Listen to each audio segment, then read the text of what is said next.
The story begins with a pretty girl walking with her camping gear through the wild desert. She was in the last protected natural site in Huaxia. The tourist with a stick in her hand looked intently ahead. She said in a thoughtful voice that was all. The stranger looked down in front of her. She was looking for someone. There was some stomping from the side. Suddenly, several huge animals appeared on the road. They ran forward towards the man. The tourist was very scared when she saw wild animals in front of her. The bear swung his paw and prepared to hit the girl. He wanted to pass by her. The stranger closed her eyes in fear and put her hand forward. She decided that she was going to die now. Suddenly, an unfamiliar guy appeared from the side. He jumped up together with the dog. The guy suddenly jumped up sharply and landed on the head of a huge predator. He nailed him to the ground. The stranger nailed the bear to the ground and said in a displeased voice that he had come running here again. The guy looked closely and noticed an unfamiliar girl next to him. There was a small dog next to him. The tourist looked at the guy in surprise. The main character was sitting on the bear's back. His dog was next to him. Mo Chin pointed his finger at the frightened girl and shouted to the delighted dog Milky that there was a person from the outside world next to them. The guy stroked his dog. The girl looked at him with fear and called his name Chin Mo. The main character was very surprised. He could not understand how the tourist could know his name. The girl returned with the guy to the abandoned and destroyed city. There were many ruins around.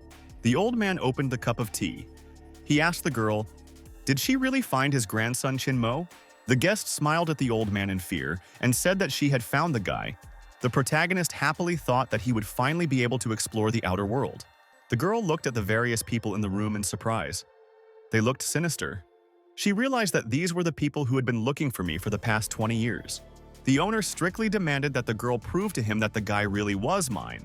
The old man looked sternly at the girl and warned her of the consequences if she lied to them. The owner and his accomplices threatened the girl that they would kill her if she lied to them. The guest looked at the people in fear. She realized that everything could not be resolved so easily. The girl calmed down. She told her partners in a stern voice that she had evidence. The girl pointed her hand at the surprised protagonist. She said that the guy had the same face as his mother. Mo was very surprised when he heard that his mother had just been remembered. The people in the room were surprised. They looked at the main character attentively and silently. The old man and his friends shouted menacingly that the girl was right. I said with excitement that he must have inherited some traits from his father as well. An old man came up from the side. He called the main character in an excited voice. The guy looked at him in fear. The owner slyly looked at the guy and said that he needed to be sent to the outside world. There he would begin his training. As a result, the guy would be able to overcome his future limit. Mo was very surprised. He admiringly named Grandpa Long. The main character bowed to the old man and shouted in a joyful voice that he would not let him down. The old lady in the fancy suit told the boy that he should practice making love pills. He could also bring a couple of pretty girls after returning. The boy reminded Grandma Luo in a frightened voice that all this was punishable by law. The man in glasses advised the boy to be smart about betting at the casino. Mo, in a disgruntled voice, reminded Grandpa Yun that he never thought about it when he cheated. An old man with a green pan in his hands with tears in his eyes told the boy that the food on the street was very disgusting. He should cook his own food. Mo shouted discontentedly to his relative that his snot was falling into the pan. The man was sitting at his laptop. He told the guy that if he didn't have enough money, he could hack some bank. Mo explained to the old man gang that he would never do that.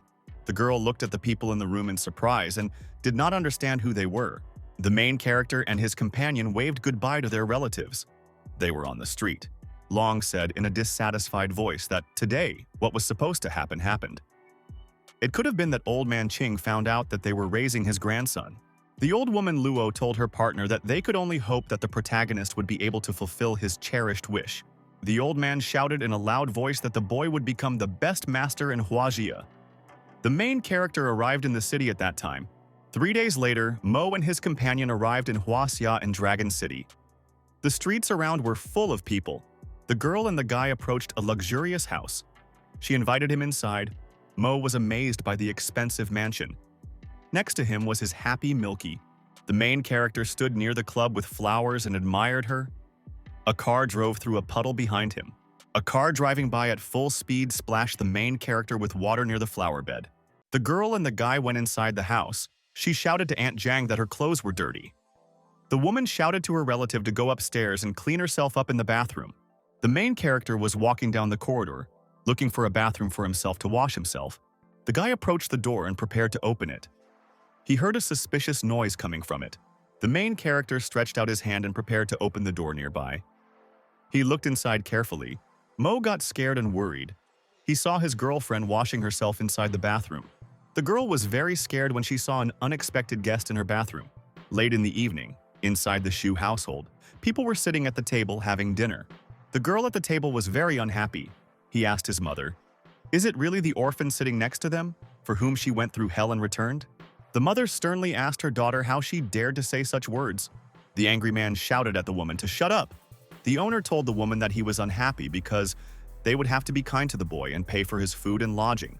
The landlady told the man that he shouldn't have said that in front of the child. Mo calmed down Auntie Jiang and told her that everything was fine. Aunt Jiang handed the main character a treat with chopsticks. She suggested that the guy go to his mother tomorrow. Mo thanked her. The next day, the main character and his companions were driving along a mountain road in a car. Mo arrived at the cemetery. He approached the graves together with the woman. Jiang showed the boy the graves of his parents. Mo looked at the gravestones with great surprise and interest. The guy near the graves asked Aunt Jiang why his parents could have died. The aunt told the boy that she had been friends with his mother for many years, but the woman refused to tell her anything. Mo looked ahead carefully. He asked Auntie Jiang to step aside. He wanted to be alone.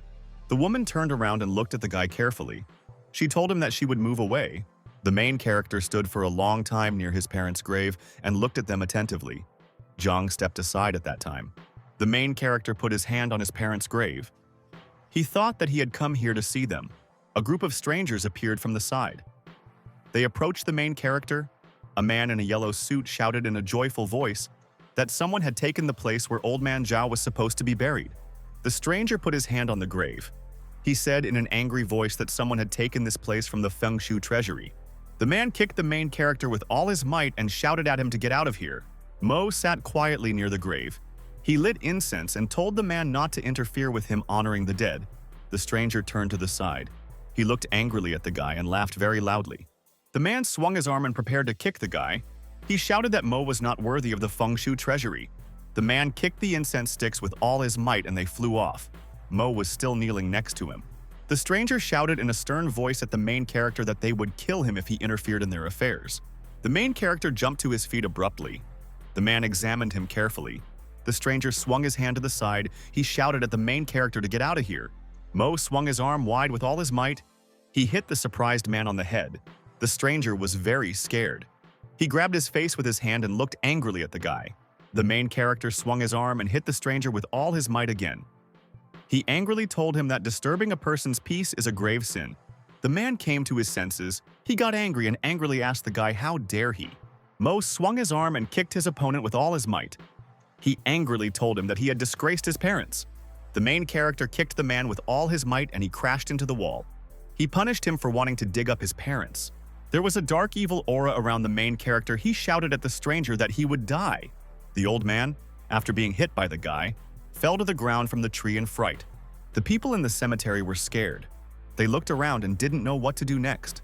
The old man came to his senses.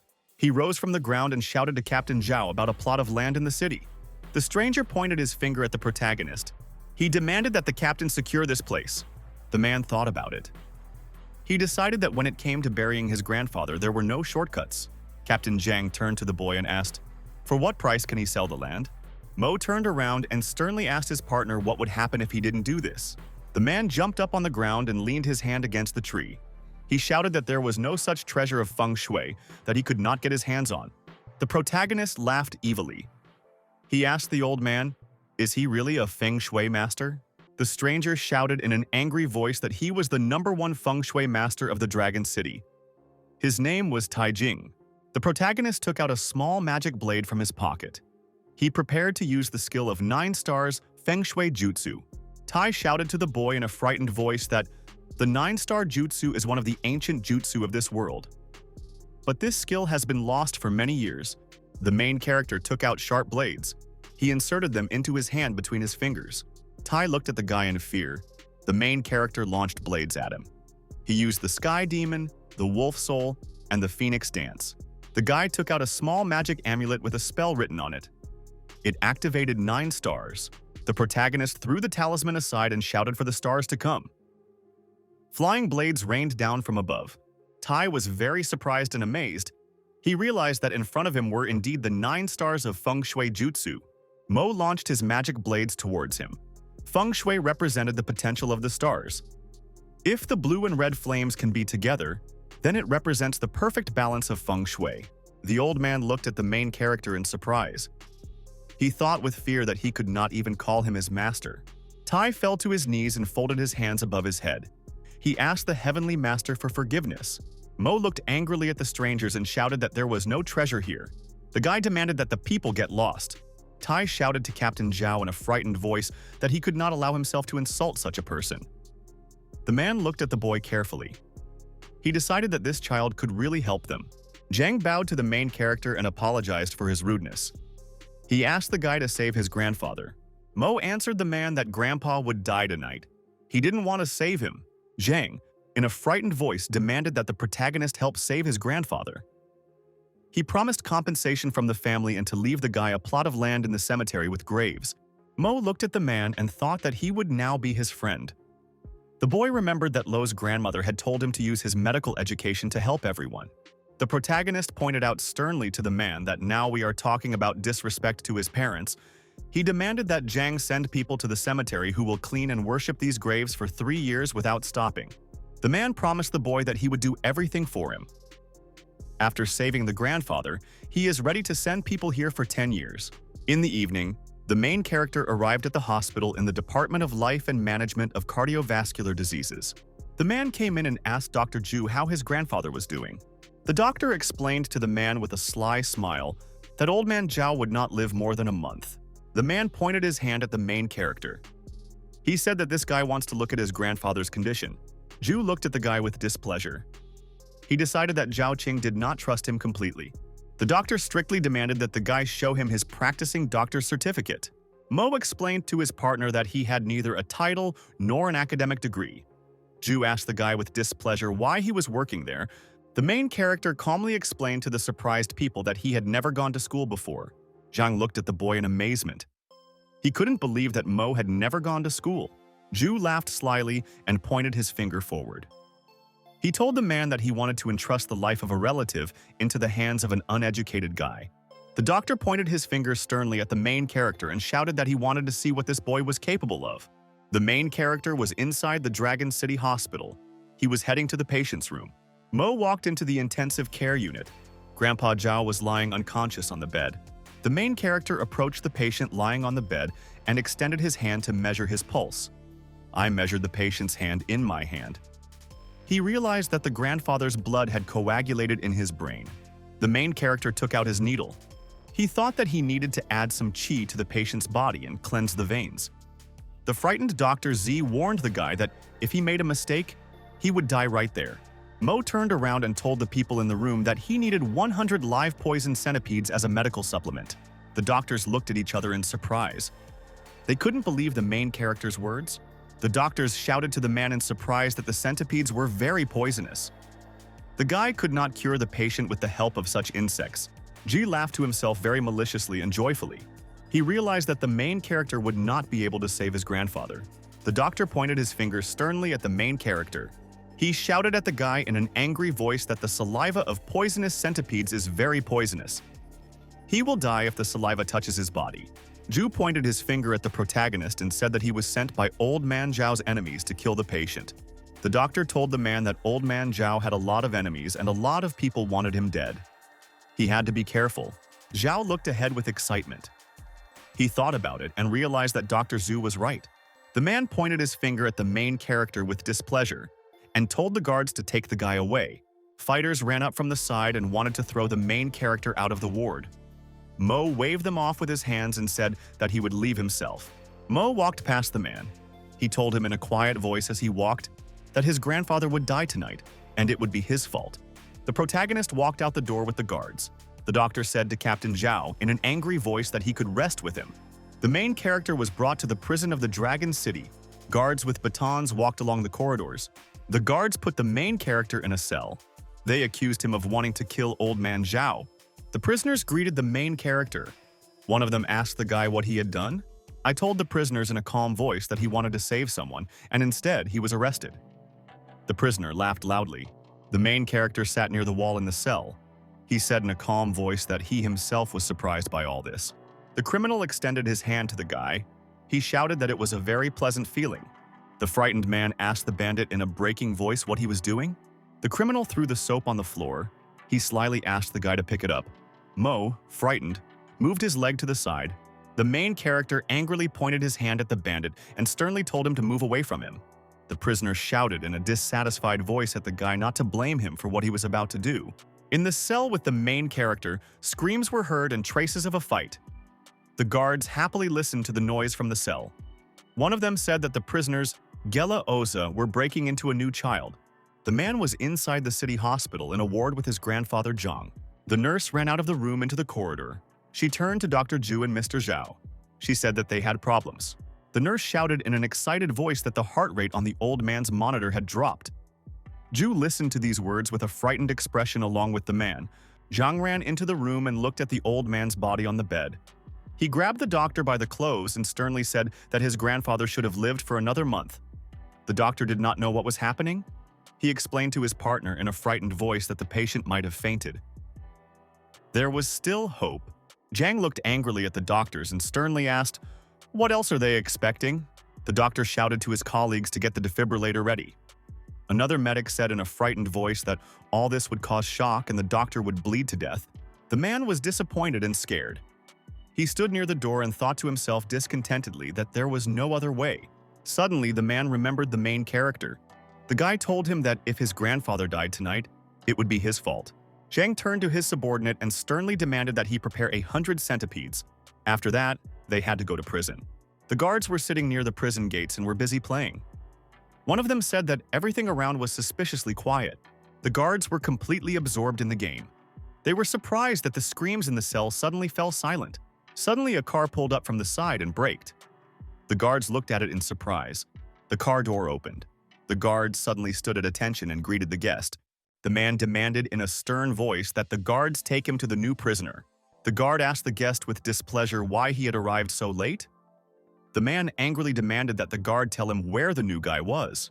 The guard calmly pointed to the side with his hand and explained to the guest that the prisoner had been moved to a prison cell on the lake. The man thought to himself, very frightened about Oz's prison cell. Zhang remembered with horror that Oz's cell was the most terrible in the entire prison. Inside it were very cruel prisoners. Zhang ran forward very quickly into the prison cell. He thought that if someone happened to the Heavenly Master, he would die. The man was running down the corridor at full speed. He ran up to the camera and looked inside. Zhang looked inside the cell with great attention and interest. He did not understand what was happening there. The man looked into the cell and was surprised to see the main character resting and relaxing there. The prisoners were serving him. I looked happily at the man and greeted him very cheerfully. The patient was lying inside the hospital unconscious. Soon the man Zhang arrived there, along with the main character. The main character ran into the ward. He looked at the patient and demanded that they prepare 100 pots for him. Very soon, 100 clay pots stood in front of the main character. Inside the oven were incense made from excellent medicinal herbs. After that, Mo lit the fire. The main character threw a match, and the entire 100 pots next to him burst into flames. The doctors looked at the boy with great astonishment. One of them said in fear that this art had been lost at the end of the Han Dynasty. Mo stretched out his hand and shouted that it was time to start. There was a bright fire around him. Ji looked at the main character with great astonishment. He couldn't understand where the guy learned to use such complex magic. Zhang looked at the main character from the side more and more attentively. He gradually began to believe him. The main character continued to activate magic spells. There was fire around him. The doctor on the side was watching the guy closely. Mo opened his eyes and activated the condensation. The people in the room looked up in amazement. They saw a fire there. The main character stood and looked up attentively. There a bright flame was raging. The fire inside the hospital room grew brighter. Suddenly, a yellow pill appeared from it. Mo extended his hand forward and a pill flew towards him. The amazed doctors watched him from the side. The pill flew over the boy's hand.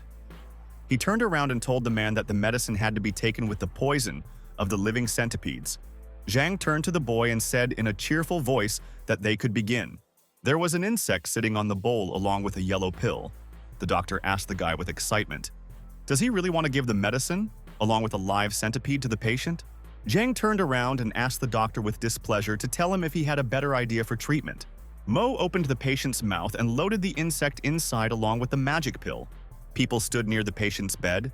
They closely monitored his condition. The medical equipment turned on. It showed that the patient was beginning to revive. Zhang and the doctors were very surprised that the patient's cardiac cycle had resumed. Someone shouted that the guy's medicine could really save his grandfather. The patient was lying on the bed. He came to and called out to Qin in a weak voice. Zhang fell to his knees in front of the bed and called out to his grandfather. The man told his grandfather with tears in his eyes that he had finally woken up. Zhang told the patient that he had been saved by the Heavenly Master. The patient turned around in surprise. He asked the man to let his savior come inside the room. The old man sat up in bed. He told the main character in a joyful voice that he would never have thought that at his age he would meet such an amazing person. Mo replied to the grandfather that he was flattering him. Zhang suddenly bowed to the protagonist. He asked for forgiveness for his reckless behavior. The man told the main character in a cheerful voice that he was glad that he had a good time in prison. Mo looked at his partner with displeasure and said that he was doing fine. The guy remembered how in prison, in his cell, prisoners suddenly attacked him from all sides. Angry criminals rushed at the guy from all sides to grab him. I neutralized the bandits. They all knelt before them and asked for forgiveness. The main character felt fear when he remembered what the prisoners wanted to do to him.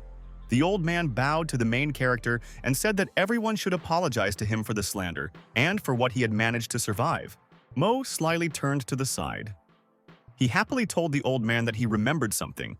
A security guard entered the room with boxes. The man asked the protagonist to accept these gifts as gratitude.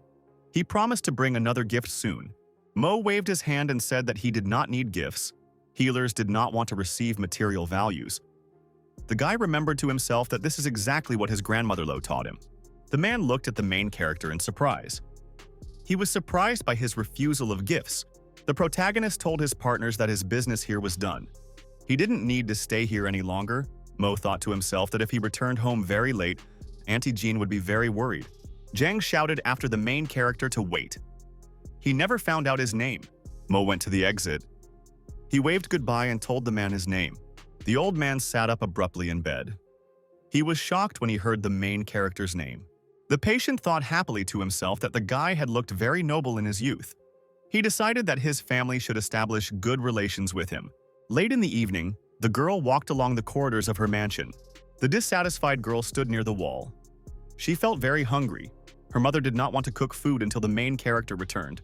The young mistress stopped and listened carefully. She heard someone breathing to the side. The amazed girl turned around and saw the main character sitting naked in a meditative pose with his dog next to him. The girl angrily shouted at the frightened guy that he was a pervert. The frightened protagonist explained to Miss Xu in a trembling voice that he was just training here. Xu was unhappy. She hit the main character in the face with her hand. A little later, the girl sat and looked at the guy from the side with displeasure. Zhang stood in the center of the room and was talking to someone on the phone very happily. Mo felt deeply guilty. He was mistaken for a pervert just because he was naked. The hostess suddenly turned around and loudly called the main character by name. Zhang happily told the boy that he would go to school tomorrow. Xu was very surprised when she heard such words from her mother. Mo calmly replied that he agreed. The main character, accompanied by the girl Xu, arrived at the entrance to the school. Xu asked her mother, displeased and very capriciously. What was she thinking about? The girl did not want to go to the same school as the main character. Other students were watching all this from the side. The girl strictly demanded that my father not tell anyone that they lived in the same house. The student was surprised when he heard that the new boy and Xu lived in the same house. He decided that he should tell his older brother Qian about this. The main character entered the classroom. He bowed and greeted everyone. The students looked at each other cheerfully. Someone said that the main character was rustic and old-fashioned. The coach held a list of students in her hands.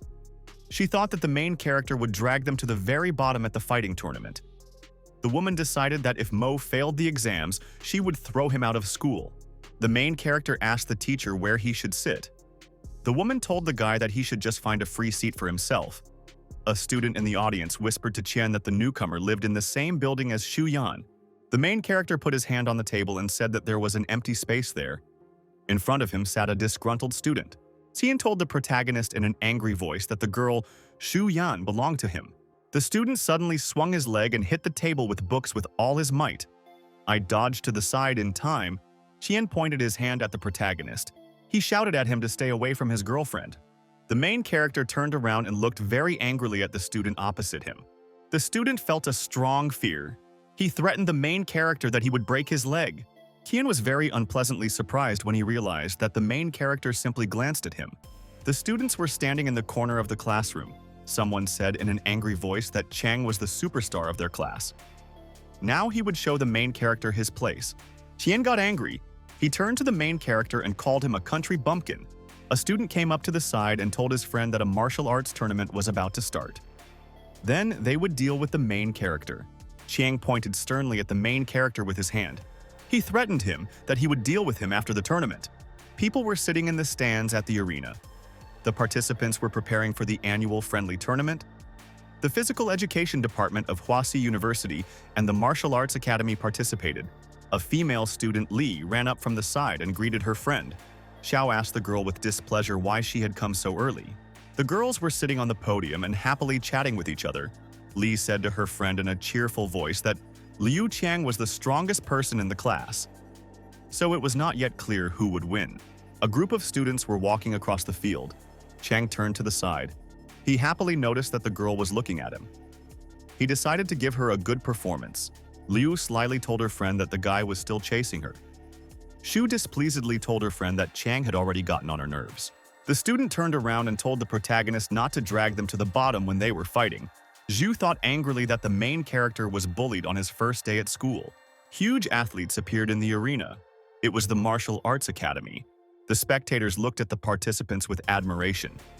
Someone said that the captain of this team is the champion of the Dragon Fort. The host shouted to the audience from the stage that the tournament consists of 7 rounds. The winner will be the one who remains in the ring last. The host told the participants that one of them had to defeat the man from the Martial Arts Academy. The participants of the first round came out on stage. One of them was Fat Man with a huge stick. The teacher shouted at the boys that they had to win this year. The student promised the woman that they would do everything. The referee entered the ring. He waved his arms and shouted to the fighters that the tournament was officially declared open. The battle began. The angry student rushed forward at his opponent with a stick. He shouted at the fighter that he would show him how much strength he had gained after training for a year. The fat man swung his stick sharply and hit his opponent with all his might. He knocked him down. The female spectators were frightened and excited. The student lay unconscious on the ground after being hit by his opponent. The fat man angrily told his rivals that they must put in all their efforts to achieve something. A frightened student in glasses ran onto the stage. He grabbed a stick and prepared to fight against the fighter. The fat man suddenly rushed forward and began to attack his opponent with a weapon. The student swung his stick sharply to the side. His opponent managed to quickly run away somewhere.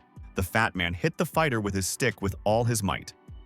The host announced that the Martial Arts Academy had won the second round. The student fell to his knees. In a frightened voice, he asked his opponent for forgiveness. The fat man stood with a stick. He said in a dissatisfied voice that this was all that Huasi University could do to counter them. The winner glared at his rivals, calling them one big pile of trash. A group of disgruntled students stood near the table. The host shouted that the Martial Arts Academy had won 5 rounds in a row. The spectators in the stands were very unhappy. The girl shouted for Chang to show his true strength. The student was excited. He realized that he could lose. He couldn't show his bad performance to his girlfriend either. The student came up and humbly asked Kong's brother to give in to them and give him a chance to win. Chang bowed to his opponent. He knew he couldn't let his girlfriend see him lose. Kong angrily told his rivals that if they wanted to save face, their people had to start serving them. They could talk about it later. The student turned around. He angrily asked the main character why he was still standing there. The fighter extended his hand forward towards the main character. Mohi approached the fat man and handed him a bottle of water. The athlete extended his hand towards it. The fat man suddenly dropped the bottle of water from his hand, and it began to fall down. The angry fighter threw his towel at the guy, causing him to spill water on his clothes. The athlete sternly demanded that the main character kneel before them and apologize. The main character turned around and asked the athlete with displeasure, "Did he really want him to kneel?" Mo slowly reached his hand to his face and grabbed the towel. He turned to his opponent. The main character turned around and angrily asked the student, "Did he really think he had several lives?" The participants of the next fight were standing in the grand arena. The spectators were watching everything that was happening with excitement. The student turned around and asked his friend what was going on downstairs. The girl on the podium said excitedly that the new guy had angered the martial arts student. Qiang stood aside and laughed loudly. He told the protagonist that he was really funny. The glove fighter shouted to his friends to listen to what the guy was saying. Qian stretched out his hand. He demanded that the protagonist kneel down and apologize to Lun. Fat Lun stood in the arena with a huge stick. He told the main character to come out and try to defeat him. He promised the guy that if he won, he would apologize to him on his knees. The fighter viciously threatened the guy that he would simply crush him with his belly. A man with a microphone ran up from the side. He shouted that the sports department was not afraid of a strong enemy and was sending new participants. The man asked the woman, "What is the name of the new fighter?" The trainer responded that the participant would be excluded anyway. The people in the stands were surprised. Someone shouted excitedly that the sports department wanted to set up a random amateur. The man raised his hand up and shouted to the participants to get ready. The fat man suddenly rushed forward at the main character. He decided to crush him. Mo swung his arm and hit his opponent with all his might with a powerful blow of his hand. He didn't have time to say anything. The spectators in the stands and other athletes were very surprised when they saw Lu fall after the blow. The athlete was amazed. He couldn't understand how the guy was able to knock down his opponent with one move. The main character stood with his hand outstretched near the body of a lifeless warrior. A very shocked judge looked at all this from the side. The main character looked sternly to the side and asked who else wanted to go against him. Suddenly, a fighter with long hair jumped into the arena from the side. He was ready to continue fighting against Mo. The fighter suddenly rushed forward. He shouted at his opponent that he was doomed to lose in a fight with him. The student was warming up his hands. He happily shouted to his friend Yan Chen to beat the guy up. The main character swung his fist wide. He hit Yan in the head with all his might. The fighter flew far to the side after a very powerful blow from his opponent. The other athletes stood to the side and were amazed. Yan flew out of the ring after a powerful blow. After that, he lost. Mo remained standing in the arena. The athlete was amazed. He couldn't understand how the main character could defeat someone who was even stronger than Li Chaolin in one blow. The main character turned to the side. He told the fighters in a stern voice not to waste his time.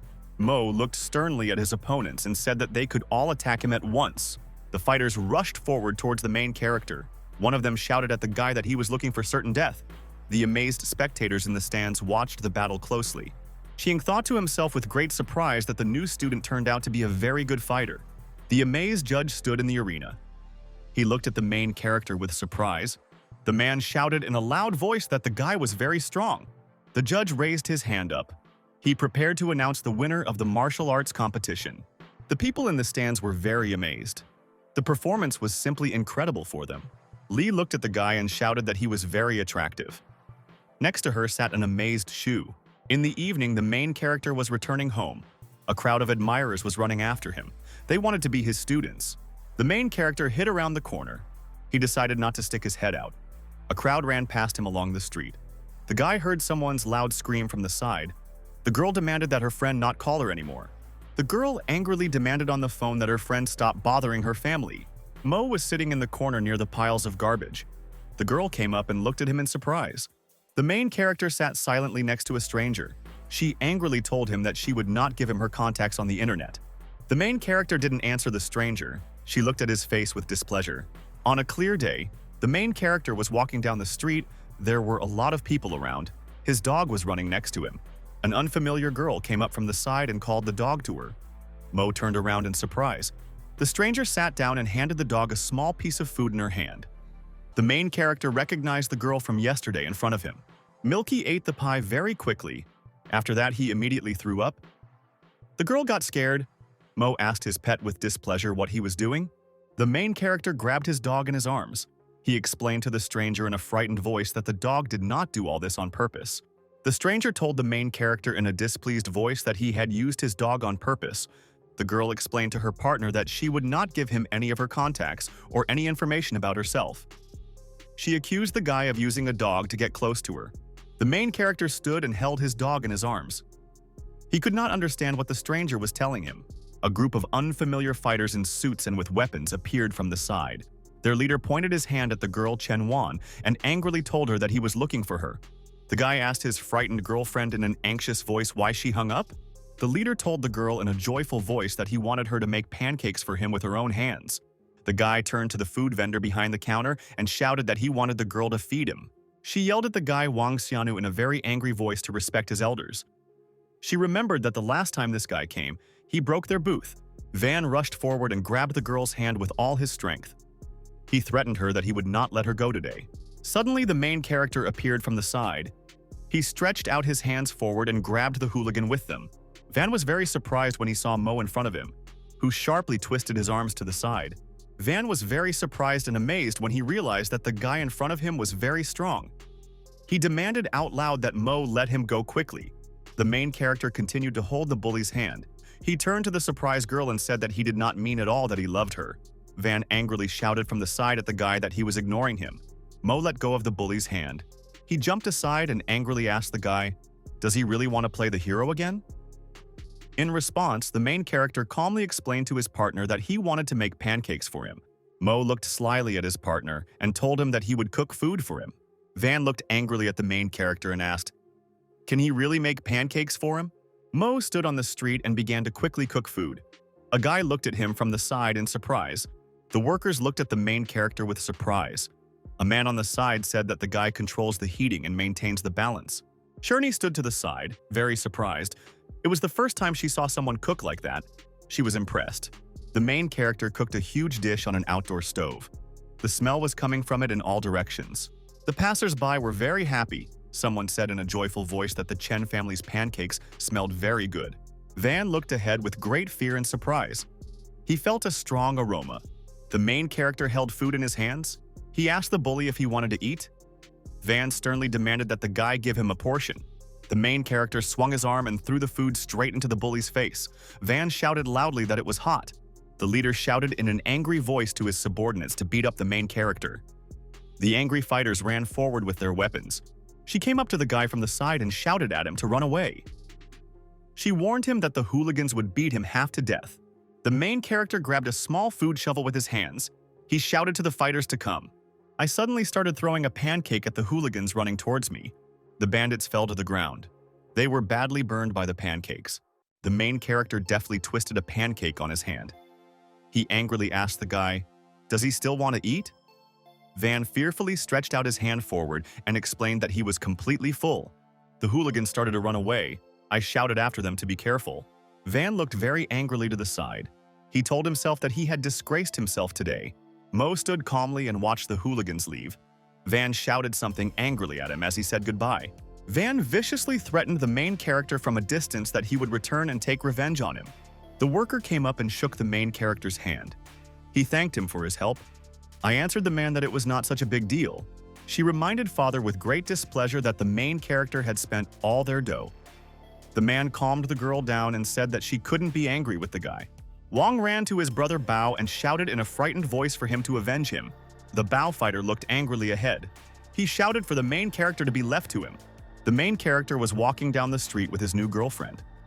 His companion told the guy that he should hurry up and hide. Mo asked his partner with displeasure why he should hide. Chen excitedly told the guy that Wang Hu belongs to a martial arts sect. He might get into trouble because of this. The girl told the guy that she would not love him just because he helped her. She ran very sharply to the side. She demanded that the guy not follow her. Mo looked after his girlfriend. He did not understand why he could follow her. The main character reached his hands deep into his trousers and pulled out a huge sword. The passers-by were very surprised. Mo crouched down and swung the blade. He started swinging it in all directions on the street. Then he jumped up and swung the blade in flight. At this time, bandits ran up from the side. Van demanded in an angry voice that Bao take revenge for them. The big guy shouted in a joyful voice that as soon as he saw the main character, he would break all his bones. Van shouted joyfully to the big guy on the side that the main character would be scared of him as soon as he saw him. Van and a group of fighters walked around and could not find the main character. At this time, Mo stood to the side and yawned. The hooligan stopped in surprise. He shouted to his accomplices that the man they needed was in front of them. Mo turned around and angrily asked the hooligans, Didn't they have enough pancakes? Van stretched out his hand forward. He shouted to the protagonist that he called his man to kill him. The fierce Bao ran up to the guy. There was fire around him. He sternly accused the protagonist of beating his brothers. Mo looked at the big guy with displeasure and sternly asked what he wanted. Bai told the main character in an angry voice that he wanted 20,000 in compensation from him. A crowd of passers-by appeared from the side. One of them said that the main character was unlucky to run into the Hu sect. The main character looked angrily at the big guy. He said that he wanted to extort money from him. Bai shouted angrily at the guy that he had been thinking for a long time. Mo asked the bandit with displeasure what would happen if he refused him. The hooligans rushed forward at the main character. They were preparing to beat him to death. Bao ran ahead. A crowd began to gather around. Suddenly, a car drove up and stopped. An old man, Liu, got out of the car. His bodyguard in a black suit stood next to him. The guard asked the gentleman what kind of work of art he wanted to see for himself. Liu said in a thoughtful voice that it didn't matter which painting he gave his friend. He wanted to see everything for himself. Liu saw a crowd on the side. He told his fighter that they needed to see what was going on here. The bandits rushed at the main character in a group. There was a crowd of spectators standing around. Liu looked at the main character and the hooligans next to him with great fear. Liu from the side watched with great interest the fight between the main character and the hooligans. Suddenly, the old man's body suddenly grew bigger and his clothes were torn. He shouted that this was a lively scene and he couldn't control himself. Liu took out paper and a brush with a sharp movement. He prepared to paint a fight scene. Bai pointed his hand to the side. He said angrily that there is no one stronger than him except his teacher. Van shouted to the big guy that he was very strong. The fighter shouted that the main character would die from one blow from Bao. The big guy suddenly jumped up and ran forward towards the main character. He shouted at the guy to beg for mercy and give him the money. The big guy swung his arm and prepared to hit the guy right away. The main character suddenly bent down and, on the move, hit the attacking hooligan with a powerful blow. Mo held his hand in front of him. He said discontentedly that Bao was very annoying. The hooligan stood and looked at the body of the lying giant with fear. The bandits were scared because the main character neutralized the dangerous fighter in one fell swoop. Passers-by were amazed. Someone said in surprise that the heir of the Hu Bao martial sect was knocked out with one blow. Wang was very scared. He realized that his friend Bao had just been defeated. The main character sat next to the body of the big guy and examined it. He was surprised that he knocked him out so easily. A frightened Van stood to the side. The protagonist turned to the side. He asked the bully slyly if he had any questions for him. Van and his subordinates ran to the side in fear. The leader realized that only the sect master could help him now. I looked after the fleeing bandits and called them weirdos. At that moment, someone came up to him from the side and called him. A surprised old man appeared from the side. He told the guy in a joyful voice that he was very lucky to have found him. The old man's guard showed the main character a black and white picture. Surprised passers-by stood to the side. Liu told the guy in an excited voice that he wanted to give him this painting. Passers-by around were very surprised. Someone said that the guy was lucky. Liu Bao's paintings can cost millions at auctions. The main character turned around and told the surprised people that the painting had some flaws. The stranger explained to the main character in a menacing voice that the most famous artist of Chinese painting, Master Liu, stood before him. The man said in a menacing voice that he was a great lover of Chinese painting. He was also a fan of Liu. He didn't like that someone was talking such nonsense about the works of this master. The old man suddenly stepped forward. The man looked at him from the side in surprise. Liu came up behind the main character. He asked the guy what was wrong with this picture. At that time, he was drawing something on paper with a brush. The main character continued to persistently draw something on paper. Passers-by did not understand what he was doing. Mo made some sketches on paper. He turned around and showed the painting to the master. Liu was very happy. A fiery glow appeared around him. He joyfully shouted that the guy had corrected all the mistakes in his work with the help of technology. The drawing became more energetic and alive. The old man excitedly asked the boy his name. He said that he wanted to be his student. The passers-by were very surprised. The main character turned to the side and told the old man his name. The boy explained that he was just inspired and wanted to draw. Liu realized with surprise that Mo had drawn even better than all his portraits. The amazed master fell to his knees. A servant ran up to him from the side. He stretched out his hand forward and called the main character. The man asked the main character for forgiveness for yelling at him. He wanted me to draw something for him.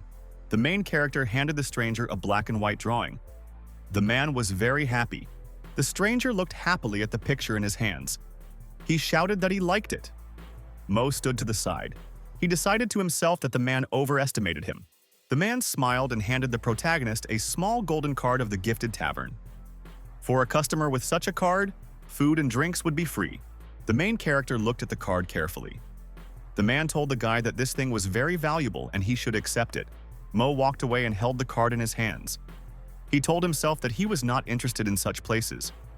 At that moment, someone ran up to him from the side and called him. The stranger handed the protagonist a red invitation in honor of his grandfather's recovery and asked him to come. The main character didn't answer the stranger. The guy asked him to take the invitation from him. The protagonist arrived at the building late in the evening. An expensive car was parked nearby. It was a large conference hall of the Dragon Fort. Mo walked up and looked at the entrance to the building. He told himself that this place was very luxurious. Suddenly, someone from the side called the main character from the car by name. The servant opened the car and helped Qian out. The guy angrily told the main character that he was working here part-time. The main character turned around and looked displeasedly at the student opposite him. Qian angrily walked up to the guy and put his hand on his shoulder. He told him not to feel ashamed of this. Chiang thought to himself joyfully and angrily that the main character is very poor. He cannot marry the girl. The waiter bowed politely to the customer and invited him in.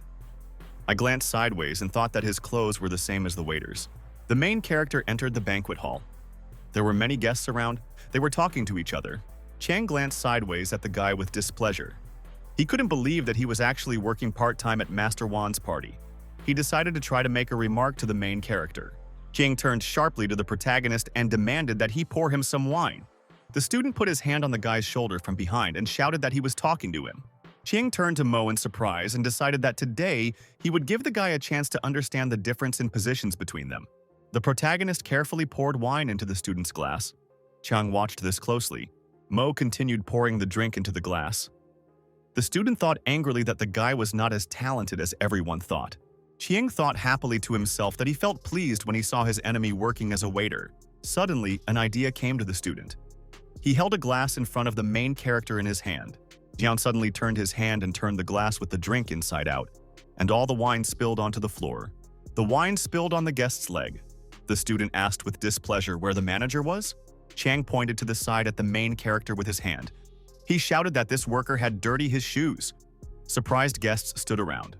A manager wearing glasses ran up from the side. He apologized to Mr. Liu and said that he was very sorry about it. The manager sternly demanded that the main character kneel before the client. He thought to himself that the guy looked strange. Ching explained in a calm voice that the protagonist was his classmate and did not need an apology. Tio said in an angry voice that the protagonist must kneel before him and clean his shoes. The manager sternly demanded that the guy do it. Mo calmly stepped aside. He remembered that today was an important day for Master Vanya's recovery. The guests at the banquet were unhappy because Qian forgave the protagonist and did not hit him. The manager said in a dissatisfied voice that the worker was very clumsy. The man suddenly extended his hand forward. He shouted at me to get out of this place immediately. At this time, some people entered the room. The manager turned around with excitement. Mr. Wan and his guards found themselves in the room. Cheng ran up from the side and obediently greeted Grandpa Wang. He apologized for the waiter. The student was amazed. He noticed that Mr. Van and his companions passed by him. The old man approached and bowed to the main character. He asked him for forgiveness for not having met him personally at the entrance. The people in the hall were amazed. They couldn't believe that Van bowed to the guy. Qian stood to the side, surprised. He did not understand what Mr. Wan was doing now. The student could not understand why Mr. Wan bowed to the waiter Mo. The main character looked at the old man and said in a calm voice that there were no problems. Van humbly thanked the guy. Van clenched his fist. He said in an angry voice to those present that anyone who insults the main character will insult him personally. The manager was very surprised. He realized that he had been very wrong about this guy. The old man came up to the frightened boy from the side and called him by name. Van sternly shouted at the student not to think that he could do whatever he wanted just because he knew his grandfather. The old man demanded that the boy get lost as soon as possible. The manager was taken to the back door of the establishment and thrown abruptly aside. The beaten manager lay on the ground. He asked Mr. Vanya to give him a chance and justified himself by saying that he did not know what kind of guy was in front of him. The man angrily told the worker that he dared to insult the Van family. The gentleman shouted at the manager to get lost. The employee thought to himself in fear that he had ruined his career with his own hands. The old man showed the main character around the restaurant. He showed him a place for him. Mo asked Mr. Wan to do without formalities. The old man was pouring wine into the main character's glass at the table. Surprised guests were watching from the side. Two girlfriends were talking to each other in surprise. The girl told her partner that the guy Mo was getting preferential treatment from Master Vanya. Kian sat on the side and envied the protagonist. He angrily told himself that he would have to work for many years to receive such treatment. Guests came to Mr. Vanya and brought him various gifts. The old man sat at the table and thought to himself with displeasure that every year everything was the same for him. Chang turned to the side. He looked carefully at Mr. Wan. The student looked at the crowd of guests in front of him. He decided that this was his chance. The boy brought his grandfather Vanya a black and white painting. He said it was a gift from his grandfather. The guests around were delighted. Someone shouted that it was a portrait of Master Lu. The main character heard a noise in the crowd. He turned around carefully. Qing held a painting in his hands. He told the guests that his grandfather bought this painting from a martial artist in the park. This martial artist beat up 10 guys from the Hu martial sect in the park and incapacitated the #1 fighter Bao with one blow. The main character stood to the side and listened attentively to the student's story. The guests listened with interest to the student's story about the martial arts master. They would have dreamed of meeting him. Chen pointed his finger at the protagonist. He angrily asked his partner, "Is he really stronger than the martial arts master?" Mo turned to the student and explained in an angry voice that the master was certainly stronger than him. Chang pointed angrily at the protagonist and asked, "Does he have any gifts for Master Wani?" The old man told the boy in a frightened voice that there was no need to get anything from him. The student waved to Master Vanya and shouted that there was no need.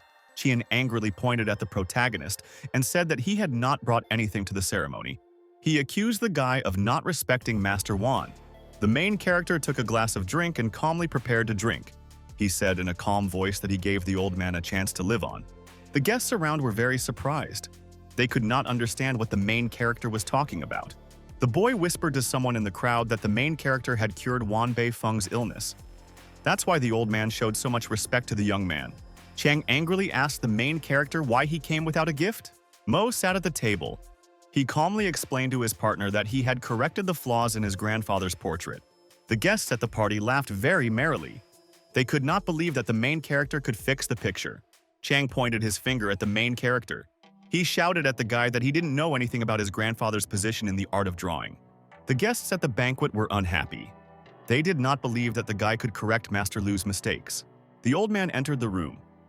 He said that Lu was a great artist in the Dragon Fort. Chang demanded that the boy ask his grandfather for forgiveness. The guests at the party turned their heads towards the exit.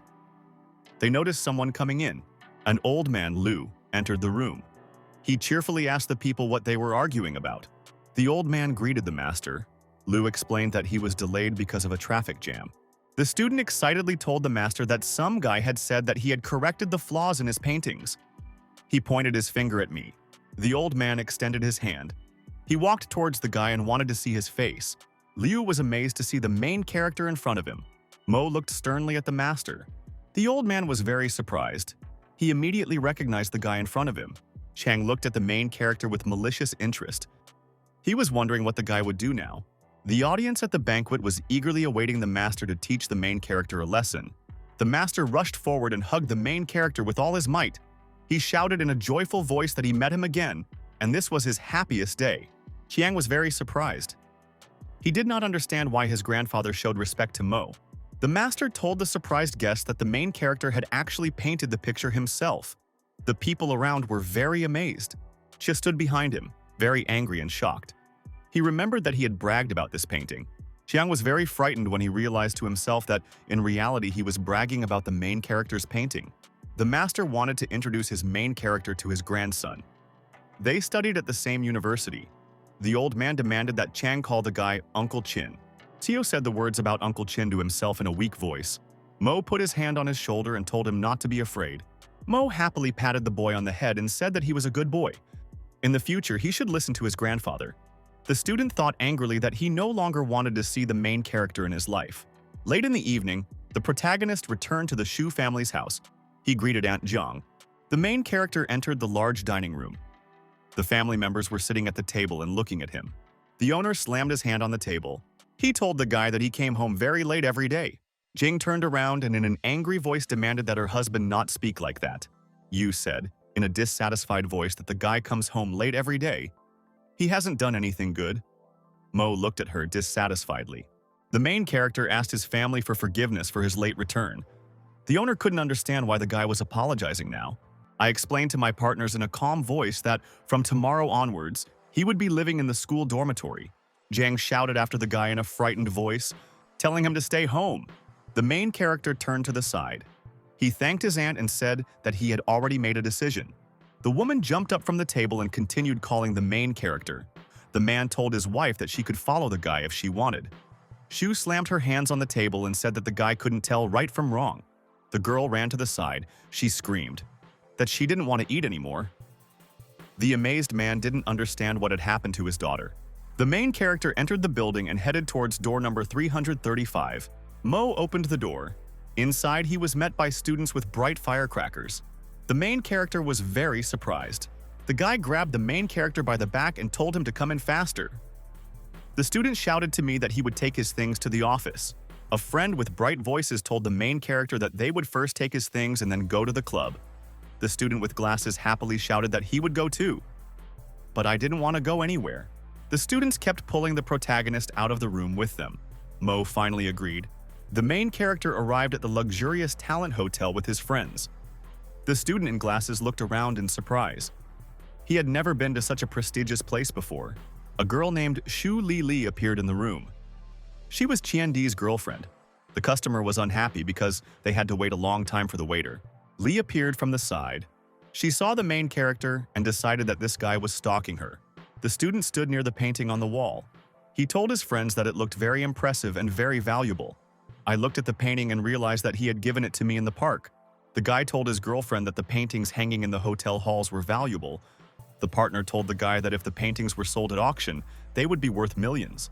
Friends asked the main character, "What does he think?" Mo answered his partners that he painted this picture and does not know what to say. The student said with a smile that if he painted the picture, the hotel would be open for him forever. Li glanced sideways at the main character. She thought that it took 30 or 50 years to create such a picture. The guy couldn't have painted it. Her friend turned around and said in a dissatisfied voice that they needed to hurry to the private room. People inside the private room were having fun. They were watching TV and singing songs into the microphone. The girlfriend leaned over to the guy and asked if he could see the load. She pointed to the roommates. Dai couldn't understand what the girl was talking about. The girl explained to her friend in a dissatisfied voice that their roommates had torn clothes. Mo sat calmly at the table next to his friend. At this moment, the door to the room suddenly opened and a guy walked in. The people at the table looked at him in surprise. The vice president of the Baiji group, Zhou Wang, arrived in the room. A frightened manager followed him in. Van sternly demanded that the guests clear this room quickly. Dai explained to his partner that they had arrived first and had reserved this place. The manager explained to the client in a frightened voice that the guest had a silver card from the hotel. The silver card gave the client an incredible privilege at the hotel. He could occupy any room inside. Van extended his hand to the side. He demanded that the guy take out his silver card. The guest turned around sternly. He told the students to leave if they didn't have money. The students stood up and prepared to leave. Mo looked ahead absolutely calmly. The girlfriend told the guy with displeasure that they could change their poor roommates. The customers headed for the exit. Someone from the side shouted in a disgruntled voice that this was a disgrace. The main character took out a gold hotel card and shouted to his friends to stop. The people around were very surprised. They couldn't understand where the guy got such a map from. The client was very shocked. She did not understand how I got a gold card to this hotel. The main character stood and held a gold card in his hands. Surprised customers were around him. The manager knew that in the whole city only 2 people had a gold card. He didn't understand how a simple guy could get it. The girlfriend pointed to the side with excitement. She reminded the guy about his gold card. The girl excitedly asked her friend if his card was really a fake. The amazed manager and the client looked at the main character for a long time. Van grabbed the card. He shouted, "A poor student can't have a gold card." The manager sternly asked the customer, Did he steal or pick up this thing? The main character calmly looked at the man and said that he did not steal or pick up the card. The client looked at the main character with great displeasure and said that she was very ashamed of him. The girl sternly asked the guy, "Where did he get the gold card from if he has no money?" She angrily called him a shameless and poor loser. Van pointed his finger at the main character and said that he took out a fake card to show off in front of his girlfriends. The girl looked at the guy and said that he was ugly and without normal clothes. Lee stood to the side and watched the main character. She did not expect that he would use such a trick to rise above everyone. Van glanced sideways at the man and told him to throw the customers out. The manager told his friend that there was no problem. Security guards ran into the room. The manager ordered them to throw the customers out. A girl on the side shouted that she didn't know these poor losers.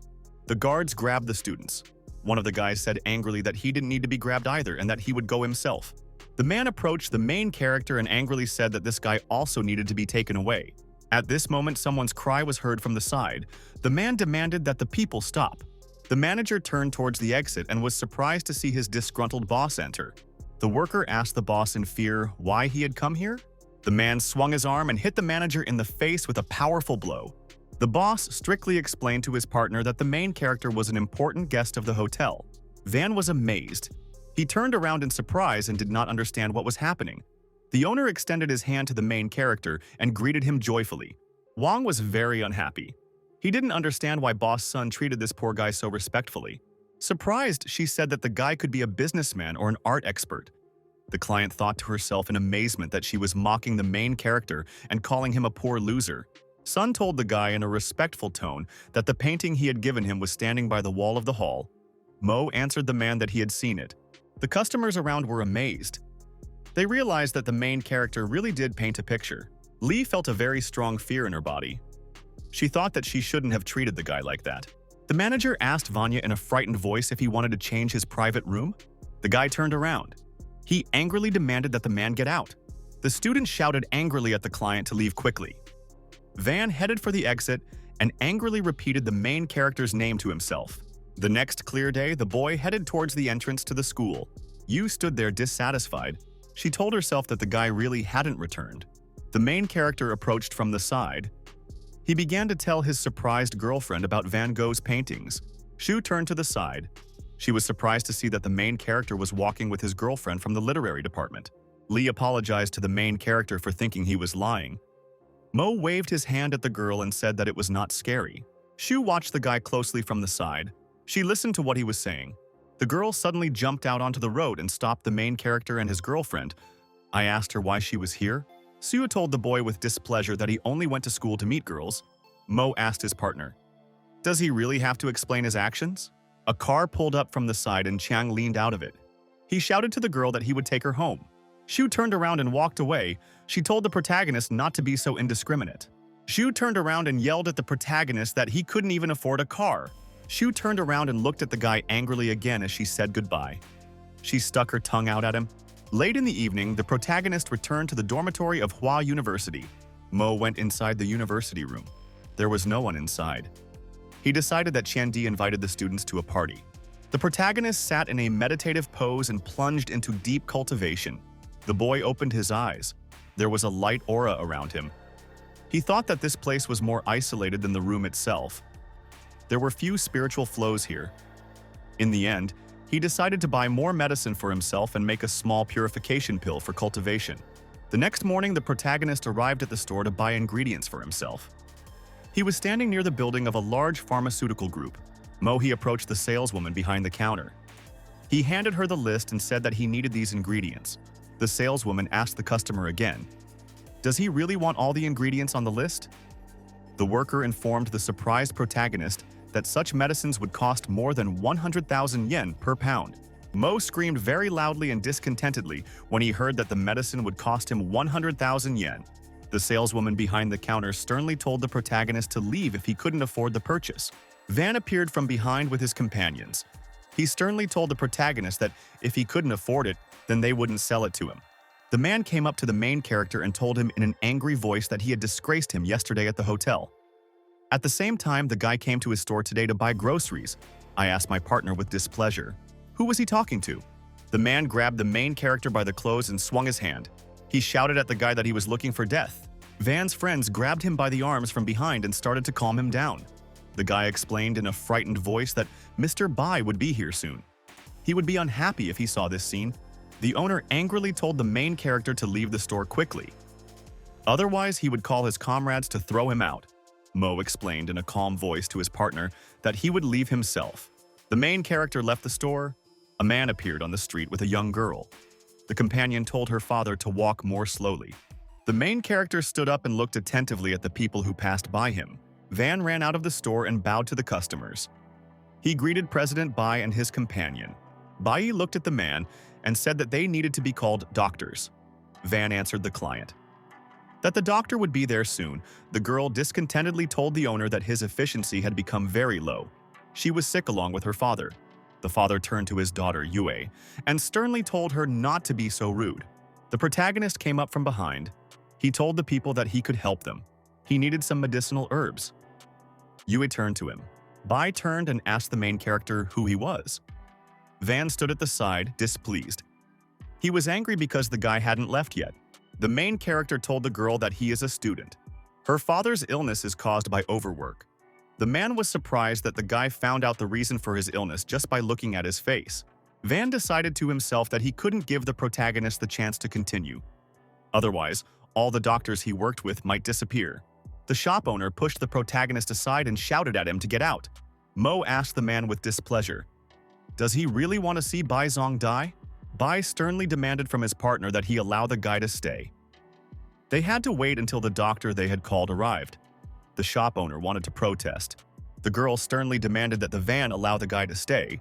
Dr. Wong entered the room and very happily greeted Director Zhu in front of him. Wong was shocked when he saw the medical director of the Zhu military region approaching him. Bai extended his hand to the doctor and greeted him. The doctor told the man that he wanted to examine the patient. The daughter helped her father to go forward. The doctor sat on the chair. He told the patient that his illness resulted in the butterfly effect, which was difficult to treat. The man was shocked when he heard the doctor's words.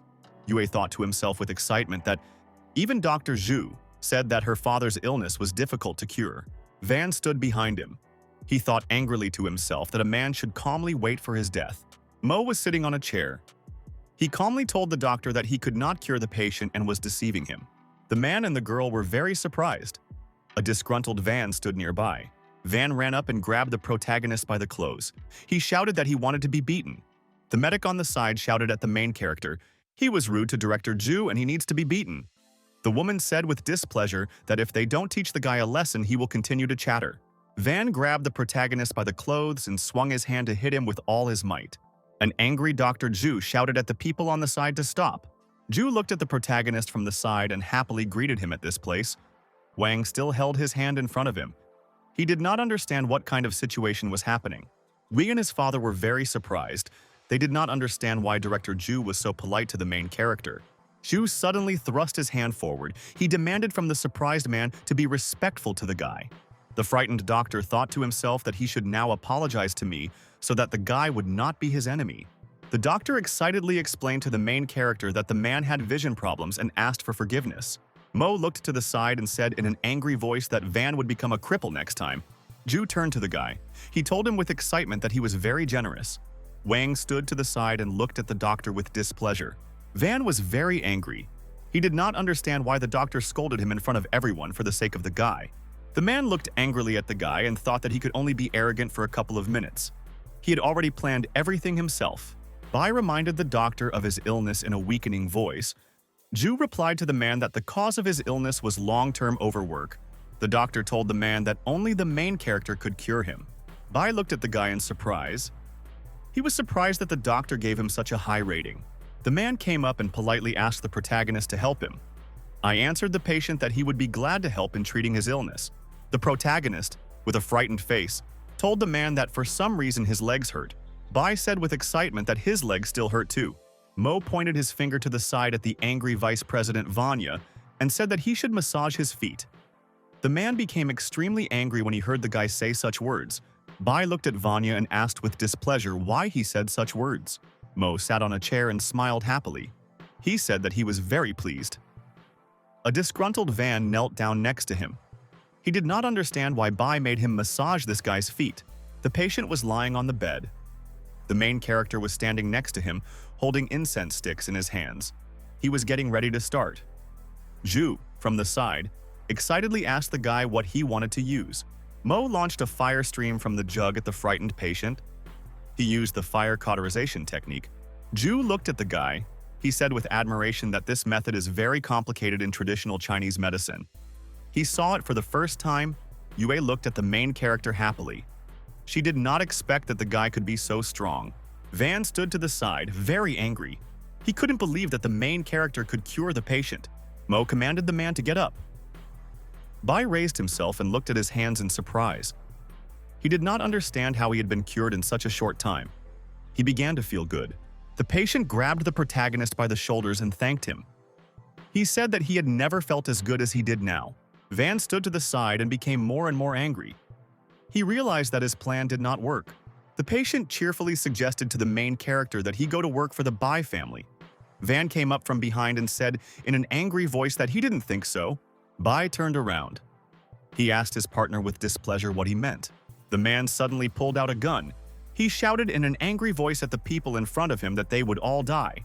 Two guards appeared from the side.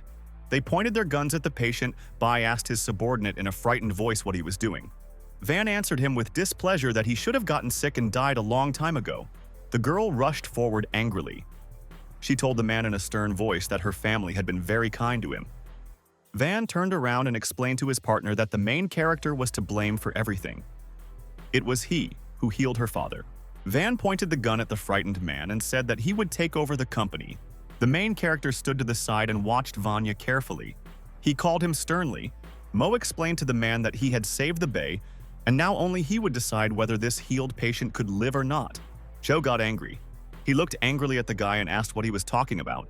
The man suddenly stretched his hand to the side and took out a gun.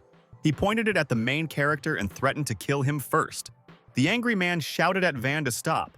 The main character was standing next to the girl. Bai sternly told Wang that he had come up with this scheme to take the company away from him. He promised to give the company to Zhou without any unnecessary actions.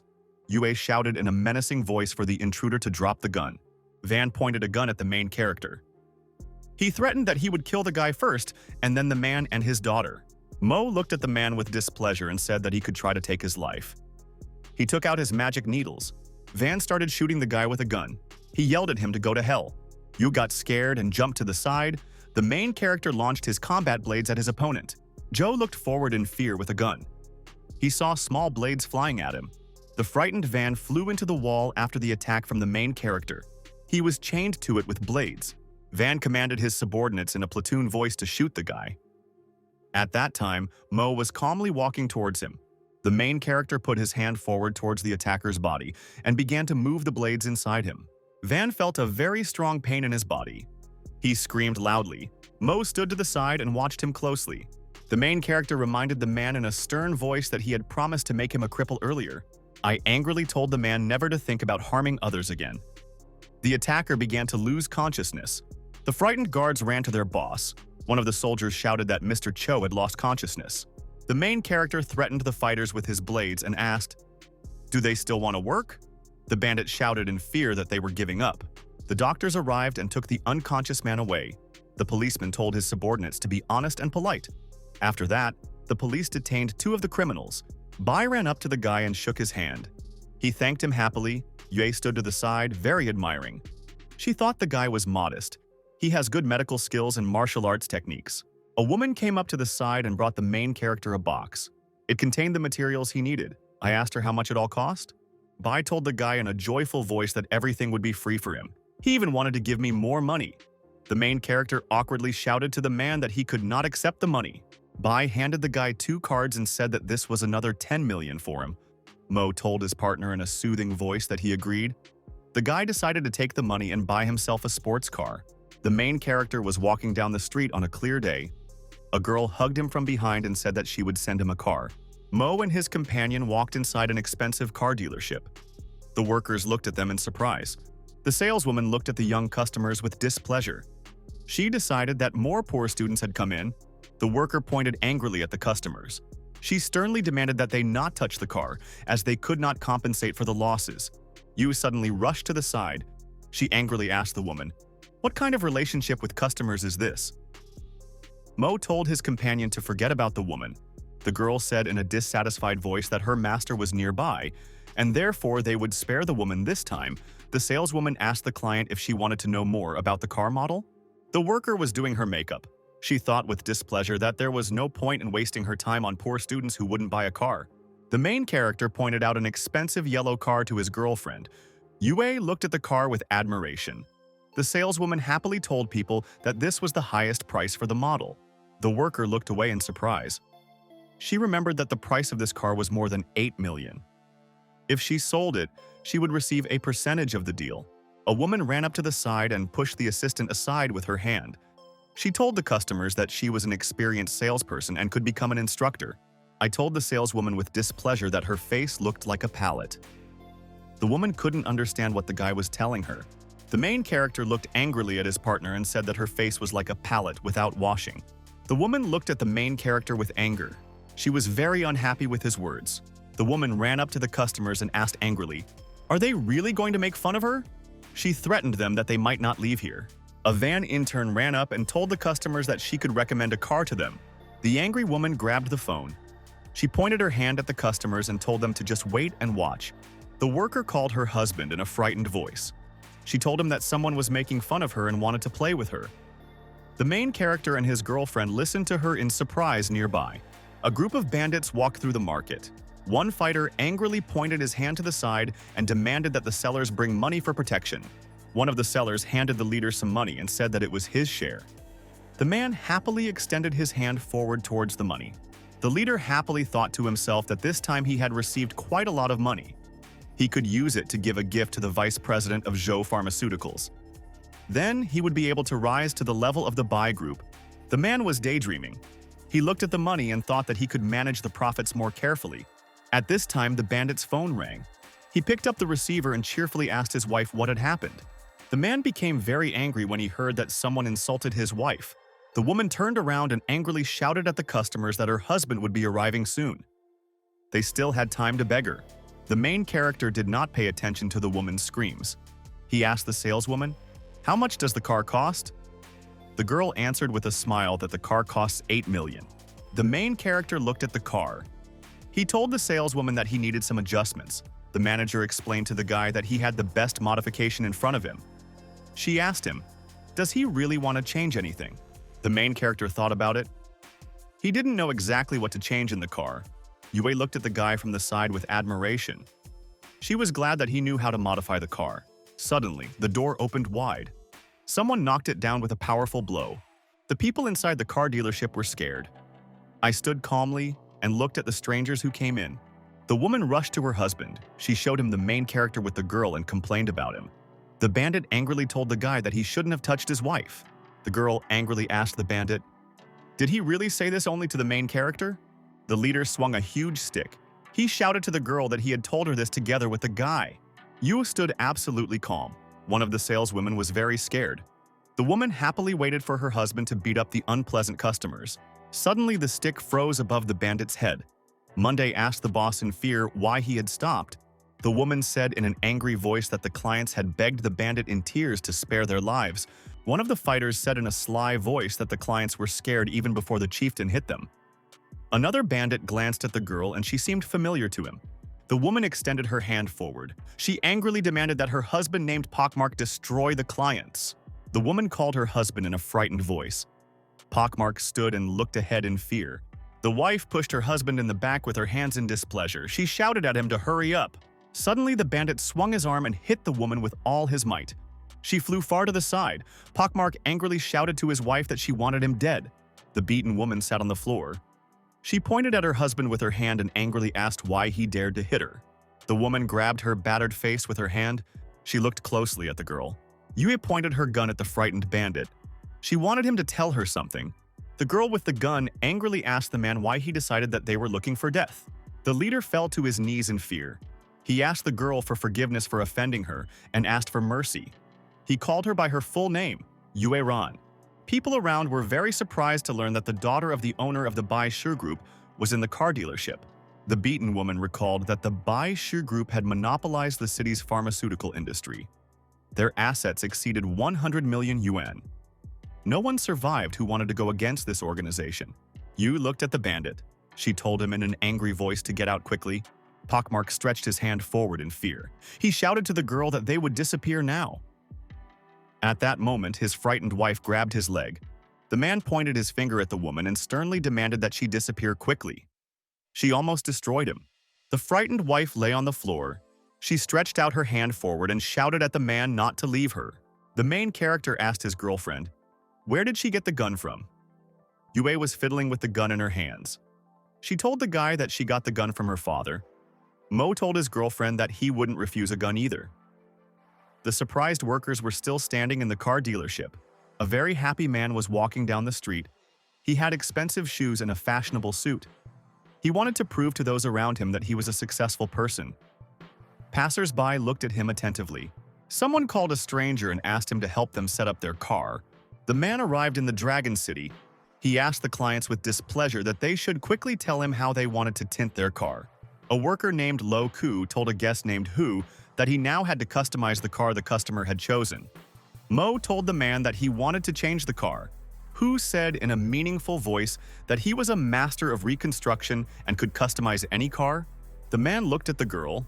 She attracted him very much. Yue was unhappy with such attention from a stranger. Suddenly, the tuner rushed sharply to the girl and pushed the main character aside. He began to invite the girl to him. Yue looked at him with displeasure. Hu told the girl in a boastful voice that there were a lot of beautiful women who wanted to meet him. The man decided to himself that he would attract the girl with his charm. The protagonist asked the man with displeasure if he could tune the car. Hu answered the guy that he could help him. Li asked the tuner to work on the client's car. The man laid out the tool on the floor. He told the customers that they would call him father when he finished the modification. Hu turned to the side. He looked at the yellow car with great interest and admiration. The man shouted in an admiring and surprised voice that there was a Lamborghini in front of him. The man pointed his fingers at the guy. He asked angrily, "Does he really want to tune such a car?" I asked my partner discontentedly. "Is he really not going to tune anymore?" The main character looked at his partner with a sly look. Hu looked angrily at the guy. Lu asked the man from behind, "Can't he tune this car?" Hu thought with displeasure that if he didn't do the job, it would be the end of his reputation. The man turned around and pointed at the guy. He told the main character that he just wanted to start a fight. Hu looked slyly at the client and said that he just didn't have enough money. Mo told the man to shut up. The protagonist threw the man aside with a powerful movement. He told the people around him not to bother him. After that, he asked the store manager to bring him all the spare parts. The main character looked piercingly ahead and said that he would do the tuning himself. The customers in the store were amazed. They didn't believe in the main character. Someone said that the guy would turn a supercar into a broken car. Hu pointed angrily at the main character. He told the guy that if he tuned the car, he would pay for it himself. Mo agreed to this proposal. People stood in the car showroom. They watched the main character work with surprise. The main character finished tuning the car. It began to look even more expensive. Someone from the side shouted that even the best tuner couldn't do that. The customers in the car dealership rushed to the main character. Someone wanted to take him to work for them for a 10 million annual salary. Hu slowly walked to the side. The girl behind him put her hand on his shoulder and said that she would not let him leave. She asked him for 2 million for the tuning. The main character was racing along the street in an expensive car with a girl. They were chatting happily with each other. Yuk sat in the car and thought that the guy was really great. She wanted to say something to him. The girl looked slyly at the guy and told him to go to her house. She needed help. The girl was sitting next to the main character. She asked him if everything was okay. The main character imagined that a small angel in the form of a grandfather appeared next to him. He tried to dissuade him from agreeing to his girlfriend's request. The grandmother angrily told the guy to take the girl into his arms. Mo, who was driving, told the girl in a happy voice that he could come to her. Yue shouted to the guy that she was very happy. The protagonist mentally apologized to his grandfather. He said that happiness was more important to him. Yue told the surprised guy that he would have to fix her car. The main character threw his girlfriend out of the car and started driving away at full speed. Yue screamed angrily after the guy. Expensive car stopped on the street near the Huahi hostel. The students were sitting at a table and playing cards. The main character was standing to the side near a small vessel from which steam was coming. The student angrily shouted at his friend Wang Zuo. that he had lost and demanded money. The boy asked his friend in a dissatisfied voice to be more lenient with him. Mo closed his eyes and concentrated completely. He threw all the medicinal ingredients into the jug and decided to finish the pills. A guy came in from the side. He looked at the jug in surprise and said that he had never seen such pills. The student turned to the side and told his friend Zuo that Li Xiang from the medical class had just come to see them. Mo asked the guest, "Why did he come to their room?" Xiang watched the preparation of the pill attentively. Xiang turned around and asked the protagonist what kind of pill he was purifying. Mo reached out to the jug. He said that such a pill helps to maintain the body in normal condition. At this time, someone ran into the student's room from the side. The guest shouted that there was an expensive Lamborghini Aventador car parked outside. There were many surprised passers-by standing around the car on the street. The students looked at the car in amazement. The guy told his friends that such a tuned car is hard to find. Zuo shouted in admiration that he would like to ride inside such a car at least once in his life. The guy said in an impatient voice that he was ready to call the owner of such a car daddy if he could ride in it. The main character handed the surprised student a bunch of car keys. Mo was wiping his head with a towel. He told Chen Di that he could take a ride in the car. Dai was very much shocked. He slyly called the main character daddy. Mo answered his partner that he sees him as his brother. The student happily told his friend that they could go for a ride. Zuo smiled and told his partner that that was all true. People were standing around an expensive car and shouting that they wanted to get into it. Chen came up from the side and shouted that this car was very beautiful. Chang looked at the car with great admiration. He couldn't take his eyes off it. A student with a phone came up to her side. She told her friend that the car was very beautiful. Shu looked around carefully. She wanted to take a photo as a keepsake. Yu smiled broadly and took a photo against the backdrop of an expensive car. The girl held the phone in her hands. She decided to send a photo of the car to the main character. She thought that I would never have such a car. Suddenly, the sound of running feet was heard from the side. 3 guys ran up to the car. Dai was twirling the keys on his fingers. Surprised passers-by stood around. The student asked Di with admiration, "Is this really his car?" Dai turned to the side. He told his partner that he shouldn't ask such a question. Zuo sat inside the car and thought that all the girls were looking at him. The guy next to him said that he felt rich. The main character was in the room. He was busy preparing medicine in a jug. The process was over. I opened the lid and looked inside the vessel. Shan stood to the side and watched the jug closely. The main character looked at his phone and did not understand why the girl sent him a photo with his car. Xiang looked closely at the magic pills in the jar. They looked unusual to him. The main character turned around and asked the guy what was going on. Xiang explained to the guy in fear that his method of making pills was very interesting. Sang waved goodbye to the guy and said that he was going to his classes. Mo was holding a jug in his hands. He wished his friend good luck. The main character shouted goodbye to his friend that he still had a date with Shen Yuan.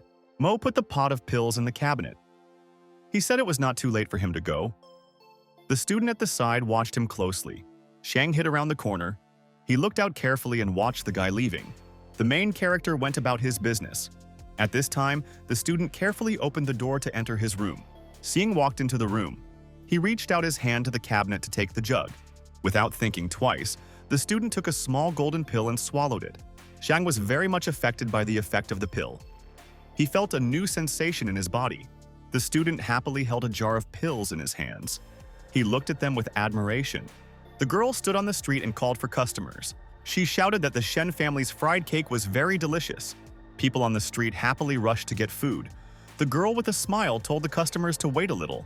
Customers started running to the place where the pie was sold. They all wanted to buy it. The saleswoman at the next counter said in a disgruntled voice that the Shen family was using the girl to lure customers. A guy ran up from the side and wanted to take the girl's contacts. At that moment, some big guy from the side threw him aside with his hand. Van appeared with his fighters. People around looked at him in amazement and fear. Van put his hand on the counter. He sternly demanded the girl to call the main character. The partner frightenedly pointed to her partner's hands. The hooligan looked at his burning hand in fright and shouted that he was very hot. The bandit shouted to the people that he would not be afraid of them just because the main character was their support. The girl angrily replied to her partner that she did not know where the main character was. Wang was angry that his partner didn't tell him where Mo was. The sect master told the fighters to avenge the defeat of senior brother Bao. After this, the bandit swung his leg with all his might and smashed the counter next to the girl. The girl shouted at the bandits to stop. Her father extended his hand to her and told her to be quiet. Van swung his hand and hit the girl in the face with all his might. She screamed loudly. The bandit shouted to his subordinates to destroy the place and leave nothing. The man and woman fell to their knees and demanded that the hooligans spare them. From the side, the saleswoman and the man happily watched as the bandits destroyed the store. Van shouted to his subordinates to destroy everything. A frightened girl looked on from the side. A guy came up from the side and grabbed the frightened girl by the hands. I calmly handed my girlfriend a rag and told her to wipe her face. The frightened girl screamed for the main character to go away. There were a lot of bandits. Mo, without turning around, told his partner that it was all his fault. Van was very maliciously happy when he saw the main character in front of him. The leader rushed forward with his subordinates at the guy. Van shouted to the main character that they would kill him today. The girl stood next to her parents. She looked at the main character and the hooligans with fear. The main character beat up the bandits on the street very quickly. Broken food counters were scattered around. Mo was standing in the middle of the street. He stepped over the beaten Van on the ground and walked to the side. The man and woman frightenedly made excuses to the guy. They claimed that they hadn't said anything. Beaten Van shouted threats after the main character. He promised the guy that he would be beaten by the senior boxing master. Mo waved goodbye to the bandits and said that he would bring their boxing master a gift. The man and the woman were inside the poorhouse. The owner said in a frightened voice that they had lost their only income. Mo entered the house. The woman told her husband in a frightened voice that this guy was responsible for the destruction of their family kiosk. The protagonist told the girl in the room that he would help them buy a new kiosk to restart their business. The partner, with tears in her eyes, explained to the guy that they would not be able to make money with the new kiosk. They were constantly being harassed by other traders. The girl complained to the main character about a trader named Liu Pojiao. She constantly interfered with their trade. Mo looked at his partner and said that he wanted to teach her how to make pancakes. The main character looked slyly at the girl and said that they were friends. The surprised girlfriend looked at the guy and said that she agreed. The next morning, merchants gathered in the city center. Someone shouted that his business had gone uphill since the Shen family disappeared. The sellers stood in disgust among themselves whether the Shen family could return. The woman said in an angry voice that she didn't believe their competitors would come back. A guy and a girl appeared from the side next to a small trailer. He was shouting at people to buy Chin family pancakes. The main character shouted joyfully to customers to buy pancakes for 5 yuan. Next to him was a happy girlfriend. The people at the market were very surprised. They didn't expect that the Shen would be able to return. The woman angrily shouted at her competitors that they should feel her wrath. Passers-by on the street were surprised that the Shen family had actually returned. They were able to buy a new kiosk. Liu looked angrily at the guy. She didn't know what he would make pancakes out of since he had no flour. The man next to her cheerfully shouted at the woman that she was telling the truth. The owner pulled out a huge sack of flour. The woman turned around and looked at him with interest. Liu shouted in a shocked voice that the man wanted to use corn flour for pig food. Passers-by were talking to each other. They didn't like that sellers would use bad ingredients in food. The girl stood and looked ahead with displeasure. My husband was behind her and was completely calm. Liu thought comfortably that now no one would want to eat food from the Shen family, and that would be the end of them. The main character started to cook food. Thick smoke came from the counter. Passers-by talked among themselves and did not want to eat pancakes made from pig feed. The stranger turned to the side. He was very interested in the smell from the counter. People around were amazed by the pleasant smell. They were all enchanted and wanted to try the pancakes. A whole group of passers-by began to approach the place where the Shen family's pancakes were sold. The crowd gradually began to increase. A lot of people wanted to buy pancakes for themselves. A huge group of people ran up to the stall. They wanted to buy some pancakes. The customers were delighted. The main character was cooking. He was tired and wiped his face with a towel. The girl thanked the main character in a shy voice from the side. More and more customers were approaching the Shen family's trading place. Liu on the side asked people to wait a little. Her food should be ready soon. The woman got angry and slammed the spatula on the counter with all her might. The Shen family really irritated her. The sauce from the counter splashed straight onto the saleswoman's face. She screamed very loudly. The crowd of people grew larger and larger. They were happily talking to each other about the new kiosk on the snack street. Liu stood to the side, very shocked. She did not understand why everyone left her. There was a huge crowd of people standing in front of the Shen trading kiosk. Liu was left alone. She didn't understand why this happened. The students in the room asked the main character in surprise when he met the hottie from the literature department. I calmly answered my teammates that he and the girl were just friends. The two guys pointed at the main character with their hands and shouted that they had seen him with the hottie on the street. Mo calmly told his friends that he and the girl Shen were friends and that she didn't have to thank him. The student was sitting on top of the bed in the evening. She called the main character and invited him to a movie on Saturday. I answered the girl in a joyful voice that he would, of course, be able to see her. The roommates happily said that Shen was hopelessly in love. The main character told the students in his room that Shen Wan invited him to the cinema. The students angrily replied to Mo that he didn't have to tell them that. The main character walked up to his pill cabinet and opened the door. The main character saw an empty pot inside the cabinet. He couldn't understand where the pills had gone. The main character asked the students sternly, which of them took the pills? Zuo excitedly answered his friend that no one touched the pills. The main character looked ahead in fear. He realized that his friends had not taken the pills from him. At this time, student Ding ran into the room. He shouted that the guy Xiang, who constantly came to their room, was able to create a pill that changes body function. Dai told the students with admiration that Xiang had created a pill that made the mind faster and the body stronger. A person could break a tree with one blow. The guest proudly told his teammates that Xiang had won first place in the National Medical School competition with the help of a magic pill. He would be back tomorrow and there would be a commendation party for him.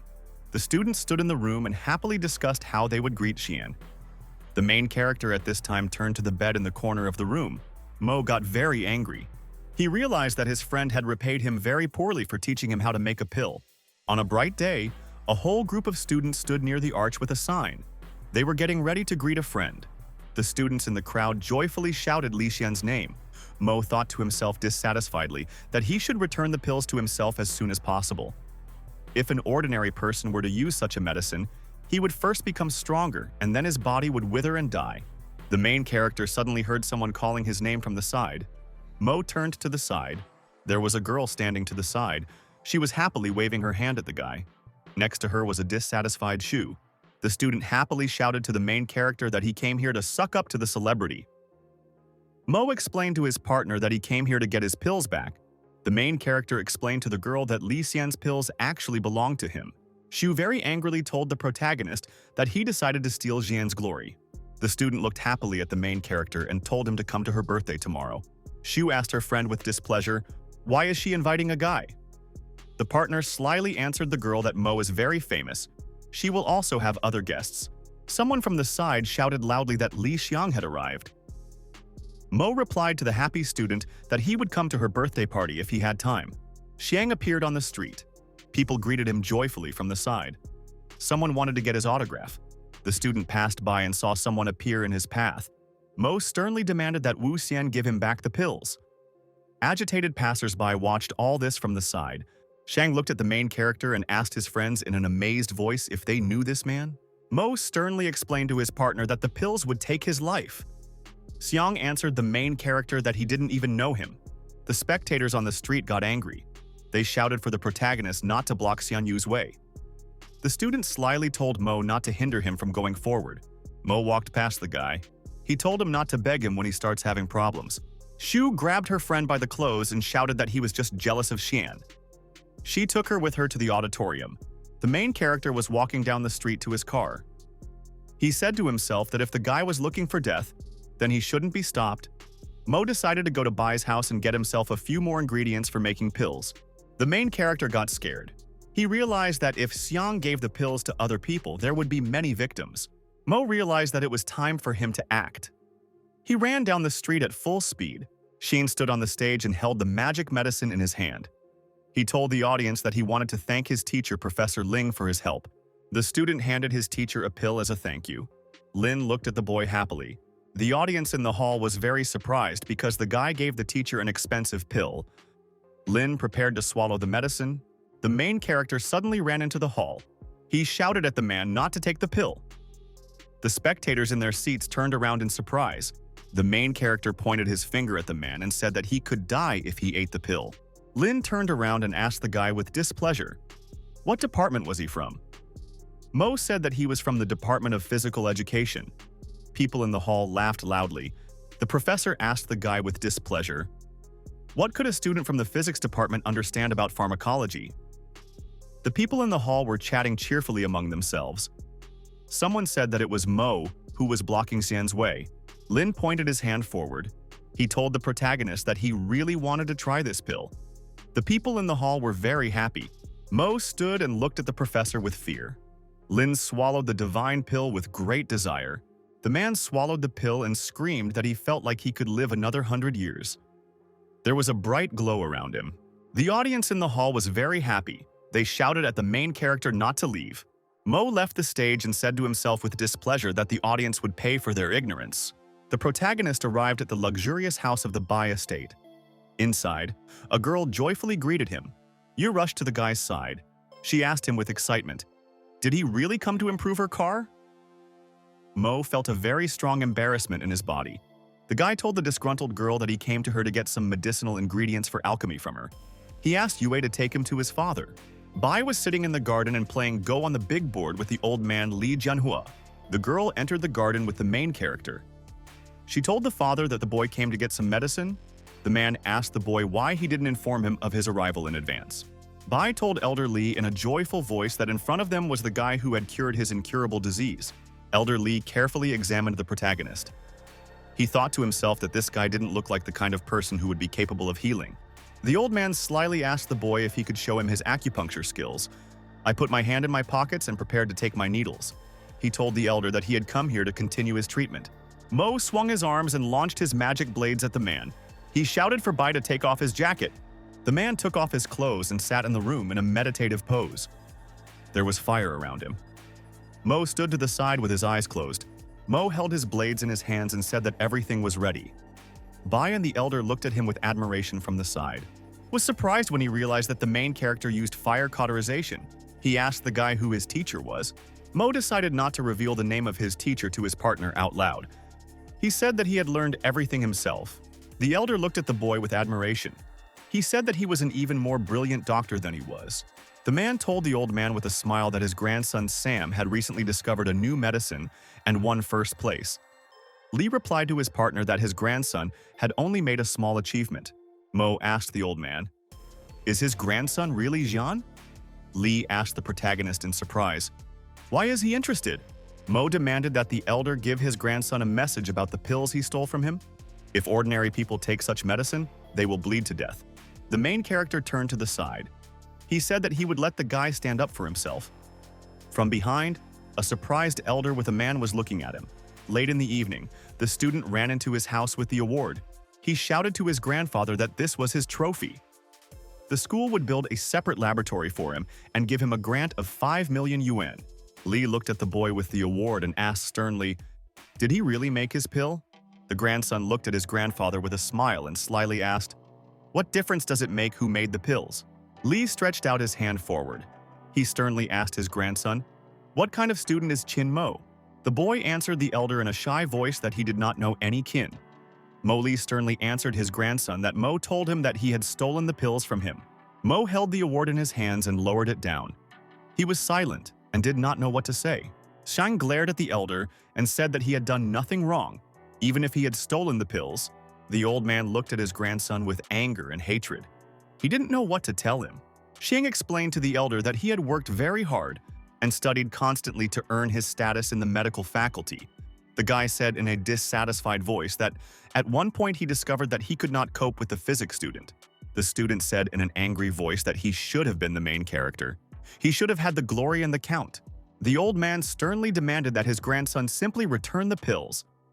Xiang stood in front of the elder, displeased. Li looked sternly at his grandson. He wanted to convey to him a warning from the main character. Xiang glared at his grandfather and said that he would never return the pills. The boy ran out of the room and slammed the door. He shouted to the old man that he could trample Mai. Li sat on the couch and clasped his head in his hands. He knew that people who took the magic pill would die within 7 days. There were many people gathered on the street near the banquet site in honor of Liu Xiaoli's birthday. Guests arrived by car. The girlfriend told the girl Liu with surprise that she had heard that she had invited the main character. Dai said to his friend in an angry voice that Huahai University is very far from Tianfu Hotel. The protagonist will take a bus. After that, an expensive racing car drove up to the hotel. The student turned around and said excitedly that this car belonged to Qiandi. The car stopped and the main character got out of it. Shu couldn't believe that Mo got out of the car. Dai happily told the protagonist that he could borrow his car if he decided to go for a drive. The guests at the party decided that Mo had borrowed a friend's car to pretend to be rich. Shu thought to herself in horror that she had hurt the protagonist's self-esteem and that he had ended up buying himself a car. Mo handed a small gift to the girl. Liu was very happy. Chang on the side was angry because the main character ignored him. The girl told the main character in a joyful voice that she was very happy. The guy answered her that if he agreed to something, then he would definitely come. Chang looked angrily at the protagonist and the girl. He was waiting for brother Jun to come. At this moment, the door opened in the room and some tall stranger in a green cloak entered. The student couldn't understand who it was that came to them. Big Chang explained to his friend that it was a guy named Long Jun, who grew up in the same yard with a girl named Liu Xiaoliu. Jun was very obsessed with Xiaoli when he was young. In the old school, he even crippled about 40 suitors. He even caught one of these suitors near an airplane. Tio said to himself joyfully and angrily that now no one would dare to approach the girl. Soon someone would be very unlucky. Jun came up to the main character from the side and asked in a dissatisfied voice, "Who is he?" Mo and the girl turned to him in surprise. The big guy told the main character in a stern voice that he dared to pester his woman. The protagonist called the guest Big Brother and asked what he was talking about. Xiaoli, frightened, asked Jun to stop. Jun got angry because the guy called him Big Brother. He swung his arm to hit him. The big guy hit the main character with all his might. The people at the party were very scared. Mo was able to calmly defend himself from the giant's blow. He told him in a displeased voice that he had made him lose his temper. Jun was amazed that the guy was able to defend himself from his blow. The protagonist put his hand forward and stopped the giant's hand. Jun was amazed that the student was able to block his blow. Mo looked angrily at the fighter and said that they could fight after the banquet. Jun thought to himself with displeasure that the main character wanted to force him to obey him. Xiaoli angrily told the guest that if he wanted to cause her trouble during the holidays, he should just leave the banquet. The big guy forced himself to calm down. He said that the girl's word was law for him. Jun decided to take revenge on the main character later. The students gathered in a group and clinked glasses of drinks. The girl happily thanked her friends for their congratulations. Jun told his girlfriend from the side to take a look at what he had prepared for her. Xiaoli turned to the side with great excitement and interest. She wanted to look at the gift from her friend. A man in a fashionable suit and hat entered the room. Next to him were his servants with packages. Xiaoli joyfully shouted that it was Mr. Smith in front of her. The guests at the party were very surprised when they saw Mr. Smith.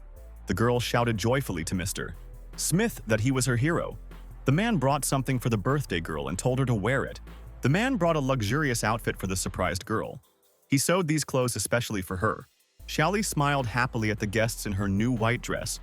People around her shouted at the girl that she was very cute. Sue handed a glass of wine to her friend and said that she looked very cute. Mo looked closely at the girl from the side. He saw flaws in her clothes. One of the students suddenly spilled her wine on her friend's clothes. Shu began to apologize in a frightened voice. Xiaoli was very upset. She looked at her dress with tears in her eyes. Jun approached Mr. Smith and asked him to make another dress for his girlfriend. He promised to pay. The designer told the client that he makes such clothes once a month. The designer turned around and told the student that he could not violate his principles as a designer. He did not want to make an exception for the girl. At this time, the big guy stood behind him, very unhappy. Jun pointed his hand at the girl with displeasure and said that she had ruined an expensive dress from Mr. Smith. The guests at the party whispered among themselves with displeasure. They looked angrily at the frightened Shu. The protagonist glanced at the girl. He realized that she was Aunt Bo's daughter.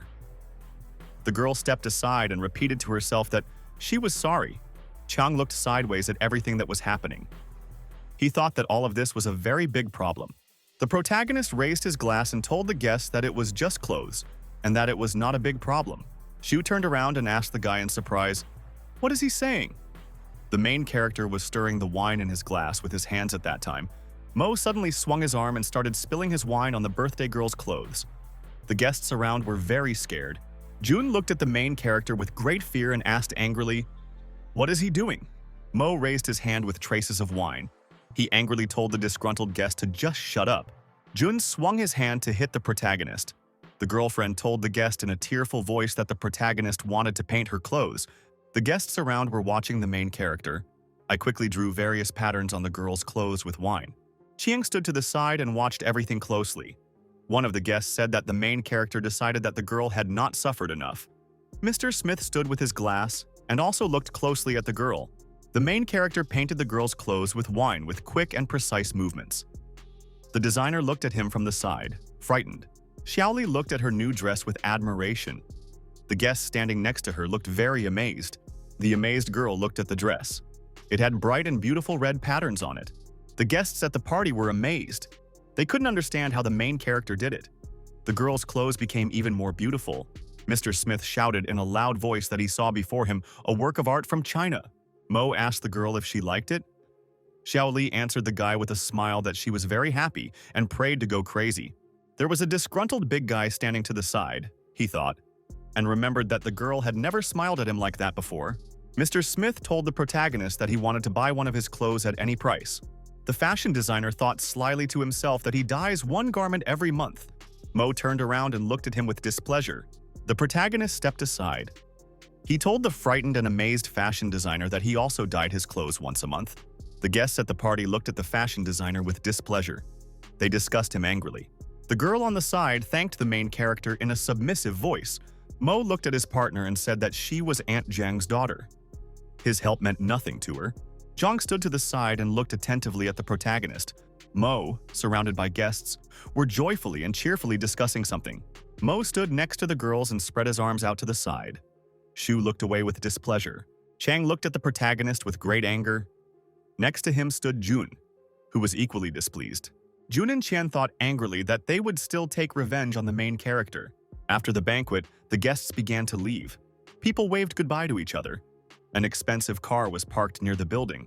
Jun was very disappointed with the banquet. He expected that the girl should have been touched by his gift. He was interrupted by the protagonist. A man in a suit suddenly appeared from the side. He told the guys that he had a cousin named Vandali. This relative likes to offend weaklings. He breaks their arms and legs. This man can be invited to deal with the main character, but he will not be cheap. Jun said in an angry voice that he was willing to pay a lot of money to get rid of Mo. The girl stood near the corner and listened attentively to what the stranger told the guys, that he guaranteed that the main character would beg for mercy tomorrow, kneeling before them. Mo was walking to his home in the dormitory building of Huahai University. Zuo told his friend excitedly that he had received a letter. The main character took the letter in his hands and began to read. He felt as if a bright glow was coming from it. Hu Tianxiao in his message suggested to the main character to find out who is stronger at the boxing gym tomorrow at noon. The main character read the letter and squeezed the paper in his hands. He smiled to himself. The boy threw the message in the trash. He remembered that tomorrow was supposed to be the 4th day. His pills were almost ready. He decided to improve his cultivation. Mo sat in a deep cultivation position. In front of him at this time stood a small pot from which smoke came. The main character sat with his eyes closed. One of his friends slyly said that Mo had wrinkled his face to such an extent that it looked like a macaque. Dai slyly told his friends that they should take his friend out for some fun sometime. Zuo happily responded to his partner, making his face wrinkle up too. The main character suddenly opened his eyes and looked in front of him. A bright glow came from him. The students in the room covered themselves with their hands and shouted that they felt a strong wind. Mo reached the intermediate level of cultivation. The protagonist clenched his fist and said that if his grandfather Long saw this, he would definitely be happy. At this time, the main character's phone rang. His girlfriend called him. Mo asked his partner what she wanted. Shu warned the guy in a frightened voice to be careful. Zhu was lying on the bed. She told the guy that there was a person who wanted to annoy him. Mo excitedly explained to his partner that he didn't need to be careful with anyone from Lungxi. The main character explained to the girl in a bored voice that he didn't interfere in people's affairs and everything should be fine with him. The next day, people gathered in crowds outside Hu's boxing gym. People were talking among themselves. Someone said that today a man would come who wanted to challenge the Hu boxing sect. Someone said with displeasure that the stranger was so arrogant that he dared to call the boxing sect. A crowd of people stood and waited for the arrival of the master, who had many victories in a row. The fans stood in several rows near the doors. Someone shouted that the senior master had arrived. One of the fighters joyfully shouted that this master had defeated numerous opponents. He was taking their lives. Other spectators were also joyfully looking ahead. The crowd of fans loudly greeted the formidable martial artist named Hu Tianxiao. Hugh raised his hand up and greeted his fans. Suddenly, a huge door came down on chains from above. People jumped back sharply. The amazed spectators looked in surprise at the door that came down from above. Hu glared ahead. He thought his opponent would be a worthless piece of trash. The audience in the hall jumped back in fear from the door that fell from above. The guests stood on the street and could not understand why the door, lowered from the crane, blocked their entry into the building. Hu laughed evilly in the hall inside. He told the guests not to worry. This was just a test for their opponent. If the guy doesn't pass this test, then he can't qualify. The fighter shouted loudly to the spectators that he wanted an absolutely fair fight. The purple-haired spectator said in an angry voice that Master Hu was absolutely right. Wang Dali told his partner that Wimp had no right to call Master Hu at all. The spectators looked closely at the huge doors. They weighed more than 800 kilograms. Someone from the side shouted that Master Hu had thought of everything. He left a small hole in the door. The spectators looked closely at the small entrance below the door and laughed. It looked like a hole for a dog. The fighter on the side said in an angry voice that if the main character came here, he would not be able to enter or retreat. Hu shouted towards the opponent that if he had even the slightest prospect, he would not strain himself. Hu clenched his fist with all his might. He shouted that the protagonist dared to mess with his students and threatened to beat him up when he came. People stood and looked with great attention at the huge door on the side. They expected that a guest would pass through it. Someone whispered to the audience that a guest had arrived. They were wondering how the guy would come through the door. Hu looked ahead with joy. He expected that his opponent would have to shamefully crawl inside the hall. The main character approached the door and saw a hole. Someone from the audience happily thought that the show was beginning. Hu looked ahead with an angry and interested expression. He was waiting for the guy to appear. The main character came up and suddenly lifted the heavy door above him with his hand. He looked into the hall at the surprised people and asked how they all got here. The guests inside the room were very surprised. They looked at the guy in amazement. Hu looked thoughtfully and silently at his opponent. He realized that the guy was just as weak. The main character lowered the heavy door to the floor with his hands. He said in a calm voice that if the door fell on someone, that person would say goodbye to life. Hu looked angrily at his opponent and said that he was truly worthy of fighting against him. The fighter looked at the main character and said that he wanted to discuss something with him now. The fighter pointed his hand at the main character. He angrily told the guy that he had hurt his students with vile methods. The audience in the hall were talking to each other. Someone said that the main character is very arrogant and deserves to be punished. Hu thought angrily to himself that he would first humiliate his opponent in front of the public in order to damage his psyche. Mo sternly reminded his partner that the students of his boxing school humiliated people and created problems. Mo looked at his opponent and said that he had come here to make him keep himself in check. But he did not like the false accusations against him. The main character sternly told his opponent that he would teach him by force now. Ho looked closely at the guy. The fighter laughed evilly. He was interested to see how the main character wanted to train any of their boxing sect. The audience watched the main character with interest. No one believed that the guy was trying to surpass the senior martial artist who had been practicing for 30 years. Hu stepped forward. He told the protagonist that he was not strong enough to threaten him. The fighter swung his arm and shouted at the guy that he would crush him effortlessly. Hu looked sternly at the guy and shouted that in this room, there would only be victory or defeat. Hu stuck his paws forward and rushed forward at the guy. He shouted that he was attacking. Mo stood and calmly looked at him. The protagonist glanced at his opponent and thought that he should not miss such an opportunity to practice.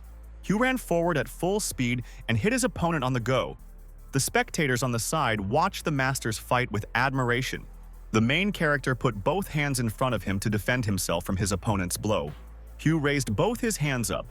The main character flew up to his opponent unnoticed from behind and somersaulted. The spectators were very surprised. Someone shouted that the guy dodged Master Hu's attack in the air. Hu swung his arm to attack the guy from the jump. Someone from the side shouted that the master really deserved his consecutive victories.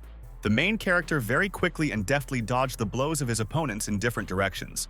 Hu was surprised to think that his opponent didn't even think of fighting back. He shouted at the guy that he was too weak to defeat him. The protagonist watched his opponent closely. He decided to leave some of his techniques for later. Mo raised his hand up and calmly blocked Hu's powerful blow. The audience watched the fight with amazement. The main character was able to withstand the onslaught of Master Hu from the air. Hu rushed forward at the protagonist. He shouted at the guy that he wanted him to join his fighting sect. The fighter promised the protagonist that he would be able to do anything he wanted in Longxi. Mo extended his hand up and held his opponent's hand. He told him in a calm voice that he refused. The main character threw his opponent back with a powerful blow. He also jumped to the side. Mo landed on the ground and grabbed it with his hand. He said in an angry voice that the people in the boxing sect are all worse than each other. The main character told his surprised opponent that he himself had really hoped for this battle. Hu looked at the guy with displeasure and said that he did not appreciate his kindness. The fighter got angry because the guy didn't accept his offer. He angrily reminded him that he was the strongest sect master in all of Longxi. The fighter clenched his fist. He shouted at the guy that Master Hu's instant kill technique was very strong. The main character put his hands forward. He was able to block a powerful blow from his opponent. Mo stood and held off the attack from the fighter. Someone from the audience said with excitement that Mo was completely overwhelmed. The difference in strength between the participants in the fight was very great. Van watched the masters fight with admiration. Another fighter said that the main character would have to kneel and ask for forgiveness. Hu swung his arm for another powerful blow. He said angrily that he was a little overexcited and revealed his techniques. Mo looked at his opponent with fear. The main character sharply dodged the opponent's blow. Hu angrily shouted at the guy that he would take the victory for himself. The main character stood in a fighting stance. Hu angrily demanded that the guy get on his knees and surrender. The main character looked angrily at the fighter and said that he had already given him a chance. The master looked at the guy in fear. The main character raised his finger and told his opponent that the combat sect would no longer exist. The main character swung his arm sharply in mid-flight to hit the fighter who was flying towards him. Hu put his hands in front of him to protect himself. The protagonist thought that he was almost scared by his opponent's face. The main character swung and hit the fighter with all his might. The master looked at his hand in fear and felt a strong pain in it. Mo continued to hit his opponent with very powerful blows. Hu screamed very loudly. The master's face became very tense. People around him watched Hu with fear. The beaten master lay on the ground. The main character approached him from the side. The spectators could not believe that Mo beat his opponent with just one blow. Wang shouted in a frightened voice that their master had been defeated. Another fighter on the side said in a frightened voice that even Hu's hands were crippled. The spectators screamed in fear that the master's internal organs were also damaged. Hu became a cripple even weaker than ordinary people. The beaten master lay on the ground and could not get up. He looked ahead with an unseeing gaze. The main character addressed the audience. He strictly warned them that none of them should use force to bully the weak and create problems. He threatened with consequences. The frightened fighters fell to their knees in front of the main character. The guests of the duel were very shocked by the master's defeat. Someone thought that it looked as if a man with absolute power was teaching a lesson. The students came to visit Wang Tai. Li Chang demanded that his partner kill one student for them. Tai told the guests with admiration that he had seen a fight in the Hu family's martial arts hall yesterday. He had learned all of the guy's kicks. With his new techniques, he could have knocked out all the students at the university. The guests were very happy with the mercenary's answer. Someone shouted that the main character would definitely die this time. A girl was standing around the corner and eavesdropping. The mercenary promised the students that he would come as soon as they called the victim. The girl thought to herself with excitement that if Tai really was a mafioso, then the main character would have problems. Yu stood near the wall and grabbed the phone.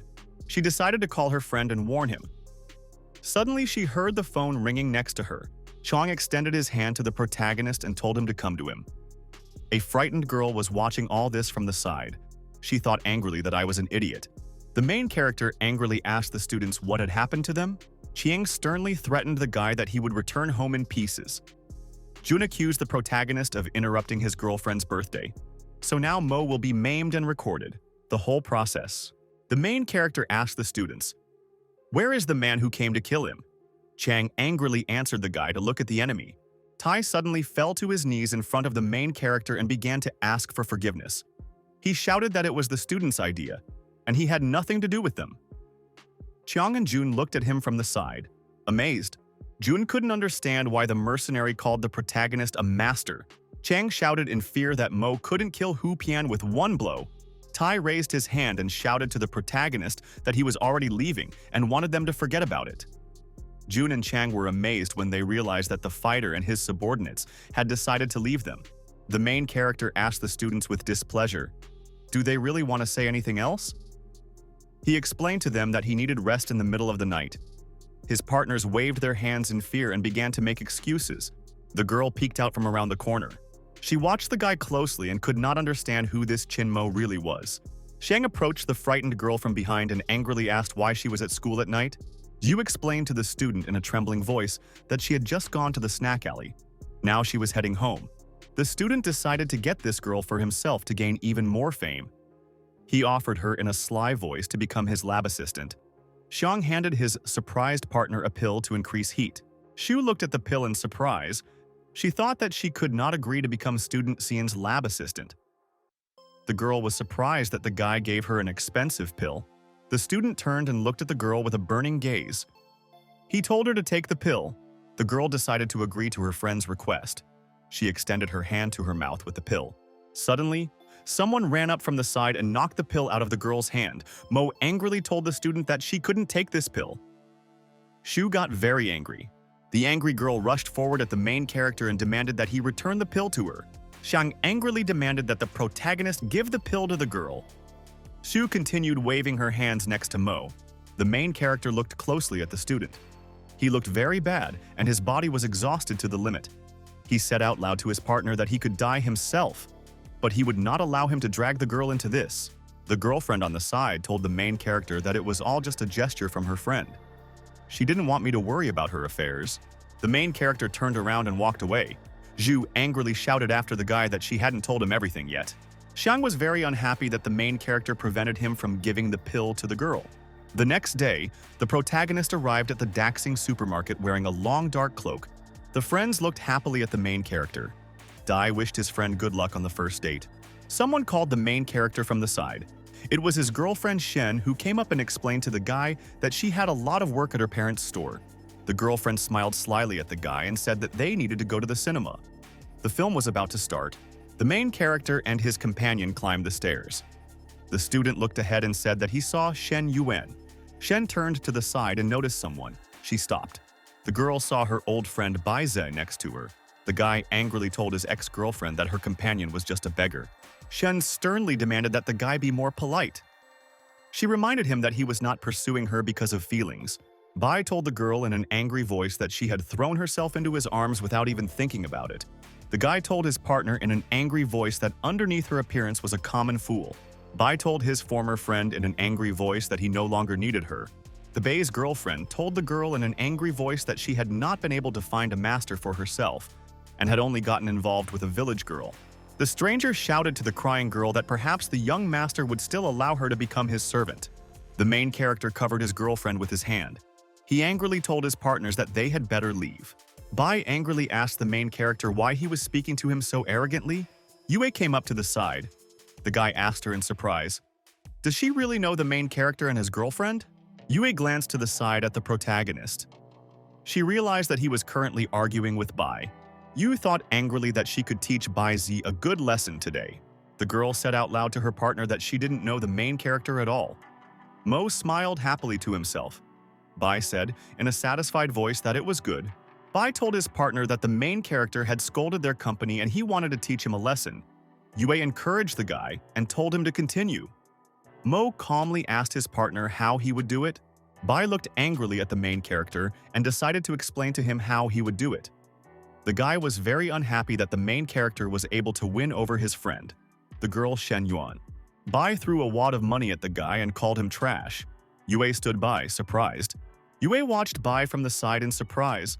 Mo calmly watched as green bills fell in front of him. The guy angrily demanded that the main character crawl between his legs. He promised to forgive him and give him the money. Yue stood to the side and watched the main character closely. She happily thought to herself that Bai would definitely die now. Shen hugged her boyfriend by the hand. She told him that his rival was from Baihei Medical Company, and there was no need to provoke him. Mo grabbed the phone and wanted to call someone. Bai stretched out his hand forward. He menacingly shouted to the main character that calls would not help him anymore. The main character called Wai Xin. He asked someone to help him deal with a representative of the Bai family. The guy looked at Mo with great interest. He did not believe that he called Director Bai. The guy pointed angrily at the main character and said that he didn't understand why he could be acquainted with the director of Bai. The stranger looked slyly at me and said that he liked to brag. Yu thought slyly to herself that their partners had no idea that they were flying very quickly towards huge problems. Bai impatiently swung his arm to hit the protagonist. Shen shouted in a frightened voice at the guys to stop. A stranger ran up from the side and shouted at the boy that he was an idiot. Bai still held his hand in front of him. He realized that he had heard his father's voice. The boy turned around and asked his father in surprise why he wasn't at the meeting in the next building. Bai bowed to the main character and asked for forgiveness for the fact that his son insulted him. The guy next to him was surprised. He could not understand why his father bowed to the guy. Mo looked at the man in surprise and asked, "Is it really his son next to him?" Bai answered his partner that his son was indeed next to him. The main character told his partner in an angry voice that his son threw money in his face. This means that their family has a big budget. Bai rushed to the main character. He asked in a displeased voice why his father should bow to him. The man suddenly swung his hand and hit the surprised guy in the face with all his might. The son asked his father with displeasure why he hit him. The man sternly asked his partner if he knew who the main character was. The man pointed his finger at the main character. He sternly shouted that Mo is the savior of the director Bai. The beaten guy listened to his father in surprise. An angry man beat his son with all his might. He shouted that he practically destroyed his family. The father demanded sternly from the boy that he kneel before the main character and apologize. I stood silently surrounded by my girlfriends. Bei fell to his knees in front of the main character and asked for forgiveness. Mo sternly demanded that his partner apologize to the girl. After that, the guy apologized to Shen for stalking her day after day.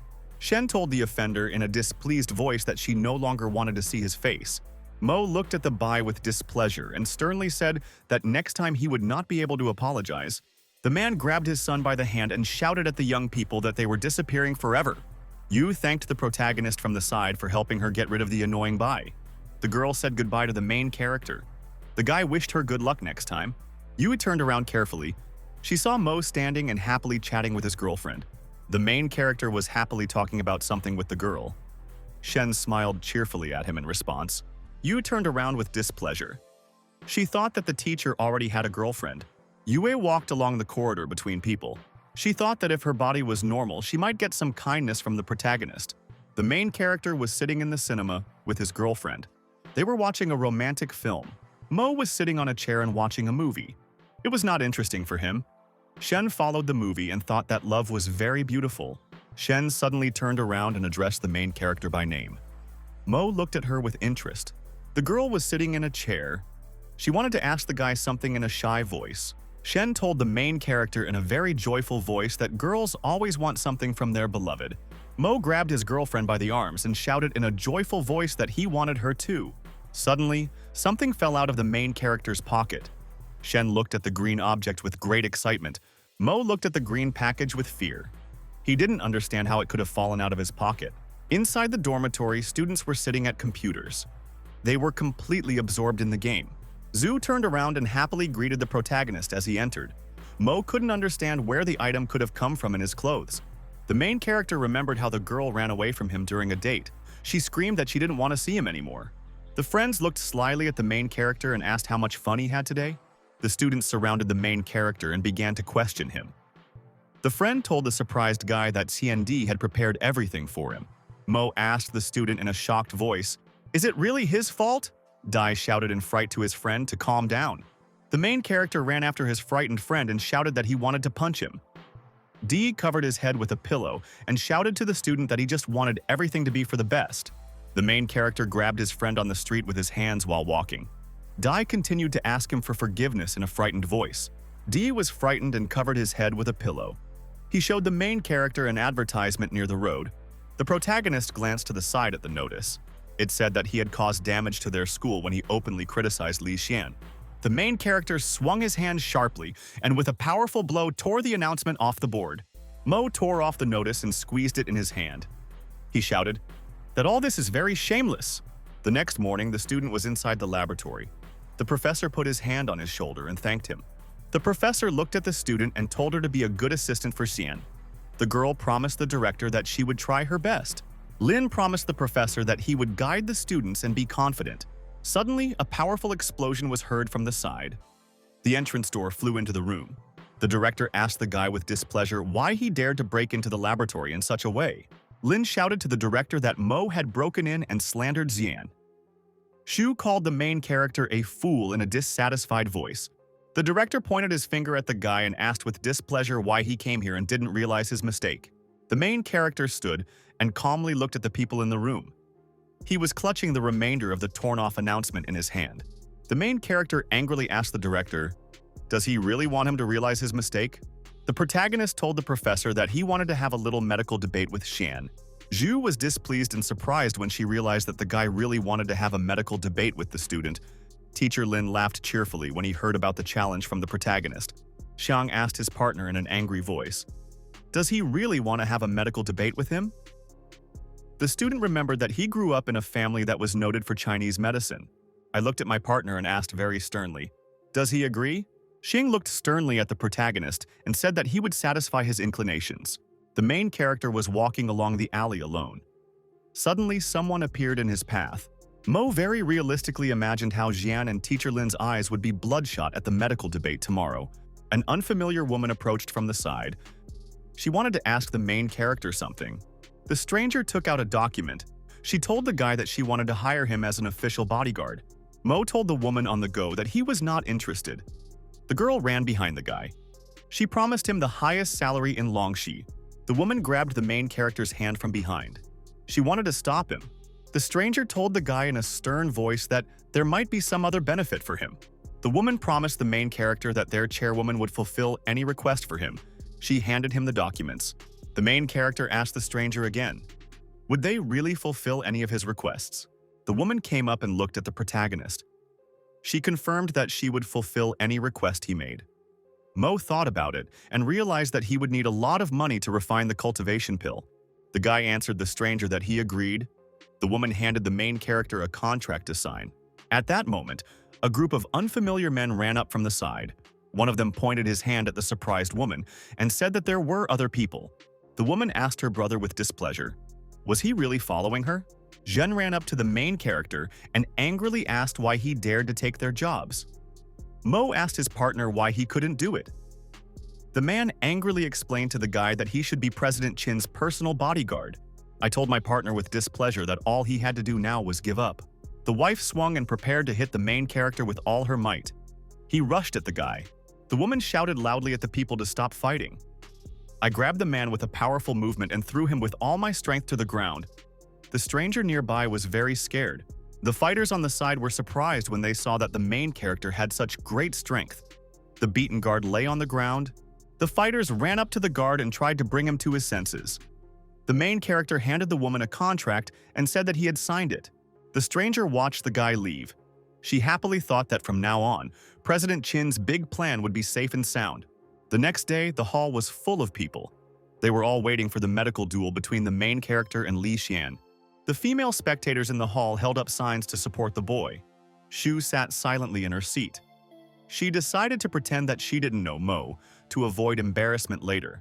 The student on the side told the girl that the main character is known for his fighting skills. The partner explained to the guy that Mo was able to win the fight only thanks to luck. The audience looked with interest at the big red curtain above the stage. Someone shouted that if Mo disgraced himself this time, the whole school would know about it. The main character opened the doors and came out onto the stage.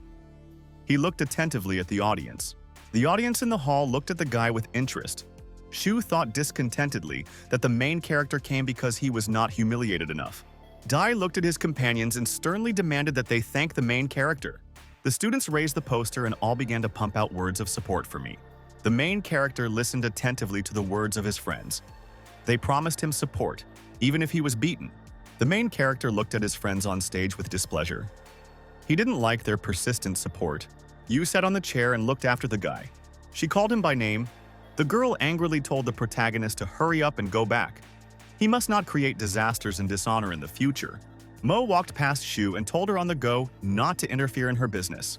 Half an hour later, the main character was standing on the stage near the stands.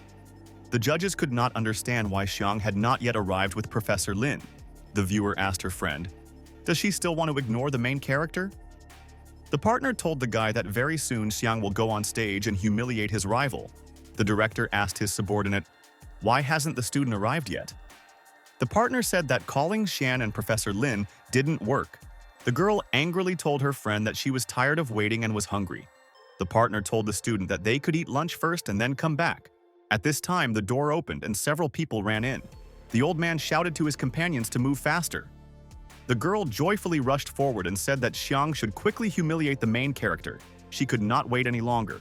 The old man ran up to the director and wanted to tell him something. Two of his workers were carrying the unconscious Lin and Xian. The student looked very bad. His face had aged and become wrinkled. Xu looked at the student from her seat in surprise. She didn't understand how Xiang could change so much. The old man ran up to the main character and wanted to ask him for something. Li and his grandson fell to their knees in front of the main character. He asked me to save his grandson. The audience was very surprised. They could not believe that Elder Li knelt before the main character. The main character angrily asked the old man, "Was this all just a warm-up?" The elder Li knelt down and asked the boy in a frightened voice to save his grandson. Xiang lay to the side and could not get up. He looked deathly pale and weak. The protagonist calmly replied to Elder Li that he had warned him many times.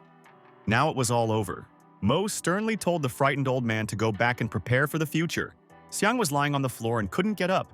He reached out to the main character and asked him to save him. The student kept asking the main character to save him. Someone threw a microphone onto the stage from the side. Xiang was lying on the floor and screaming that he didn't expect the pill to cause such a reaction. The audience in the hall listened attentively to the words of the student on the stage. Xiang shouted that he should not have stolen an honor that did not belong to him. Xian stood up on the stage. He told the protagonist in a weakening voice that he would definitely die. I told the lying guy in a stern voice that he had chosen this path himself. The panacea was not meant for ordinary people like him. At this point, the student on stage began to twist his legs in all directions. Mo explained that the side effects that were now appearing were just the beginning. Xiang felt a very strong pain in his body and screamed loudly. His limbs continued to twist. The audience in the hall looked at the guy on the stage with fear. Xian's arms and legs were twisted in different directions. The student screamed loudly that it hurt a lot. The protagonist said in a calm voice that these were the side effects of the divine pill. The amazed people sat in the hall and looked at the stage. There was an oppressive silence all around. Zhu was very shocked and frightened. She sat and silently looked ahead. The girl remembered that the main character stopped her from taking the pill in time.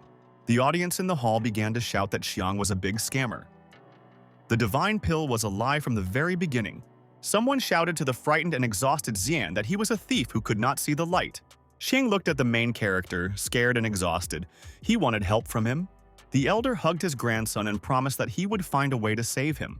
Li bowed to the main character and shouted that he knew a way to save him a lot. Mo turned around and looked at the people. He felt very sorry for them.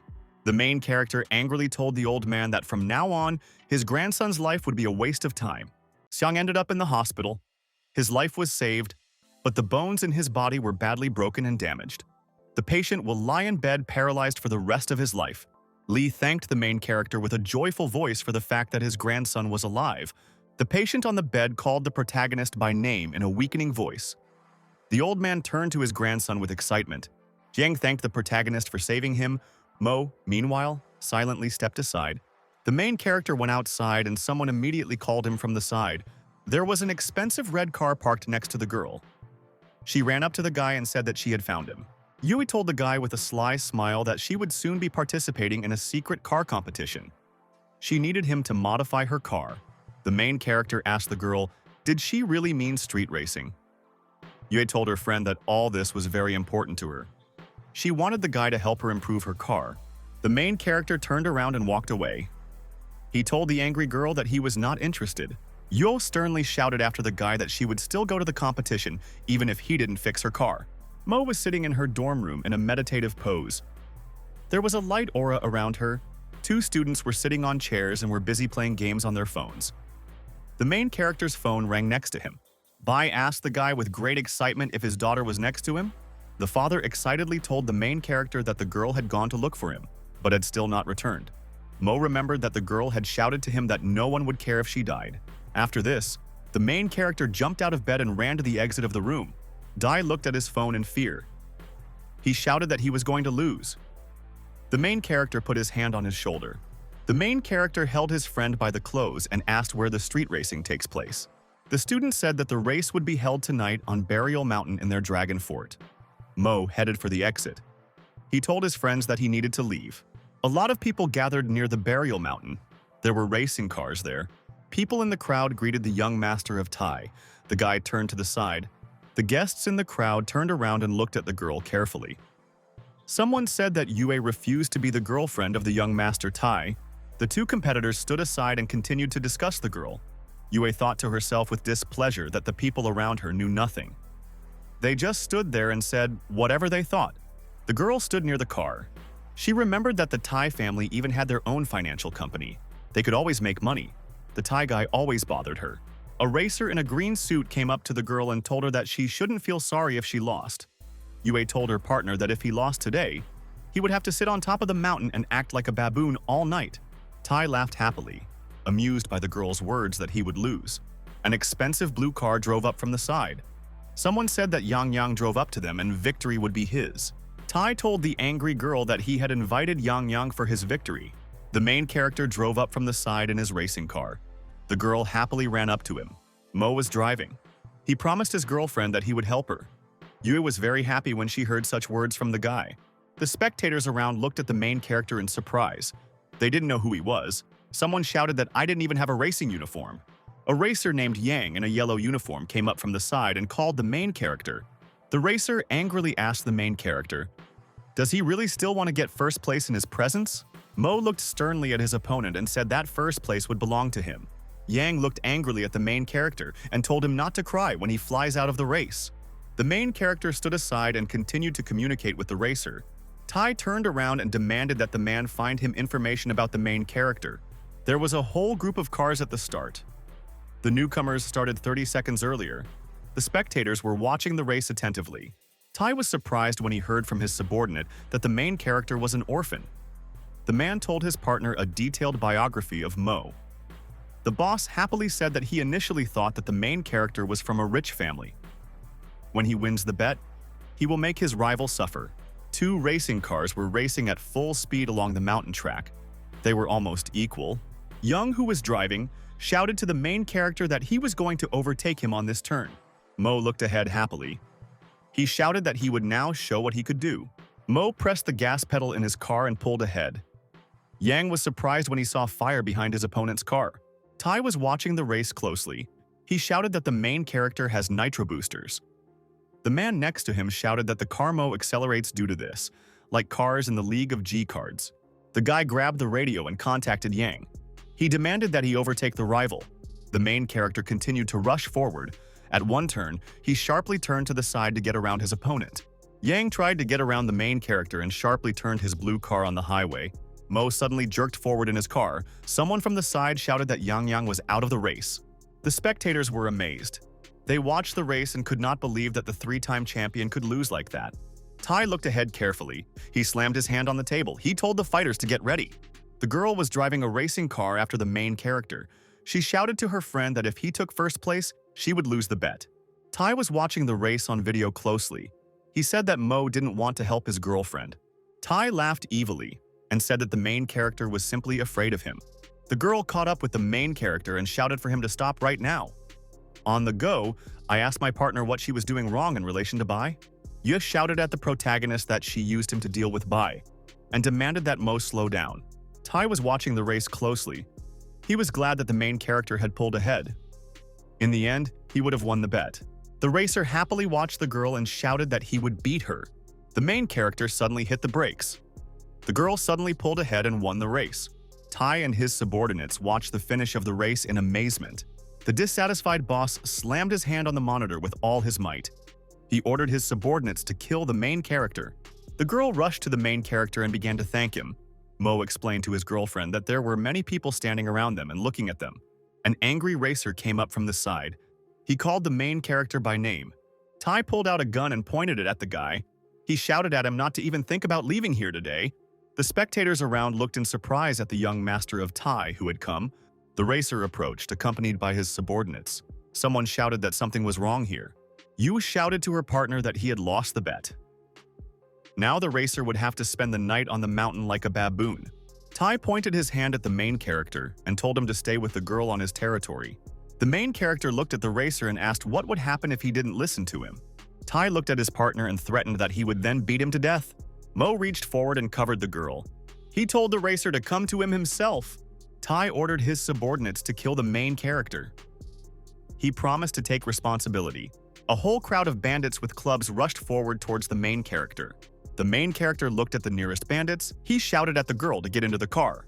The main character dealt with the fighters very quickly. Then he approached the Tai. The spectators stood amazed. They couldn't believe that one guy could beat up so many people. Ye was sitting in the car. She looked happily at her friend and shouted that he was amazing. The racer pointed his gun at the main character and prepared to shoot. I looked calmly at the racer and said that he could pull the trigger. Tai was amazed that the guy in front of him didn't even beg him to save his life. Tai was very scared for a moment. Sweat appeared on his face. The racer shot at the main character and shouted at the guy that he wanted to die. Mo very sharply put his hand forward to protect himself from the flying bullet. The main character defended himself thanks to the Kingdom of Combat Fundamentals. It could protect him from a regular bullet. This skill did not protect against heavier weapons. Mo could not risk his life with such things any longer. Tai, with a gun in his hand, fell to his knees in fear in front of the main character. He decided that there was a monster in front of him. The racer nervously told the main character not to come near him. Mo grabbed his opponent by the clothes and reminded him that he had ordered him to be killed. The man sat in the room and closely watched the main character on the video. The man looked at the guy on the screen and said that he was really strong. The fighter on the side told the boss that the main character made him afraid to the point that his body wanted to kneel. The boss told his subordinate in a thoughtful voice that they should establish a friendly relationship with the main character. A subordinate ran up from the side. He shouted to the frightened boss that the young master of Tai had gotten into trouble in the burial mountain. The boss said in an angry voice that someone was tired of living if such a person caused trouble to his son. The main character was sitting on the trunk of a car and pressed the racer to the ground with his foot. Tai shouted at the guy not to step on him anymore. Mo looked carefully to the side. He saw many cars driving up to him. The boss got out of the car. He angrily asked the main character how he dared to touch Tai Shin-on's son. The audience looked at the arriving guests in surprise. Someone said that the main character would definitely die now. Tai lay on the ground and demanded that the main character let him go. He was overwhelmed that his father would kill him, and was unhappy that the protagonist kept his son even after his arrival, and ordered his subordinate to go and kill the guy. The fighter told the boss that he would do everything in 3 seconds. Yue raised her phone up and tried to get some signal. On the side, the audience watched attentively as the boss went to deal with the main character. Anne, accompanied by his terrible subordinate, walked towards the guy. I stood and calmly watched as the boss walked towards him, along with his subordinate. Tai was lying on the ground. The main character's foot was standing on top of him. The racer decided that Mo would definitely die now. The boy began to take a closer look at his father and noticed that he had changed somehow. The racer noticed with horror that the faces of the guard and the boss were somehow very distorted. Tai looked at the people approaching with fear. They froze like ice statues next to him. The main character stood and looked absolutely calmly at the people walking towards him. The boss and the fighter stood and looked ahead as if they were looking at the devil, and stopped. He looked at the main character with a piercing and frightened gaze. The man looked closely at the guy and remembered how he had defeated him with one blow, and bowed to the main character and asked him for forgiveness for the misunderstanding. Tai could not understand why his father bowed to the guy. The people in the crowd couldn't understand why the godfather was apologizing after his son was beaten. Yue was surprised that even An was afraid of the main character. The main character told the boss about the bet his son had made, and bowed to the guy and said that they would carry out his order. Tai was very surprised when he heard such words from his father, and sternly demanded that the guy behave like a baboon because he lost the bet. Tai began to jump on the ground like a monkey. Anne and his subordinate bowed after the main character. Mo walked away hand in hand with his girlfriend. The main character drove up to a big house together with his girlfriend in cars. Yue grabbed the guy by the hand. She shouted at him that she would admire him even more now. Mo answered his partner to go and rest. Suddenly, the girl lost consciousness and fell into the arms of the main character. I put my hand to the girl's throat. He noticed with horror that her body was very cold. The main character carried his girlfriend in his arms into the room. She was unconscious. I put the girl on the bed and prepared to help her regain consciousness. The main character unbuttoned his girlfriend's clothes and prepared to bring her back to life. The protagonist looked closely at the girl's body lying in front of him. He couldn't examine her, if she was dressed. Mo turned away and thought that his girlfriend's skin was very soft. The main character shook his head sharply to the side. He ordered himself that he should be serious. Mo looked at the patient's body on the bed. He saw something that looked like a piece of ice near her head. A man and a woman were walking down the street. The wife angrily told her husband that something could happen to their daughter. The husband explained to his partner that if she hadn't divorced him, their daughter wouldn't have been such a rebel. The man stopped near the house and noticed light coming from the window. The main character stood and there was a magical glow near his hands. He decided to start using his spiritual power. At this time, the young patient came to her senses and took a deep breath. The main character turned around in fear. He saw someone enter the room. Mo looked at the girl's parents and said that he just wanted to heal their daughter. The man was sitting on a chair near the bed where his daughter was. He looked at the guy with displeasure. The woman rushed behind the main character with an axe. Mo ran away and shouted to his girlfriend's parents to calm down. The girl came to her senses and began to make some sounds. The father turned to his daughter in surprise. Mo stuck his hand out to the side.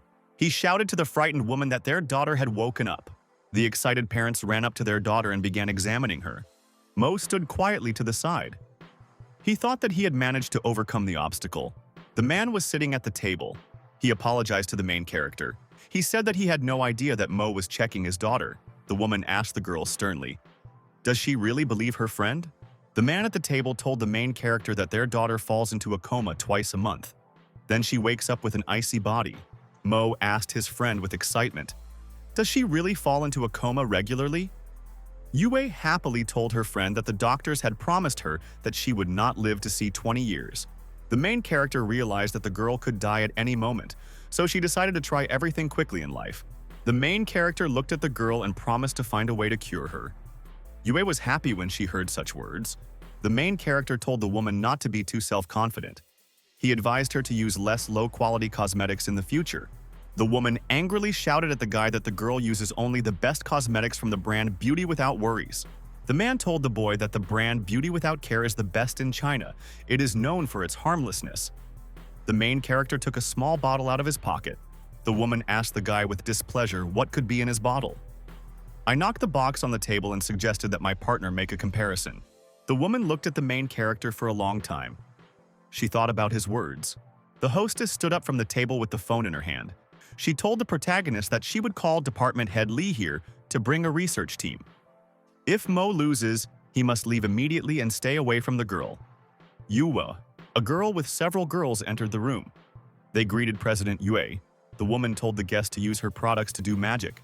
The woman pointed her hand at the main character and said that he should look. The boy and girl were painting Yue's face. He said that their brand stands out from all the others because of its low content of harmful substances. Yue opened her eyes with makeup on. The man said that cosmetics cannot be completely harmless. The hostess turned to the main character. She told him that it was his turn. Mo opened a small tube in his hand. He prepared to use it on the girl. The guy dripped a small amount of cosmetic product onto Yue's face. The girl was surprised by the new sensations. Her skin became like that of a newborn baby. The girl pointed the scanner at the subject's face and was very surprised. The owner asked the worker what the result was. The girl said that the main character's drug did not contain any harmful substances. The woman was very surprised. She thought that if their company used such a product, the profit would be very high. The hostess extended her hand from behind to the main character and shouted for him to wait. I was heading for the exit. He told the girl to use his remedy. I turned around and asked the woman with displeasure, "Does she really need anything else?" The hostess served hands and offered the main character cooperation. Their company could make him a good offer. Mo answered his partner that he was not interested in such a thing. The woman told the protagonist that she was offering him 70% of the entire sale. The daughter held an apple in her hands. She put her hand on the man's shoulder and said that if he were like the main character, her mother would not have divorced him last year. The main character smiled and told the mistress that he was leaving this matter to her. The guy decided to himself that cultivation required a lot of money. If he had 70% of the profit, he would guarantee a stable income flow. Mo was walking quietly down the street late at night. He decided that he could no longer cultivate. Suddenly, someone ran up to the guy from the side and called him Love. The main character turned around and saw some stranger with a piece of paper in his hands. The guy called him Love again. The stranger wanted to confess his love to the main character. Mo was frightened to think that he got a strange admirer after the debate a couple of days ago. A fat stranger stood on the street and read a love letter from paper. I listened to him attentively. The street poet raised his leg high and continued reading poetry. I looked at him with displeasure. The stranger extended his hand to the protagonist. He said with excitement that I really wanted to hug him now. The stranger began to cry. He wanted to read this poem to his girlfriend. I couldn't understand where the guy got such self-confidence from. The main character held a piece of paper in his hands. He promised his joyful partner that he would help him write a poem. The stranger snatched his paper from the protagonist's hands. He said with displeasure that my creativity could not compare with his. The student asked his partner sternly, "What faculty was he in?" My answered that he was in the physical training faculty. The stranger turned around and looked at the main character with suspicion. The student asked the protagonist if he knew Chinya Mo. After that, Mo immediately realized that his partner did not want to give him the love poem he had created. The main character could not decide whether he should immediately tell his partner who he really was. The stranger shouted that his name was Lee Cha. He promised in an angry voice that he was ready to defeat Chinmo on the day of the sports festival. The protagonist turned around and walked away. He promised the loser that he would pass on his words to Chinyu Mo. The student burst into tears of grief again. The main character returned to the dormitory. He saw upset students there. I asked my friends what happened. Dai turned around and asked his friend, "Didn't he hear the news?" The sports festival was about to start. Coach Ching wanted to force them to take first place. The student said in a dissatisfied voice that Li Cha had returned, so they must now admit defeat. The main character remembered how he had just seen Li Cha on the street and how he had read him his poems. Dai looked angrily at the main character and said that he would now suffer. The protagonist's friends surrounded him. They told him that the student Li Cha was very angry when he found out that Mo had gotten close to the girl Chen Van. He promised to humiliate the protagonist at the sports festival. Dai told the main character with a smile that his rival would be taking part in the 5 and 10-kilometer races at the festival. The day of the sports festival came. Spectators were sitting in the stands. Dai told his friends that they had to sign up the main character to participate against Li Cha so as not to lose their grades at school. A female coach approached the students from the side. She angrily told them that if they didn't take first place, they could go home and breed pigs. Dai warned the protagonist not to relax. It was up to him whether they could keep their school grades. The friend turned around and promised Mo that they would thank him with an excellent banquet after the festival. The students were talking among themselves. One of them said that everyone was confident in winning, and he won every year. A girl named Shu came up from the side. She brought the main character his dog in her arms. Milky happily rushed into the arms of the main character.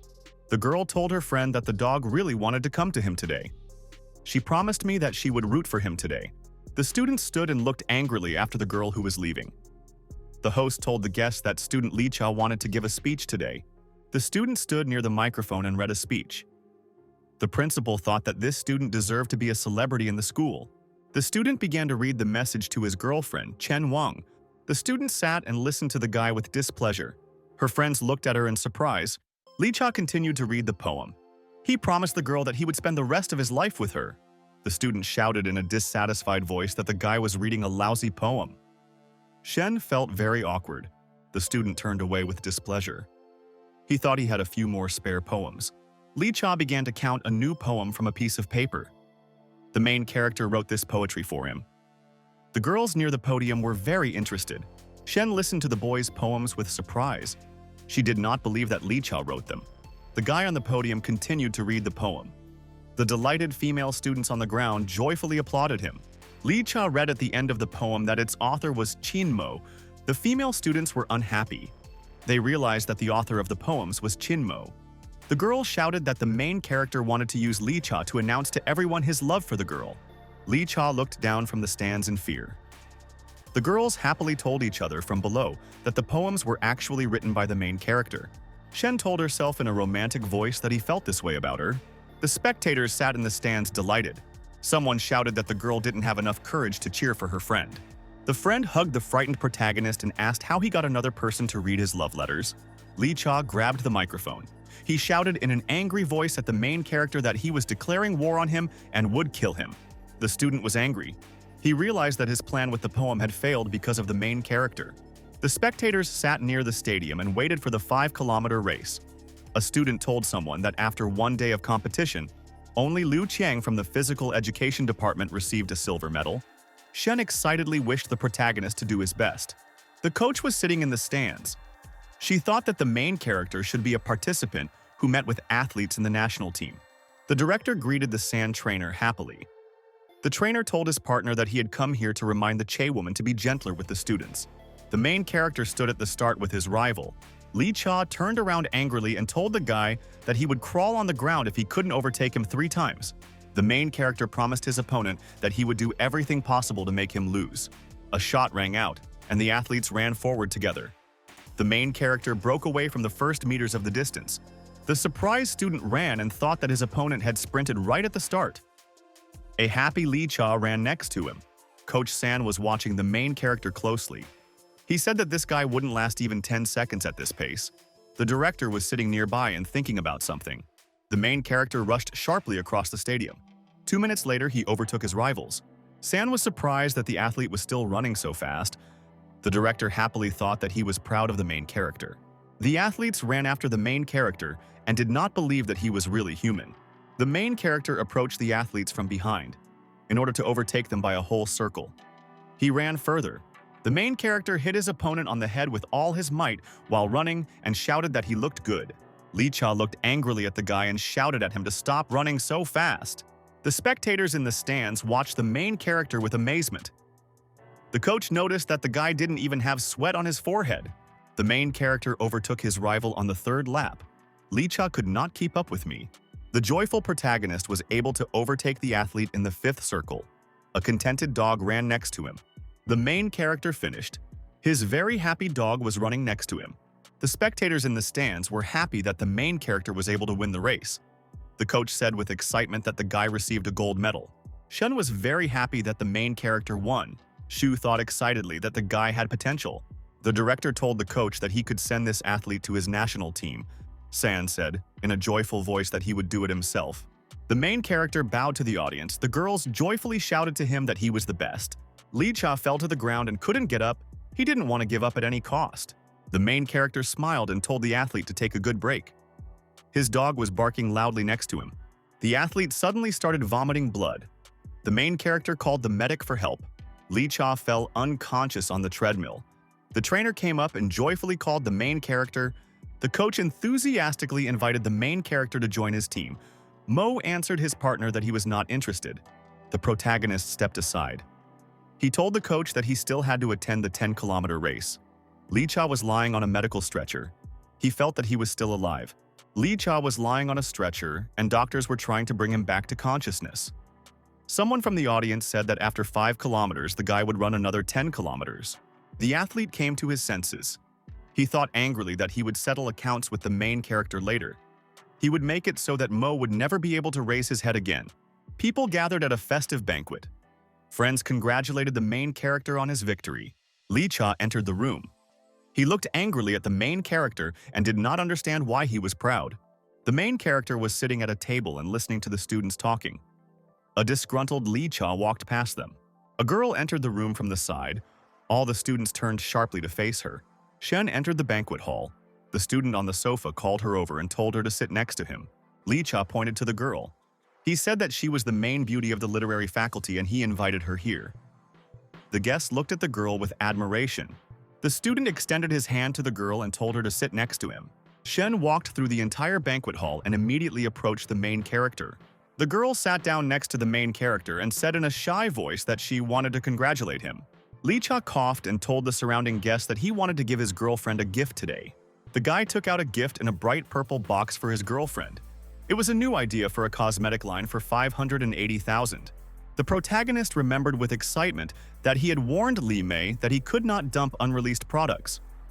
He did not understand where the student could have gotten this product from. The student approached and handed the girl a box with a gift. Admiring guests stood behind. Shen told the guy in a shy voice that she couldn't accept such an expensive gift from him. Lee Cha shouted to the girl that he had specially bought this thing for her. The girl looked at the gift box with admiration. Her friends nearby shouted at her to try it. The drug was supposed to make her more beautiful. The student took the pink bottle and poured its contents directly onto her face. The girlfriends looked at the girl with admiration. They also wanted such a cosmetic set for themselves. Lee Cha stood to the side and thought that he had won the girl over. Shen looked at the mirror with admiration. She said that one drop of the drug was magical for her. The girl told her partner in a modest voice that she couldn't take his gift. Lee Cha pointed his hand at the main character with displeasure. He asked his girlfriend, "Does she really want to be with this poor guy?" Mo turned around and glared at the student. His partner asked the main character, "Can he really afford to buy his girlfriend cosmetics for $500,000?" Someone on the side told the student that the main character drives a tuned Lamborghini. Lee Cha pointed his finger at the main character. He told the girl that he could only treat her to pancakes without eggs. Mo answered his partner that if he wanted, he would give the girl a whole truckload of expensive cosmetics. Lee Cha laughed when he heard the main character say something about a truck of cosmetics.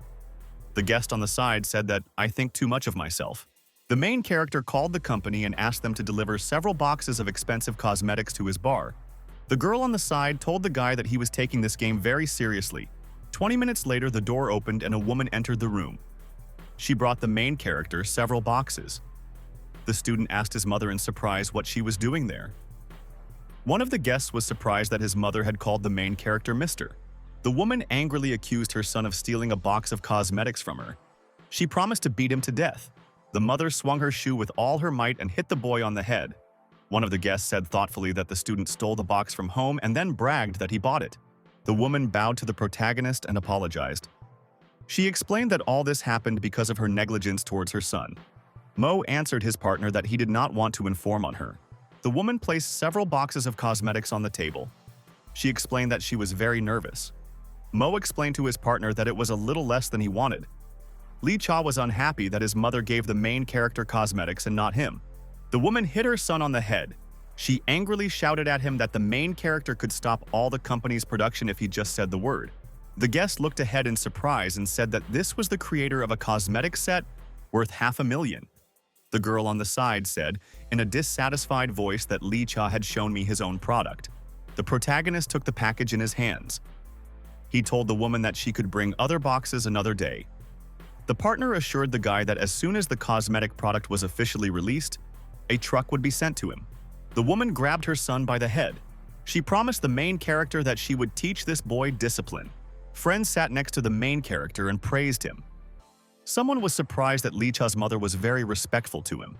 At this time, the protagonist's phone rang. Mo reached out and picked up the phone. Shen was sitting to the side. She looked at her friend with excitement and did not know what kind of relationship he had with Xu Yan. The main character asked the girl on the phone what she needed. Xu demanded that the guy come to her house in a couple of days. It was necessary to prepare dinner for an important person. The main character was standing near the girl's house next to his car. The girlfriend asked the guy to explain to her what happened that night. She didn't understand. I looked at my partner and asked again, "Does she really not understand?" Shen stepped aside. She told the protagonist in a shy voice that she wanted to wait. Mo excitedly extended his hand forward to his girlfriend and wanted to tell her something. My gaze burned as I watched the girl leave. He thought with displeasure that there were only more misunderstandings. There were a lot of guests at Xu Yan's house. They were sitting on the sofa. The man told Dr. Liu that he really didn't want to disturb him. Without him, they wouldn't have invited the Bai family. Liu told the owner that in the past he had helped the son of the Bai family when he was sick.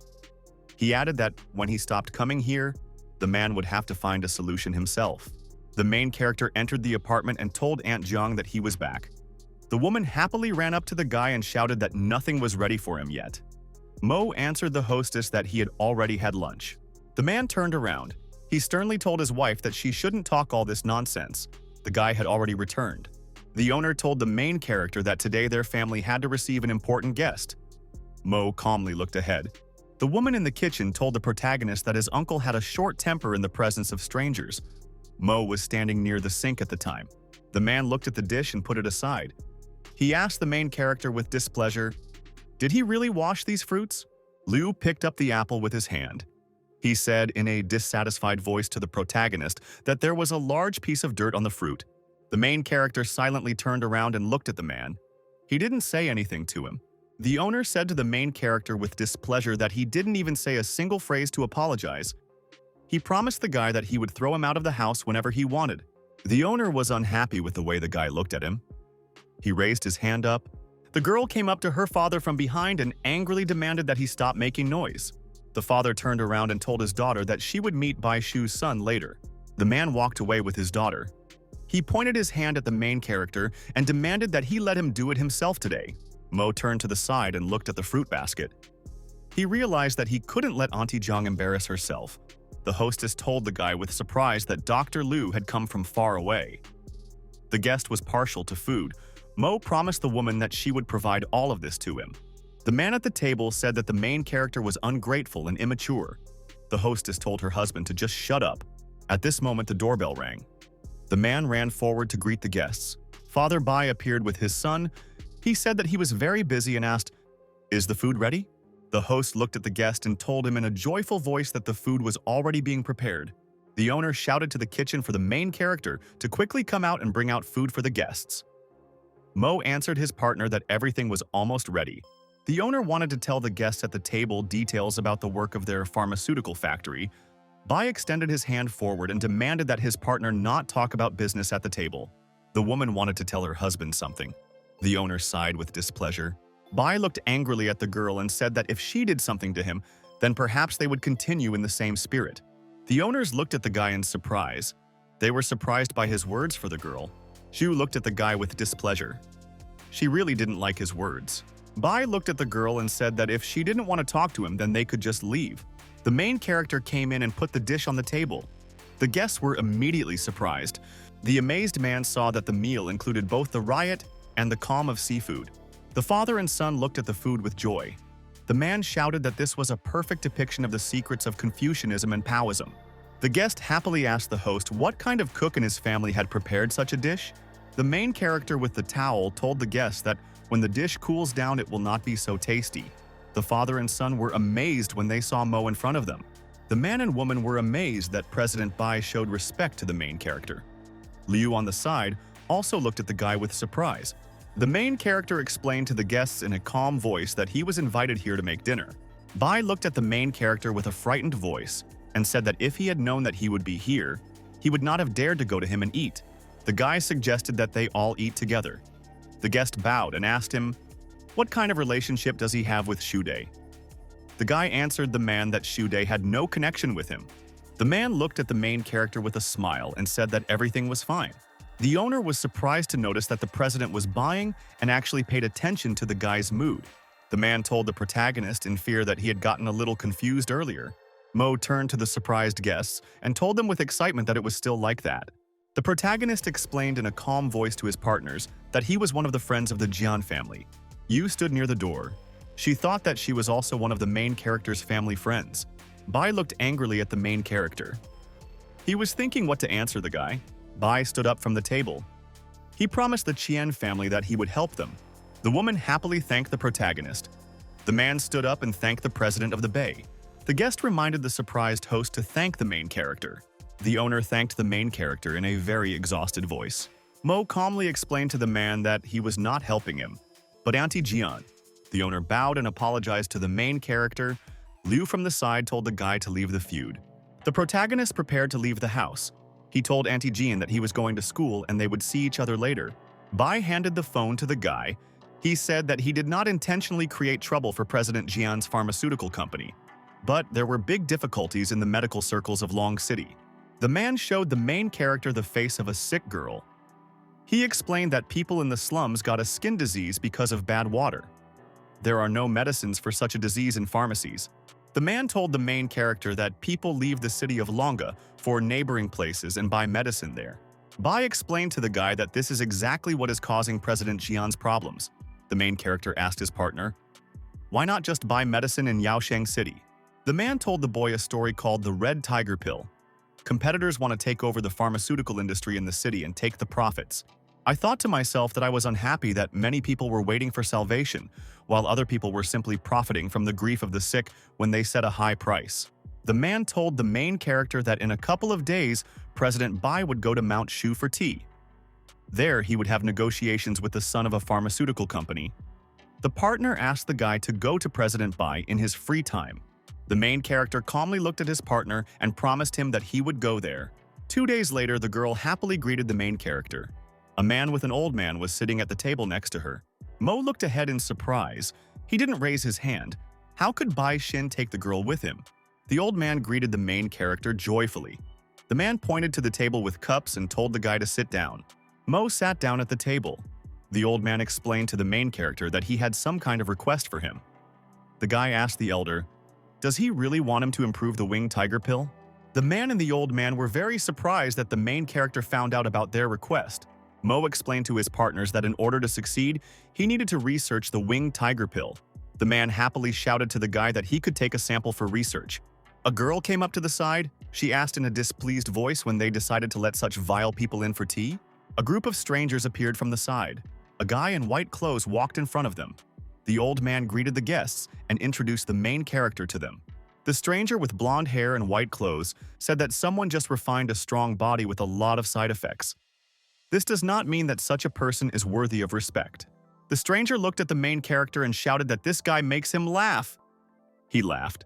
The old man looked at the guest named Yao Wen.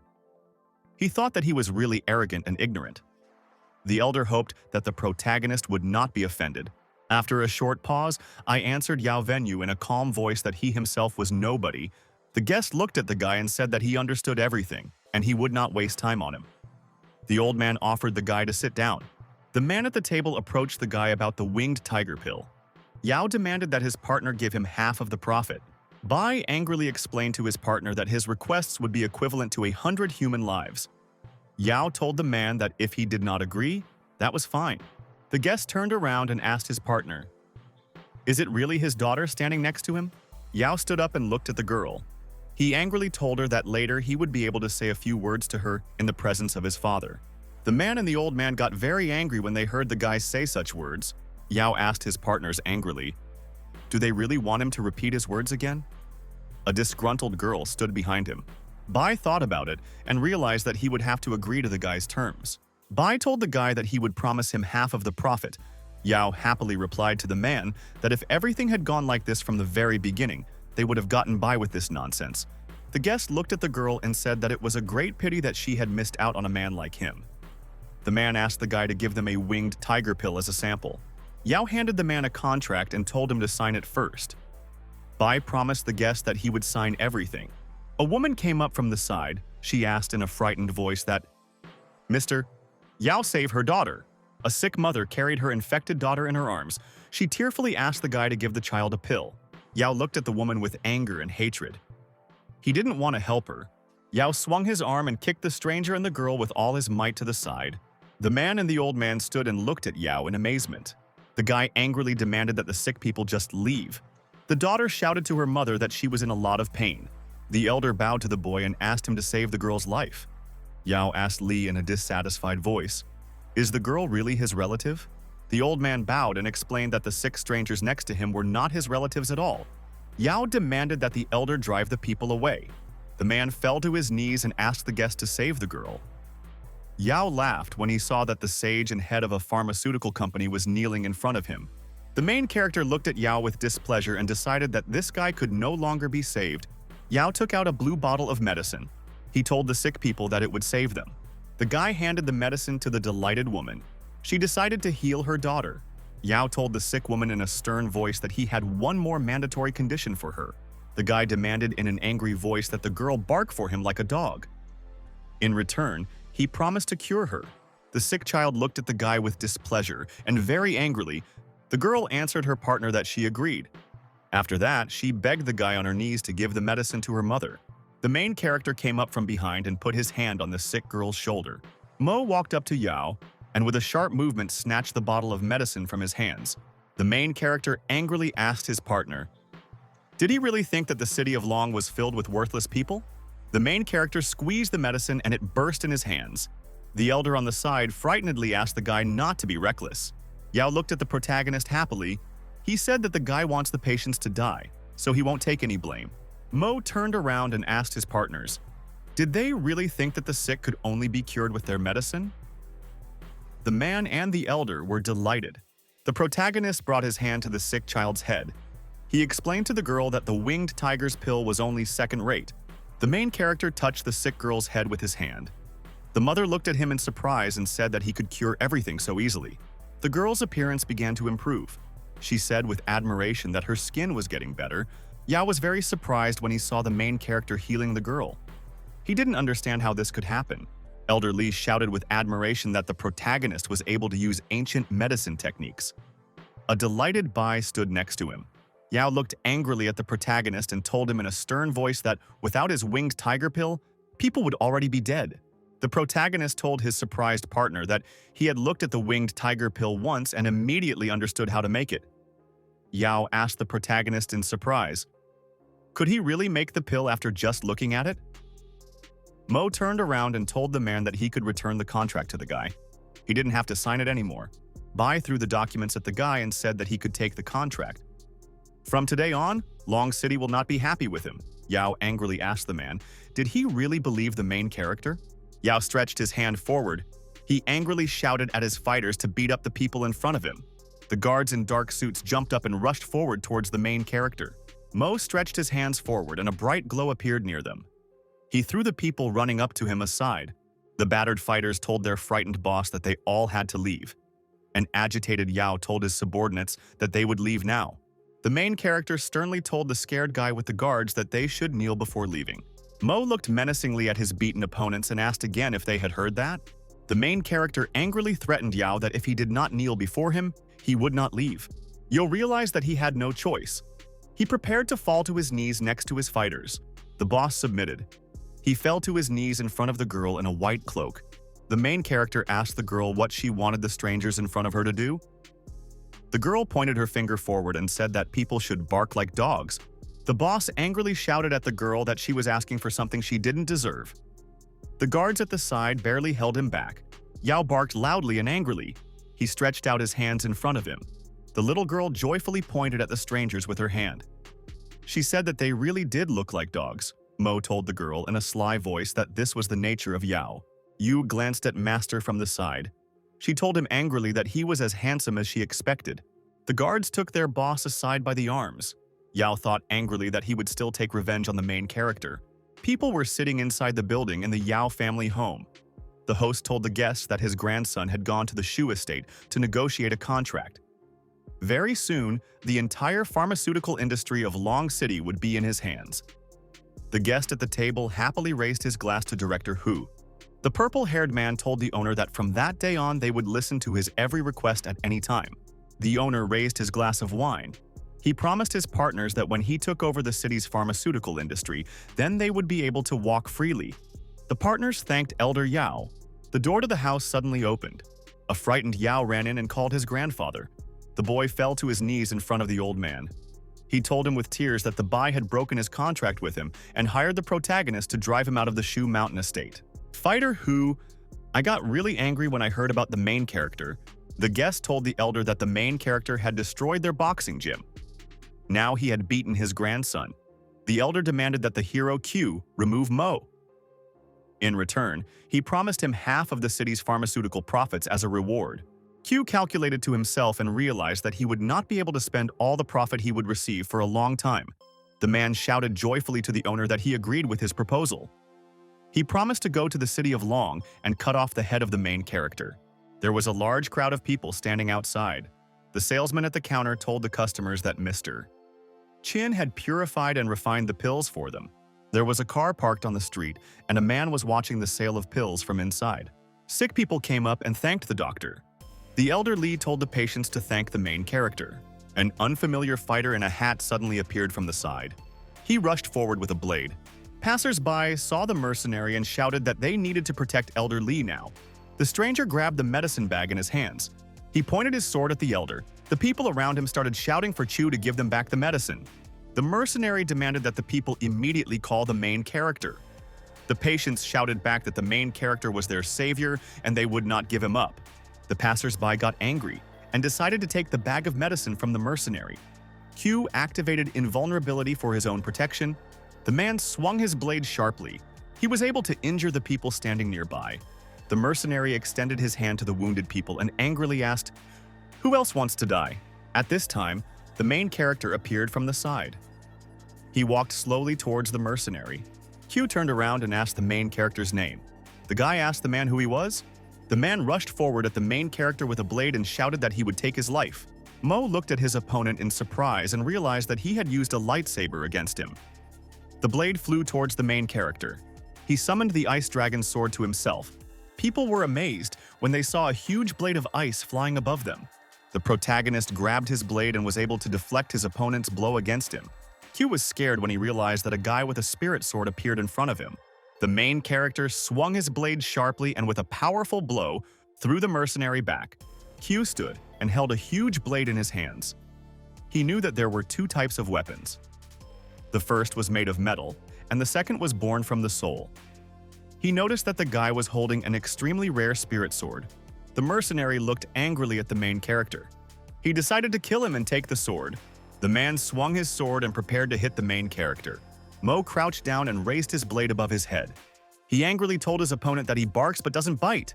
The main character quickly ran past the man and struck him with his blade on the go. Mo swung, and with a very powerful blow cut the man's blade in half. Q looked at his destroyed sword in fear. Mo calmly told the man that there was no point in continuing the fight. Q told the protagonist in a frightened voice that he had never been so disgraced. The mercenary was seriously wounded. After that, he started coughing blood. The audience was delighted. They raised their hands and shouted that the main character is very strong. Bai stood to the side and thought that the main character is a great master of swordsmanship. He must protect him. The beaten mercenary approached the door and knocked on it. He demanded that Brother Lei open it. The fighter looked at his guest with fear. He asked who had wounded him so. Chu told the host that he would tell him everything when he came in. Q sat in a chair. He told his partner with excitement that the main character from Long City was to blame for everything. He used the spirit sword to injure him. He also broke his blade. Lei asked the guest about the spirit sword with surprise. Lei thought to himself with great excitement that spiritual swords were very priceless. He decided to get himself such a weapon. The fighter told his guest to come to his senses first. He decided to go to Long City soon to take care of the main character. The main character swung his blade sharply in all directions. He was training to strike. Mo looked at his weapon. After he cut the ice dragon's sword in half, it rose to a new level. The protagonist hid his weapon. He decided that he would now have to constantly challenge martial artists and devour their weapons to improve his sword. A group of strangers approached the main character from the side and turned to him. I asked my partners who they were. The stranger handed the protagonist a small piece of paper. He said that his name was Little Wang, and he wanted to meet Mo. Mo looked at the invitation in his hands. He decided to go to the martial arts sect and learn from the masters there. The main character walked with his new acquaintance to the entrance of a large building. The participants of the meeting were sitting at the table. Ven bowed and informed the director that the main character was next to them. The director in red clothes introduced himself to the main character and said that his name was Dao Ke. The guests at the table studied the main character in surprise. One of the fighters could not believe that Mo could have a spiritual sword. Mo looked around. He felt that the people around him were hostile. The main character asked the director of Dao, why was he looking for him? Lei angrily asked the main character if he had a spiritual sword. The fighters around looked angrily at the guy and said that they wanted to look at his sword. Mo extended his hand forward and prepared to show his partners his magical weapon. The main character pulled out a huge, sparkling magic sword from nowhere. The audience was very surprised when they saw a weapon on the table in front of them. It was a spiritual sword. Lei reached out to the weapon and said that this blade was incomparable. The warrior added that he could make several billion on such a sword at auction. The man reached out and grabbed the weapon. The sword was very heavy for him. The people around were surprised because the warrior Lei could not lift the weapon. Mo explained to the surprised man that the sword only recognizes its owner. The owner should not waste his strength in vain. Lei asked the guy in a dissatisfied voice, what should he do to start using weapons? The protagonist looked at the man and asked if he really wanted to use this weapon. The protagonist looked angrily at the warrior and explained that he had to kill him to get the sword. Lei stood opposite the guy, near a huge table where people were sitting. There was silence all around. The warrior laughed menacingly when he heard the main character's proposal. Surprised guests stood around him. Lei looked sternly at the guy and said that he agreed with his proposal. Lei held out his weapon and shouted to the main character that he was challenging him. The protagonist grabbed the card from the warrior's hands. He thought that he would improve his fighting skills thanks to the ice dragon sword. Lei shouted at the guy as he was leaving that when the time came he would not be able to use his spiritual sword. The main character reached out and placed his hand on the door. He prepared to leave and shouted to the man not to worry. Mo hit the door with all his might and knocked it down. He shouted to the warrior that he wouldn't need a sword to kill him. The man looked angrily after the guy who was leaving. He laughed because of his words. Late in the evening, the main character was relaxing at home in the hostel. Suddenly, someone came up to his bed. The main edge woke up and jumped up abruptly. He grabbed his friend Zuo by the hand. The main character asked his neighbor, "What is he doing here in the middle of the night?" Zuo explained to his partner in a shy voice that he wanted to ask him something. The student handed the main character some money. He wanted to buy some expensive cosmetics from him called Water Drop for his girlfriend. The main edge glanced at the wad of money and realized that there was less than 10,000 for cosmetics for his girlfriend. Mo explained to his friend that he did not need the money. He asked him to come in a couple of days with his girlfriend to the Carry-Free event. A few days later, people gathered outside a large building where the launch of a product called Water Drop was to take place. The main character saw his disappointed friend approaching him. He asked where his girlfriend was. So looked at his friend shyly. He wanted to tell him about his girlfriend. The student told the main character that he had sent a message to his girlfriend. She didn't answer him. Mo explained to his friend that the girl might have been busy and forgot to answer. At that moment, an expensive car drove up from the side. The students turned to look at it in surprise. So looked closely at the car that had pulled up. He saw that his girlfriend was there. The girl came out of the car with her friend in bright clothes. The guy praised the girl for her beauty. The student turned around and called the girl Gao Yuan to him in a very angry voice. So asked his girlfriend in a frightened voice what kind of guy was next to her. The girlfriend looked at the student with displeasure. She shouted at him in a displeased voice that she would not date him, no matter how much he courted her. The stranger called Zuo a disgusting idiot. The student tried to justify himself to his girlfriend. Gao said to her friend with displeasure that he was very poor, and her friend Di Ming was rich. Li Min pointed at the guy and told him to get out of the way.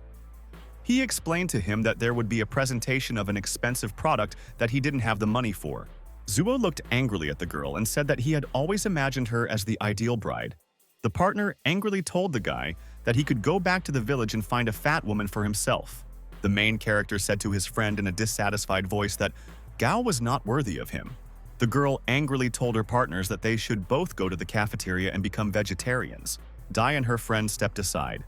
Gao said in a dissatisfied voice that poor idiots were gathering in the dorm. Zuo looked at the guy from the side and asked in a dissatisfied voice, "How could this happen?" Mo pulled his friend by the hand and told him to go with him. The woman stood near the podium where the guests were. They listened to her attentively. The host looked at the young guy and the girl. She thought that important guests had arrived. The host told the guy that he had a very beautiful girlfriend. If Gao used a drop of water, she could become a goddess. Di displeasedly told the woman Wang that his girlfriend was embarrassed by her bragging. Dai told the saleswoman that he could reserve 2 boxes from her. Van smiled and told the customer that there would be no problem with that. Van smiled and pointed to the guy. There was a chair there and a girl in a hat was sitting on it. The presenter turned around and saw with displeasure how the main character approached from the side with his companion. The main character looked closely at the woman. He remembered that she worked in a car dealership. Van looked at the main character angrily. She lost her job at the car dealership because of him. The woman decided that the guy could ruin her career at Carry-Free. Dai angrily shouted to his partner that he could find someone to kill him. The girl in the chair and the hat turned around attentively to look at the guy. Wang looked at the main character angrily. She realized that the guy was now without the girl Yue and could take revenge on him. Wang pointed her finger at the main character and shouted that his girlfriend had dumped him. Zuo grabbed his friend's hand and said that he no longer needed the water drop drug. The protagonist told his surprised friend not to worry. He realized that they couldn't leave today feeling offended. Mo looked sternly at the saleswoman and demanded that she apologize to him. Van looked at the guy and asked, did he really think that he could make her lose her job? The woman called the guys a pair of boots. One of them was pestering other people's girlfriends, and the other was sucking up to supermodels. Van said in an angry voice to the guys that they themselves are poor, but all they know is how to chase after rich people. Zuo shouted at the woman in a dissatisfied voice that all this was not true. The main character and he himself had never pestered other people. I sternly demanded that the saleswoman apologize to him and his friend. Van looked at the guy angrily. She wasn't going to apologize to him. The protagonist looked at the guy next to him and demanded that he apologize too. Dai jumped forward. He angrily asked the main character what he would do if he didn't apologize. The main character threw Di far away from himself with very powerful and fast blows. A frightened girl was sitting next to him. The woman sternly demanded that the guards throw the main character out of here. A stranger in a hat was looking at her from the side. Van pointed at the guy and said that he should know how strong the security of the Carry-Free company was. Mo stood calmly and watched as a group of guards ran towards him. Behind him, a frightened Zuo wanted to hide. The stranger stood up from her seat. She said that she was surprised by the way the sales director of Carefree Cosmetics was behaving. The main character and his guards turned to the stranger in surprise. The girl in the purple dress and hat said that throwing out such people is not in line with their standards. Mo looked at the girl next to him in surprise. He didn't know who she was. The main character looked at the stranger from the side with surprise. He decided to help himself thanks to the fact that he is cute. I smiled slyly to myself and said that I didn't really believe it. The protagonist sat down in the chair. He told his friend that the sales were about to start. D glared at the students opposite him. Gao told the guests to leave early. Zhu suggested that his friend leave quickly. He said that he had seen a price list of 500,000 yuan. Mo explained to his companion that he had an idea. The host on stage introduced the company's director, Lacey, to the guests. The audience in the hall looked with admiration at the woman on stage. Lacey told the audience with a smile that she wants to offer them a new product called One Drop of Water. This product beautifies and constantly supports the skin. Gao happily asked who was the creator of this drug. Wang angrily shouted that she also wanted such cosmetics. Lacey shouted from the stage to the guests to applaud the creator of the drug. The main character. The audience in the hall became animated. They looked attentively at the stage and waited to see who would come out. Mo stood up from his seat and told the woman that he was here. The people around him looked at him in surprise. Dai looked at the protagonist in surprise. He realized that it was Mr. Qin in front of him. Wang could not believe that the poor student could be the creator of the drug. The main character came out on stage. After that, everyone present bowed to him. The people in the audience couldn't believe that the main character was really Mr. Qin. Mo took the microphone in his hands. He said that he is the creator of the drug drops of water. Zuo was very surprised when he realized that his friend was the creator of the cosmetic product. The shocked woman fell to her knees on the floor. She did not expect that the main character would turn out to be the author of the drug. Dai sat in his chair, dissatisfied. He realized that he had spent 1.5 million on the drug that the guy had developed. His amazed girlfriend sat next to him. Mo looked at the guests in the room. He said that he does not sell a product for girls who worship money. The audience in the hall looked back at the student with displeasure. They discussed her angrily. Gao became even more frightened. An angry D asked in a breaking voice, "How could all this be true?" Dai jumped to his feet and pointed his hand at the main character. He angrily asked what he thought he was doing.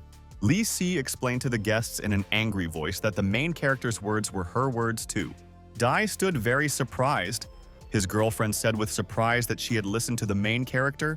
The protagonist extended his hand forward and told the guards to start acting. The boy and the girl got scared. They saw the fighters rushing towards them. Dai tried to escape from the guards. He threatened them with his father. The fighters also dragged the girl away. Gao looked at her friend who was sitting on the chair in fear. She decided that the main character could help her let go. The girl screamed at the guy in an angry voice that she was wrong. She called for Mr. Qin to help free her. Zuo calmly turned around and watched as his girlfriend was dragged out of the room. He said nothing. The girl looked at her friend from behind in fear. The guy turned away from her. The girl at the door was screaming at her friend that she was wrong and was calling for help. Van stood in the hall and thought that it was all over for her. Mo said in a thoughtful voice that he was afraid that dogs saw people as low. The frightened woman fell to her knees in front of the guy. Li Su sternly pointed at the worker with her hand. She said that she could not come here anymore. The worker was frightened. She called out the name of the president with tears in her eyes. The woman on stage ordered the guards to come. Van fell to her knees in front of the main character and demanded to be given another chance. The guards came up, grabbed the woman, and started dragging her out of the building. The main character told the woman that he was ready to leave first. Lacey demanded that her partner take care of himself. A stranger came up from behind and told the main character to wait. The girl in the hat took off her glasses. She told the guy to get into her car. They could talk there. The main character got into the stranger's car and slammed the door. He decided to see what would happen next. The guy looked around carefully in front of him inside someone else's car. The stranger turned around and asked the main character, "Is his name really Qin Mo?" The driver in the seat, without turning around, asked the guy, "Is he really that strong?" After that, he turned around. Mo turned to his partners and replied that he had never called himself strong. The man looked at the guy with displeasure and said that this young man could not help himself. The stranger waved her hand in the direction of the guy with displeasure. She told him to get out. The main character opened the door and got out of the car. He decided that the people inside were some kind of mentally retarded. The driver told the girl that the guy who got out was not a very good guy. He promised to protect her himself. The passenger told Uncle Fu from her seat that he was very old and something could happen to him. Fu explained to the passenger that there had just been a college student in front of them who looked very thin and had no energy at all. The girl explained to her partner with displeasure that he had already told her this. Suddenly, someone knocked on the car window from the side. The passenger turned around attentively. The girl opened the window. The main character looked in on her and said with a smile that he had found something under their car. The main character threw a box with a watch into the car. He told his partner to never put such things under the car again. The girl and the man looked at the box on the chair in fear. The main character extended his hand to the passenger. She asked what he was doing. Mo suddenly pulled his hand forward. He was able to tear a piece of clothing from the girl. The main character told the surprised passenger that she had a wiretap on her clothes. He was holding a small sensor in his hands. Fu looked to the side in surprise. He realized that there were a lot of bombs and bugs in their car. The surprised passenger realized that the main character had saved her when he discovered the bombs and bugs. The girl got out of the car. The main character asked her, "What does she want from him?" The partner told the guy that she was the CEO and would like to hire her as a bodyguard. Mo looked at the stranger in surprise. After a short pause, I told my partner that he would think about her proposal. The girl told the guy in a submissive voice that if he did not agree, she would come to his college and apologize. The main character looked at his partner in surprise. He didn't believe that she would come to his college. Mo told the stranger that he forgives her. The girl looked at the guy and said that in 2 days he should go to Longxi Airport. There his first mission awaits him. 2 days later, the main character arrived at the airport building. There were guards around him. The commander informed the guy that they were now under his command. The man saw the helicopter landing. He shouted that President Qin had arrived here. A girl came out of the helicopter with her guard Fu. Next to her was her cousin Qin Chu. The fighters all bowed to Qin in unison. The main character stood calmly, Ravno. Qin looked at the guy and said that there would be a lot of killers at the trade talks this time. She would leave it to him. Shu told the fighter with displeasure that his sister wanted to let a college student defend her. The man looked with admiration at the huge fighter named Soli. The guards on the side looked at the huge fighter in surprise. Someone said that it sounded very good to invite with Li. The main character stood calmly and watched as a huge giant approached him. Soli looked at the guy with displeasure. He angrily told him that he could just leave. The main character looked angrily at the fighter and asked when it would be Huaxi's turn. I recently looked at my partner and asked, would he really dare to fight back if someone pointed a gun at his head? Chu glanced sideways at the protagonist and asked with displeasure, "Can a college student really compare to the best bodyguards in the world?" The main character headed towards the car. The fighter behind shouted that the guy was a coward. Mo stopped near the car door. He told his companions to get inside. Chu told his sister to let the protagonist drive the car. At the right moment, so Li would shoot. Qin asked her friend if he could drive. Mo told his partner that he could drive. The main character was riding inside the car. Chu was talking to the fighter about his military missions. Soli was sitting in the back seat of the car. He told him that his last mission was in Syria. Chu answered his companion that in front of him was a real bodyguard. Chu was sitting in the back seat of the car. He said that the Special Forces veterans are not like other bodyguards. They have great courage and ability. The brother shouted at his sister that the next time she chooses a bodyguard, she should keep her eyes open. He said with a dissatisfied voice that Chinese bodyguards are bad. The main character was driving a car. Soli said that the Chinese bodyguard could be beaten if something happened. Suddenly, a huge tree started falling on the car from above. Mo turned to the side. The main character braked and the car was carried to the side. A large tree fell onto the road. The passengers in the car were scared. They couldn't understand what had just happened to them. Chu grabbed his head with his hand. He asked the main character with displeasure how he drives a car. Mo calmly told the passenger that someone was walking towards them from the side. Ninjas jumped from the trees above. One fighter shouted to the girl Qin that she was going to die now. The passenger told the protagonist in a frightened voice that the strangers looked bad. Chu couldn't understand who approached them. The stranger put his hand on the car window. Chu rushed to the guard and demanded that he come out and kill all the mercenaries on the street. The guard opened the car door. He said angrily that there were several boys in front of him who were playing Chinese acrobats. At this moment, a small blade flew from the side and cut a piece of the surprised fighter's ear. The frightened fighter grabbed his weapon and threatened the strangers that he would kill them now. Several sharp blades flew into the fighter's face and body. He couldn't understand how all this could be possible. The mortally wounded Soli began to fall down. The passenger inside the car was very scared. Chu looked away with displeasure and said that he had the best bodyguard in the world with him. He couldn't die so easily. The strangers rushed at the boy to grab him. He started screaming for his sister to save him. The girl turned to the main character with the phone and asked, "What is he doing?" The main character was busy playing on his phone. At that time, strangers were dragging away their passenger, Mo. "Ask your girlfriend, should he really jump out and play now?" The fighter swung his arm with all his might and hit the guy in the face with his hand. He shouted at him to shut up. Qin looked at the attackers with displeasure. The fighters on the side opened the door. The strangers reached out to the girl to grab her. I shouted to the mercenaries to leave the passenger. The fighter jumped up and threw a sharp blade at the main character. He shouted that the guy would not leave here alive. Mo caught the blade and threw it back at the fighter. He demanded that they not touch the girl. The sharp blade hit the mercenary after the flight. He looked away in fear and decided that I needed to get involved with the main character. The mercenaries threw the guy to the ground and prepared to finish him off. Chu screamed and called for help. The girl was sitting in the car.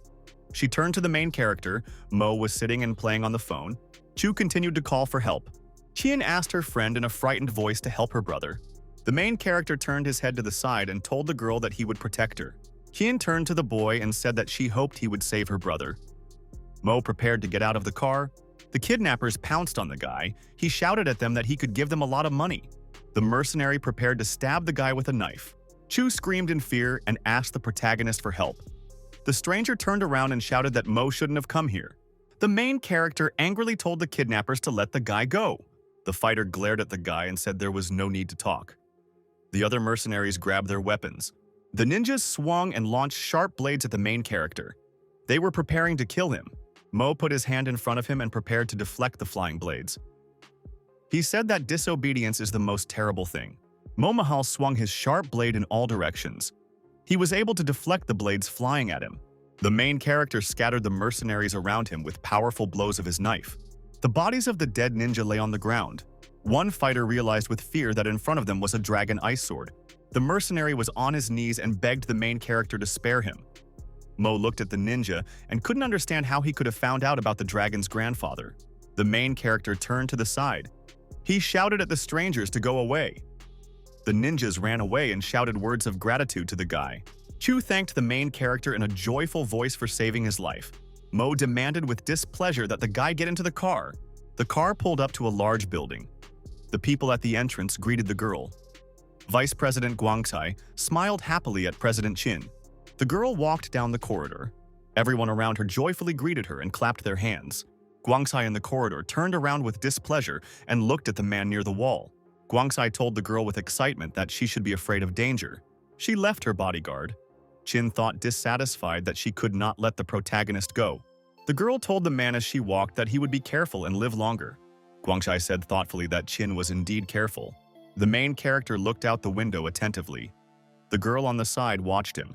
I turned around and excitedly whispered to my girlfriend that he had found something interesting. The main character put his hand on the surprised man's shoulder and promised him success. Qin turned around with displeasure. She glanced at Guangcai and thought that the meeting was not easy. The main character was walking down the corridor. He called Zhenya Jianan to him for a task. Jian approached the guy and asked what had gone wrong. Mo called the elevator and told the man that the two of them needed to go to the top floor. The guy asked the fighter if he had taken his weapon. The guard asked the guy, "Will it really be dangerous from up there?" The main character demanded from the fighter on the roof that he aim his pistol at the top of the opposite building. Zhen, with a gun in his hand, looked closely at the roof and said that there was no one there.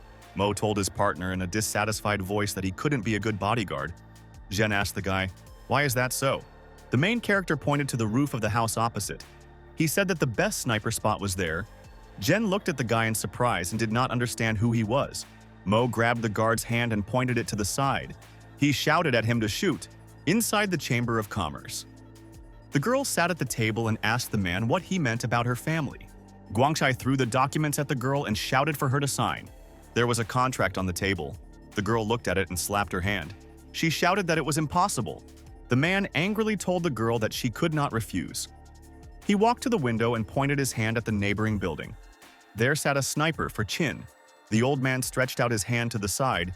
He angrily asked the man, "Is he crazy?" Guangkai said in a cunning voice that after the girl signed, he would order the sniper to leave immediately. Chu hid under the table in fear. He shouted to his sister that they would all die if she didn't do it. Chin looked ahead and thought that her family could lose everything. The president's wife looked angrily at the man. She told him that she would not sign the document even if he killed her. Guangxai waved his hand to the side. He shouted at the girl that she was going to hell now. The girl closed her eyes. She thought that if the main character had stayed with her, this would not have happened. The man stood near the window and held his hand above himself. A frightened girl stood nearby. Qin opened her eyes and looked ahead in surprise. She realized that nothing had happened. Guangxai continued waving his hand, demanding that the killer shoot quickly. The door to the room suddenly opened. The main character entered. Zhen shouted that he had brought a killer with him. The people around were amazed. The guard threw the sniper to the floor. Mo came up from the side and held the rifle. Guangxai looked ahead in fear and thought that it was all over for him. The main character pointed a gun at the frightened man and asked, "Who was behind this?" Guangxai looked at the protagonist with fear and told him that he would not say anything. Mo aimed his rifle at the man. He threatened to kill him. The frightened man shouted to the protagonist that the Mao family forced him to shoot the girl. Qin was scared and angry when she learned that her murder was ordered by the Mao family. The main character was walking down the hotel corridor at night. He was talking to a girl named Qinyu. She thanked him for his help today. Mo answered his partner that it was his responsibility. The girl took the card and prepared to enter the room. She approached the door and remembered the company that had grown in recent years and occupied the main share of the city's clothing market. Qin prepared to open the door with her card. She thought that the Mao family thought she was a fool and would try to deal with her. The main character stood at the door. He told his companion that he would return to the dormitory. Qin shouted at the guy to wait. Chen looked thoughtfully ahead. She told the guy to stay with her. Mo asked his partner with displeasure, "Where will he sleep?"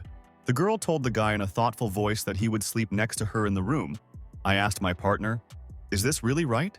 The girl pointed to the sofa and told the guy to sleep on it. I thought he was disappointed. Kia told her companion that he could rest for a while. She went into the bathroom and began to undress. The main character looked after the departing girl with great desire and admiration. Mo lay and rested quietly on the sofa. He thought to himself that the girl Qin Mohan was right for him. The protagonist sat on the sofa with his legs crossed. He thought to himself that he shouldn't think about this. The girl came out of the shower and said that she had already washed herself. She was drying her head with a towel. I looked at my girlfriend opposite him in fear. Suddenly, the girl slipped on the floor and began to fall forward. Qin fell on top of the guy lying on the couch. Mo managed to grab her and asked if she was okay. The hostess swung her hand and hit the guy in the face with all her might. My dissatisfied self turned away. Qin was lying on the bed. She told the guy that in a couple of days they would go to Dao Wharf together. Then the protagonist's mission would be completed. Mo thought to himself that Dao Wharf sounded familiar to him. In Long City, a man was sitting in his office with a glass. It was Mao Wei. He viciously threatened the girl that she would die today. A guest suddenly ran into the room. He shouted to President Mao that everything was bad. The owner angrily asked his partner what had happened. Guan told the man about the failed assassination attempt. Mao smashed the glass to the ground and shouted that the main character dared to harm the people of his family. At this time, a warrior in red clothes appeared in the doorway. He decided to say something sternly to the president. The warrior demanded in an angry voice that his subordinate not touch the main character. The boss explained to his subordinate that the main character has a special sword. Therefore, he cannot be provoked. Mao could not understand what sword his partner was talking about. After that, the fighter threw a metal star at the head of the frightened Guangkai. The president on the side got scared. Mao looked at the body of his subordinate on the floor. He sternly demanded that someone remove the body. After that, the president got angry and decided to settle accounts with the main character. The main character was walking in the park. He took out his weapon. The guy decided to practice before the battle on the pier. A crowd of people appeared behind him. The woman ran forward and threw the main character aside. She shouted at the guy that he shouldn't blindly take the master's place. People were standing in a crowd. They all wanted to look at Master Taiking. The main character was climbing the stairs from the side. The protagonist remembered Taiyin's name. This master convinced Zhao Qing to buy his parents' cemetery. The main character climbed the stairs to the top of the park. Behind him walked a stranger in a hood. Mo was sitting on a stone. The stranger said that he wanted to stay with him for a while. The main character was sitting in a meditative pose. There was a light aura around him. A blade was flying nearby. An unfamiliar guy was walking next to him. Mo spread his arms wide apart, and bright energy flew around him. He realized that he was finally breaking through. A strange guy from the side grabbed a knife and rushed at the main character. He shouted that he couldn't win against the Thunder Sword Master. Mo sat calmly in a meditative pose. The main character swung. He threw the surprised attacker far away with a powerful blow.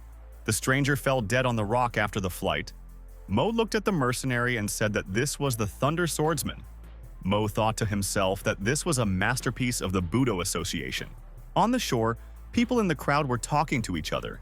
The man said in a joyful voice that the Thunder Sword Master was famous. For a long time, no one could challenge him. The woman explained to her partner that the challenge was from a college student.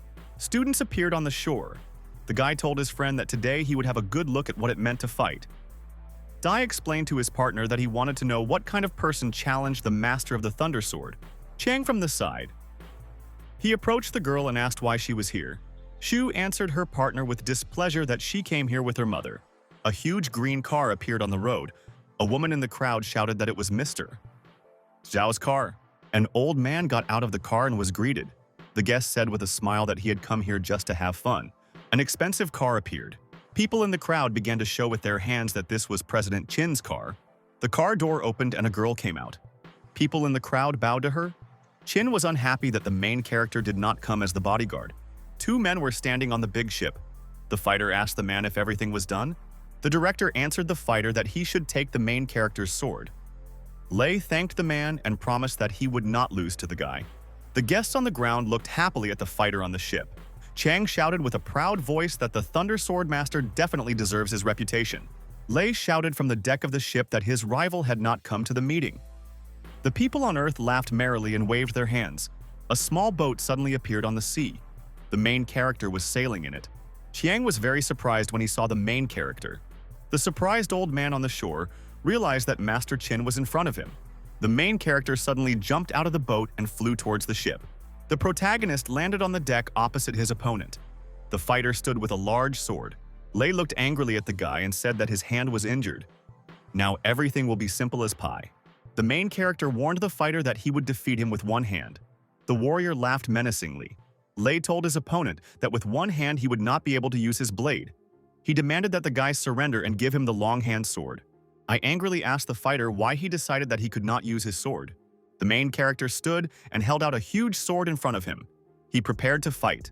Lei told his opponent in a surprised voice that he had held up a wooden sword against him. The guards on the side were surprised when they saw the wooden sword on the guy. The man said in a dissatisfied voice that the main character does not know his limit. Lei laughed menacingly and told the boy that he could no longer draw the dragon ice sword to defeat him. The warrior swung his blade sharply and ran forward towards the main character. Mo calmly held out a wooden sword in front of him and was able to defend himself from his opponent's blow. Lei was very scared and surprised. He couldn't understand why he couldn't break the main character's wooden sword. The audience was amazed. Someone shouted that the Thunder Sword Master was not as strong as he imagined. The man looked at the main character with displeasure.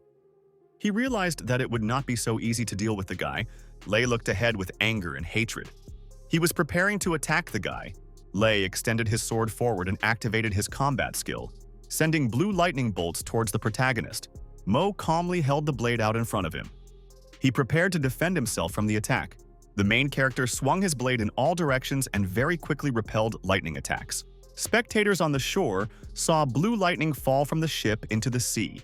The guy in the crowd shouted with admiration that the protagonist had blocked Lei's mastery.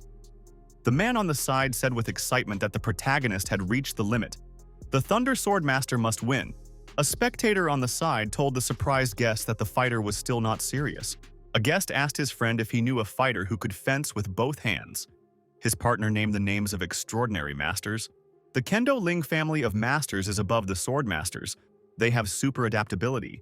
These are already unusual people who study martial arts. In all of China, there are only a few masters at the level of the main character. Lei looked ahead in fear. He realized that he had wounded the main character in the right arm and still could not win. I looked angrily at my opponent and asked, "Is that really all he can do?" The protagonist thought thoughtfully that he took this opportunity to improve the quality of Long Hanjian. Lei's power would hardly bring much benefit to Long Hanjian. The protagonist suddenly rushed forward with his sword. He shouted that there was no need to wait. The frightened warrior looked ahead and saw a sword appear in front of his body. A man in the crowd said that the main character resisted and was even able to attack the master. The spectator thoughtfully told his subordinates that they would have to work a little. Chang looked closely at the protagonist and said, "This guy is not a human." Chu on the side told his companions that they needed to apologize to Qin. The old man said in a thoughtful voice that now no one in the city would humiliate the main character. The warrior in the huge helmet fell to his knees. He asked the protagonist to let him go. I looked angrily at the fighter and asked, "Does he really want to be let go?" Lei fell to his knees in front of his opponent and said he wanted to leave. Mo pointed his sword at the fighter and said he couldn't just let him go. The protagonist waved his hand in front of his chest. He showed that the warrior should commit suicide with the sword. Lei looked at his opponent with fear. He didn't want to drive the sword into himself. Mo held the gun in front of the fighter. Li shouted at the protagonist that he just wants to leave. Lei turned around and ran. He wanted to hide. Mo shouted after the fighter. Did he really want to run away? The main character was clearly stronger than Lei, who literally began to beg for mercy. But the young master ignored his request and, pointing his sword at him, cut off his hand. Declaring that he couldn't defeat him with dirty tricks, Jianshi screamed in unbearable pain, after which Qin shouted that Long Hangian was here, and if anyone intended to take him away, they would deal with him. Dao, in turn, said that the young cultivator would give him the blade in any case. The townspeople naively believed that the guy was finished and that Kei and his warriors would finish him off. The director of the martial arts organization immediately ordered the thugs to seize the teenager. Mo replied that since they wanted to see Han's power so much, he would give them the opportunity, after which he began to fight with the mercenaries, who suddenly felt a wild cold. Some could not even move.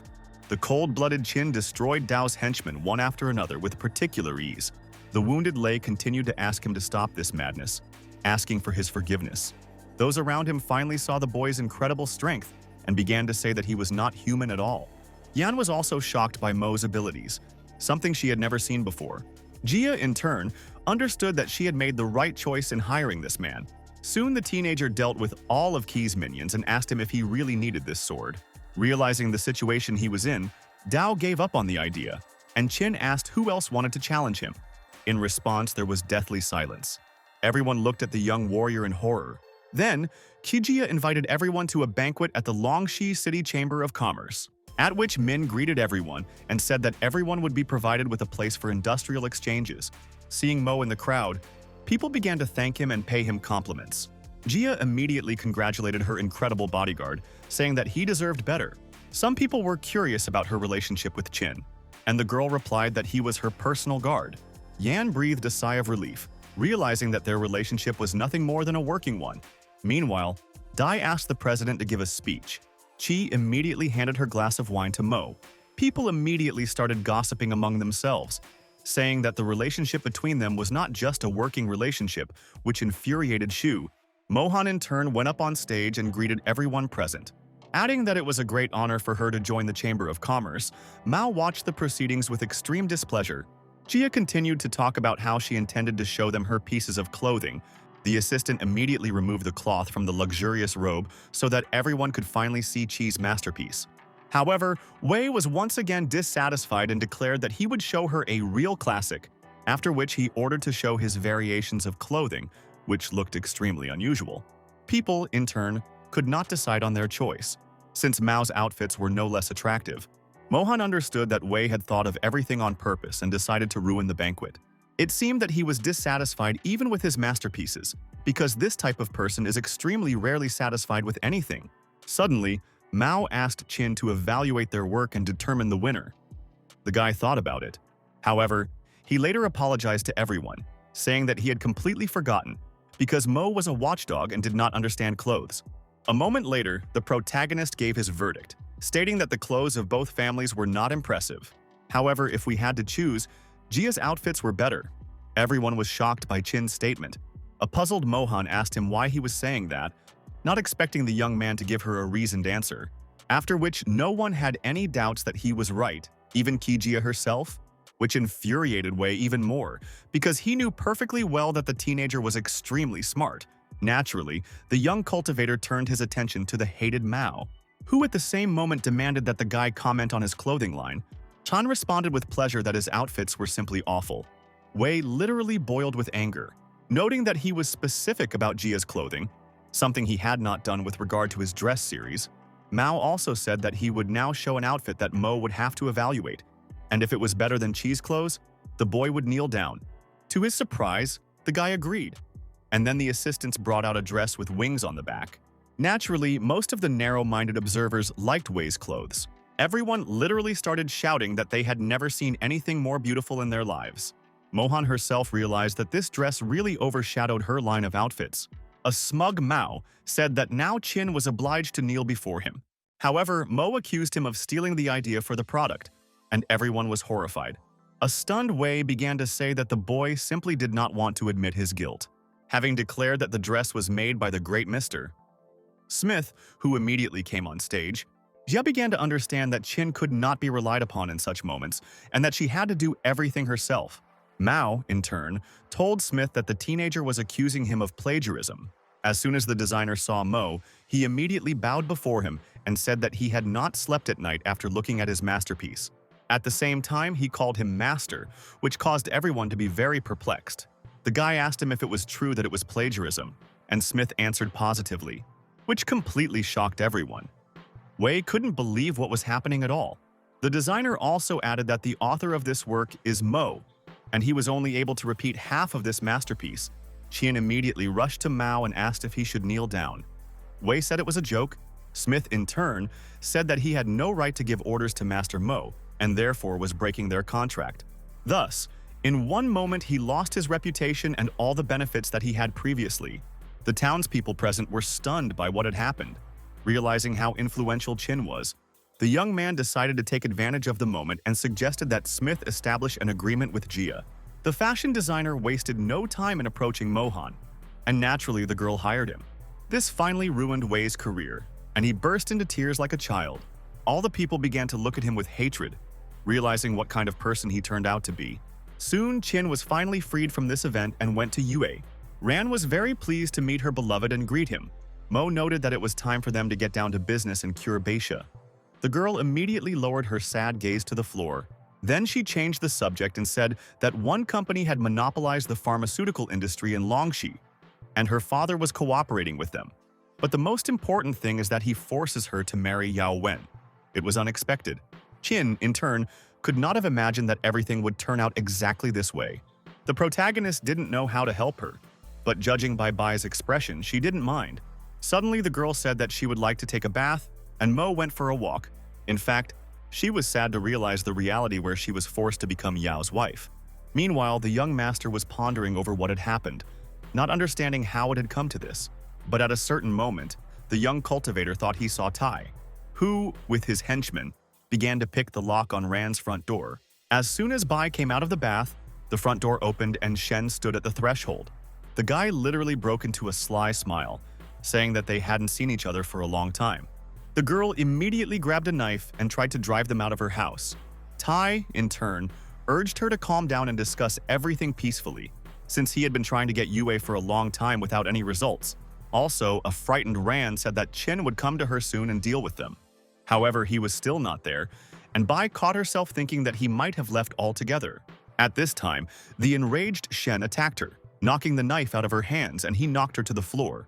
The girl began to scream and call for help, but it seemed to be to no avail. The distraught Tai continued to rage and claim that no one would help her now.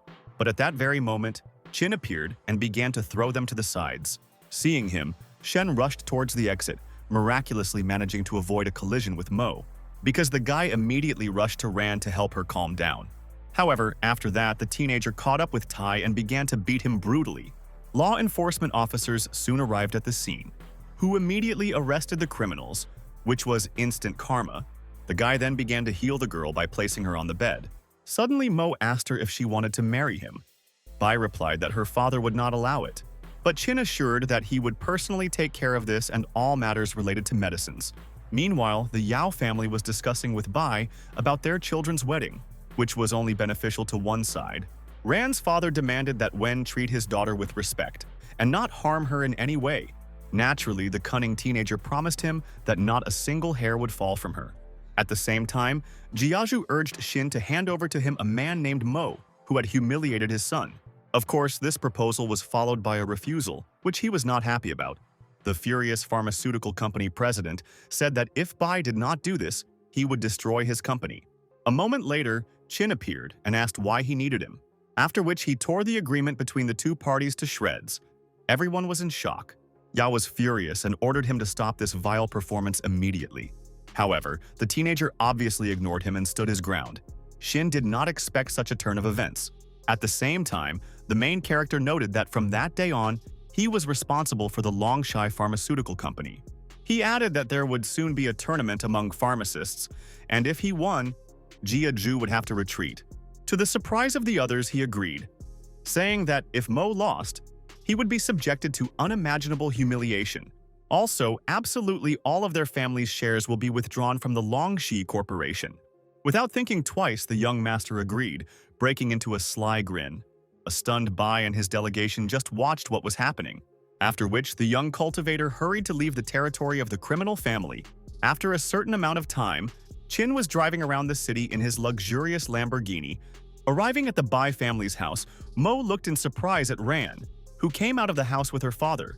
The guy asked if she was going too, and the girl replied that she wanted to see him at the competition. Suddenly, her father said that the young man should understand the seriousness of the situation. After all, if he really loses, not only his reputation will suffer, but also Yue's. Because at the beginning of the tournament, the Yao family may announce the engagement contract. Naturally, Mo promised him that he would not allow this to happen under any circumstances and would do everything possible, after which they rode off into the distance. Bai only looked at them with a sad gaze, hoping for the young man. They were silent for a while on the road, and suddenly Qin said that she shouldn't always decide everything herself, because she has him and soon she will personally see that he can be trusted. After a couple of hours, they finally arrived at the Yaosheng City Pharmacy. A smug and overly arrogant Wen declared that they could get out of here. However, Ran quickly reminded him that they were their guests and should act accordingly. Yao replied that he was in charge here, and since all the rooms for sleeping were gone, Mo could live in the booth for a while, adding that only his father decides what to do with their company, but Yue demanded to be given a room.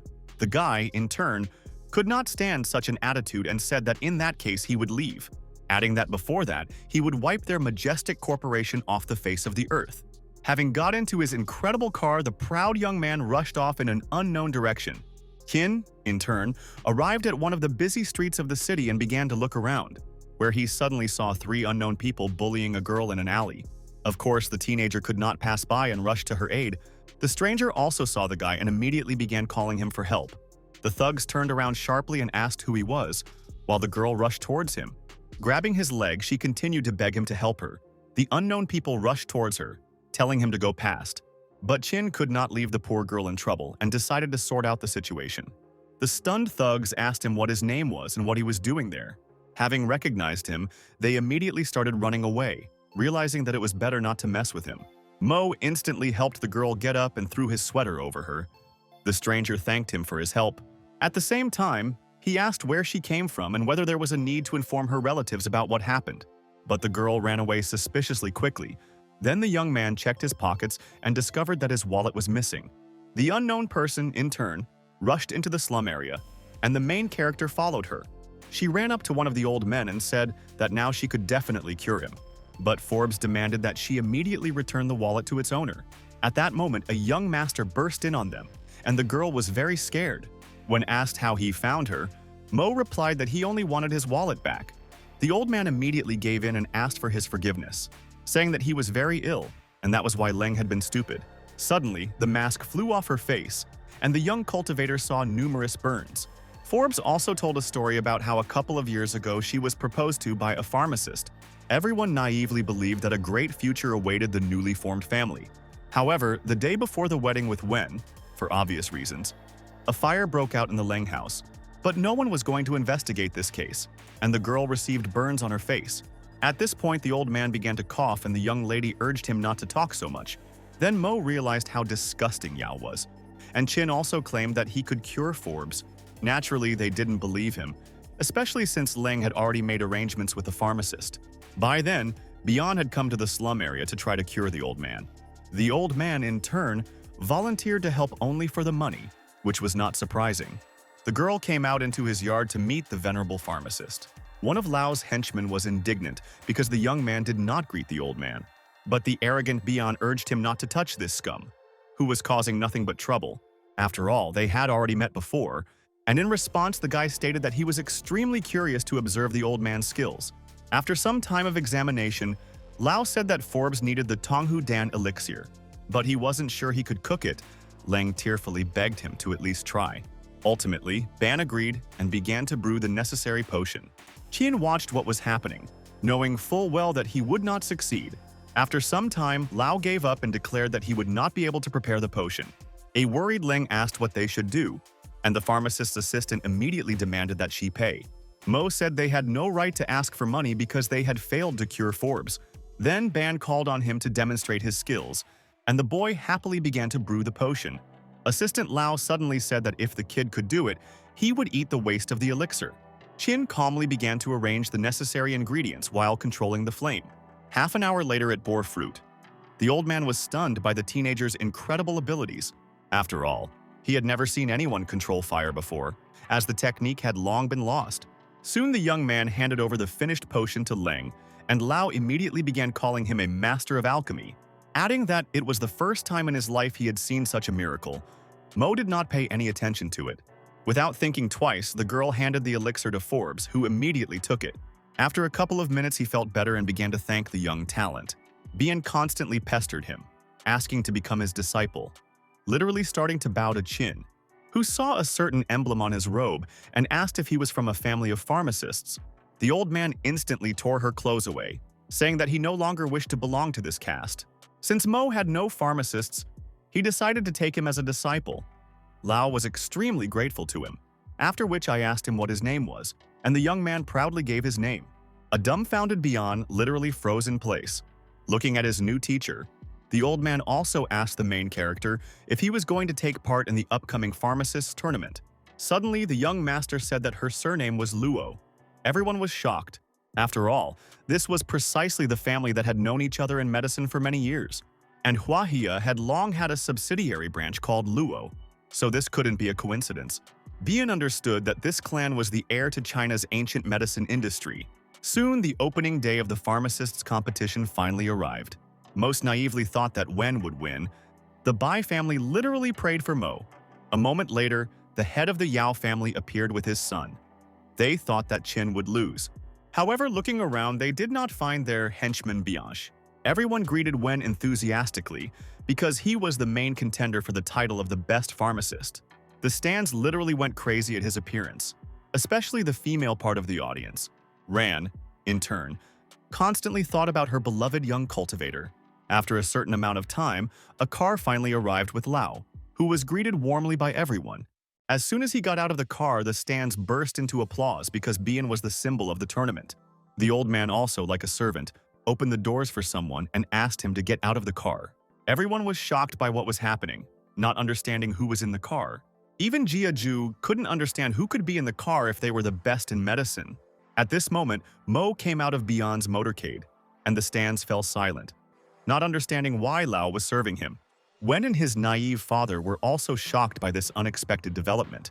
Bai and his daughter immediately smiled, realizing that they still had a chance of success. Meanwhile, Leng remained in the car watching what was happening, because she had never seen such a talented pharmacist before. A puzzled Yao asked Bian what all this meant and why he was with this ragamuffin. The old man boldly replied that he no longer intended to cooperate with his family and came as Mo's disciple.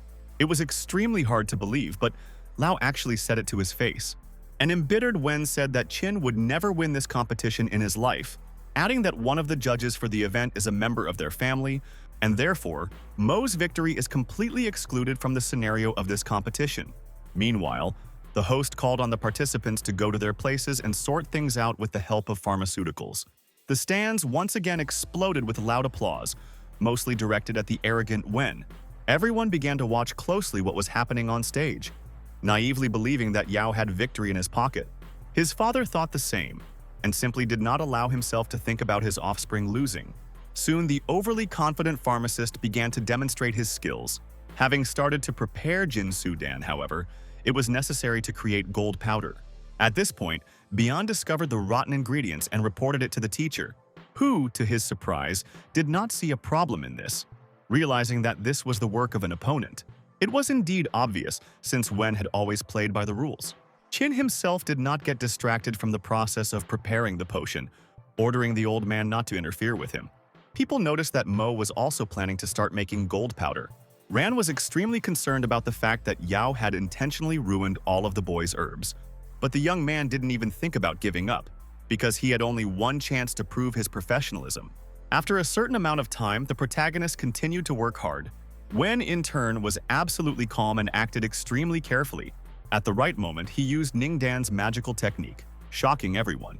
It seemed that the show was only gaining momentum, and the fight between the two pharmacists was in full swing. After a couple of minutes, Yao was able to create gold powder, which once again delighted the audience. Everyone immediately started chanting his name, while Ran and his father continued to fret over Mo's spoiled ingredients. The judges, in turn, noted that even Shen Ning had not reached such heights. Naive Wen immediately called on them to determine the winner. It seemed obvious to everyone. Most of them were indeed ready to vote for their ally Yao. The rest could not deny themselves the pleasure of laughing at the young master of alchemy. Wen also joined them and began to provoke the young cultivator, who asked his opponent how it could have happened that he lost. The magical flames from his cauldron testified to the highest level of preparation. Everyone immediately froze in anticipation, beginning to understand that in reality, not everything was so simple. After a few seconds, Qin produced the best gold powder he could get. Yao was horrified. Yuran finally breathed a sigh of relief, believing that her lover had won. This was a real blow for Wen's father, because in one moment he lost his reputation as a pharmacist. The judges were quick to declare Mo the winner of the competition, which infuriated Yao. Bai and his colleagues were genuinely pleased with this result and even cried with happiness. Thousands of people finally knew the name of the real master. Lang also did not expect such a turn of events. Soon, news of the young talent and the humiliation of the Yao family spread throughout the city. Of course, Wen and his distraught father were not happy with this, and he suddenly hit his offspring, saying that he had to teach Qin a lesson and must do everything necessary to achieve this. At the same time, he noted that Mo had recently become very close to Leng, and therefore this needed to be used. Meanwhile, the girl walked through the slums in the company of teenagers and talked about Forbes, who had taken care of her since childhood.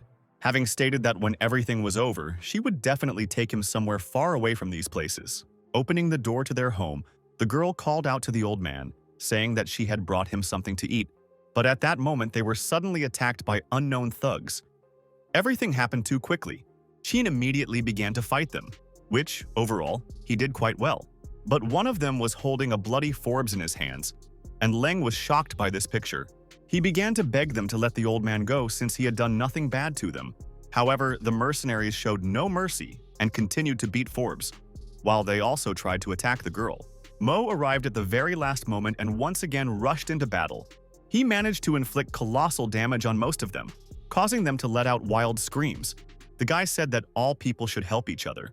But in this world, everything was the other way around. The bloodied leader of the bandit group seemed to go crazy, saying that Qin would soon try out his method of killing. Leng, in turn, tried to drag the old man away from the fight. Mo immediately said that the most important thing in life is to help people, but he is also well trained to kill, after which the wounded henchman of the Yao family again ordered his thugs to kill the guy, which they had a lot of trouble with since the young man was much stronger than them. The cowardly leader himself began to understand that he was not his rival, and there was no point in entering into a duel with him. This was surprising to him, because he naively believed that the teenager was only good at pharmaceuticals. Therefore, the mercenary tried to escape, but Qin did not give him such an opportunity. Yaojia immediately began to beg him for mercy, saying that he would pay him a good sum of money. At this time, Yao's henchman convinced him that Gay always copes with all difficulties. A moment later, Kan entered and they greeted him with a smile on his face. However, Yan dragged the bloody Yaogi in and reported that the young master had beaten them. The head of the family was shocked by such an unexpected turn of events. Jejua swore that he would do everything possible to destroy the young cultivator. Wen only watched his father's insane state and silently looked at Ji's mutilated body. Soon the long-awaited final of the pharmacist's competition began, where, as in the qualifying round, Mo and Wen found themselves. Opinions were divided as always, but most still believed that Yao would win. The host immediately called the two finalists of the competition onto the stage for the last stage of the tournament. The main character was absolutely confident in his victory and had no doubt that he would defeat Wen again, who in turn intended to take revenge on his worst enemy. After a certain amount of time, they began to prepare incredible potions. On Qin's desk, everything was literally ablaze with blaze. Lao recognized the wondrous technique of Feng Yang. The judges also couldn't believe that the teenager knew how to use this skill. Xin and Ran couldn't stop admiring the boy's magical abilities. Suddenly, one of the judges said that this was the best technique of ancient Chinese medicine. Despite this, the head of Jiazhu believed in his son's victory until the very last moment. Wen was completely focused on cooking and only glanced out of the corner of his eye at his opponent's progress. A few minutes later, Qin took out a black pill from the alchemical furnace, after which he began to carefully examine her. Everyone froze in anticipation. The judges immediately burst out laughing, naively believing that Mo had failed this time. Bai and Yue were horrified, bitterly realizing that the pharmacist had made a fatal mistake. Wen couldn't pass up the opportunity to gloat, which he did with pleasure. Then he showed off his incredible capsule and the stands came alive again. After all, he managed to prepare the fierce tiger Dan, which was even better than gold powder. It seemed that victory would go to the henchmen of the Yao family. No one had any doubts about it. The father broke into a sly grin, saying that this time his son had won. The judges immediately gave their verdict on the winner of the tournament. Yu literally had no expression. The girl immediately lowered her sad gaze. However, Beyond suddenly interrupted one of the jury members, saying that they clearly did not understand pharmaceuticals. Of course, this angered Wen, who began to say that Qin had lost. But Lao continued to argue that a true alchemist must look at the details more closely. A second later, Mo's pill began to glow brightly, and its black shell began to disintegrate. There was a golden pill underneath, and everyone was in anticipation of the moment. The end result was Huanrong Shendan, who was nicknamed the Vain God. The judges, like Yao, could not believe that the young man was able to prepare Dan of such quality, which was much better than Wen's capsule, and he himself understood this perfectly well. However, his father could not come to terms with yet another disgrace and hastened to object. But it made no sense, because the stands began to chant the winner's name in one voice. At the same time, a new plan of action was already maturing in his head in order to finally deal with the boy, where he could take revenge for the humiliation of his own son and his own ruined reputation, and also for the extremely brutal beating of his brother. Yao's anger knew no bounds. He suddenly demanded that Qin prove that it was indeed Huanrong Shindang. In response, Mo asked if he remembered the Leng family, and the old man turned noticeably pale. People immediately began to discuss among themselves the fire in which this family died. But Jia Ju said rather uncertainly that he didn't understand at all what he was talking about. Then, the enraged Xing from the Leng family walked towards him. Of course, he recognized her. The girl, in turn, noted that they had not seen him and his offspring for a very long time. Yao certainly didn't expect this, realizing that now he had to somehow get out of the situation. People began to say that this girl was a beggar and was often in an inadequate state. Wen also doubted that the one in front of them was really the same Xing and the Leng family. At that moment, she took off her mask, revealing a huge burn covering her entire face. His father immediately accused her of lying, saying that she had died in a fire long ago. The others also doubted that she was telling the truth and that the young master had persuaded her. However, the main character insisted that it was she, and that they set fire to her house with her family and friends. Everyone was stunned by the statement of the young cultivator, who insisted on his own. But Jia Ju continued to deny everything, saying that Mo would not be able to tarnish his reputation, after which he even had the audacity to call the guards to take this monster off the stage. Naturally, everyone demanded proof from the guy. Qin replied that it was on her face. The judge from the Yao family said that this was absurd, and his girlfriend would not be able to convince everyone of this version. The young man then handed Leng the capsule he had created and told her to take it, because it is with her help that Sin's face will regain its human appearance. The girl burst into tears, not believing that she would really be able to regain her beauty. However, she had no other choice, and besides, Mo had successfully demonstrated his alchemical skills. As soon as Leng took the pill, She suddenly fell to her knees, and everyone began to wait for the result. After a couple of minutes, all the burns disappeared from her face, which was simply incredible. At this point, Bai couldn't take it anymore and grabbed the microphone from the judges, blaming everything on Yao's pharmacists.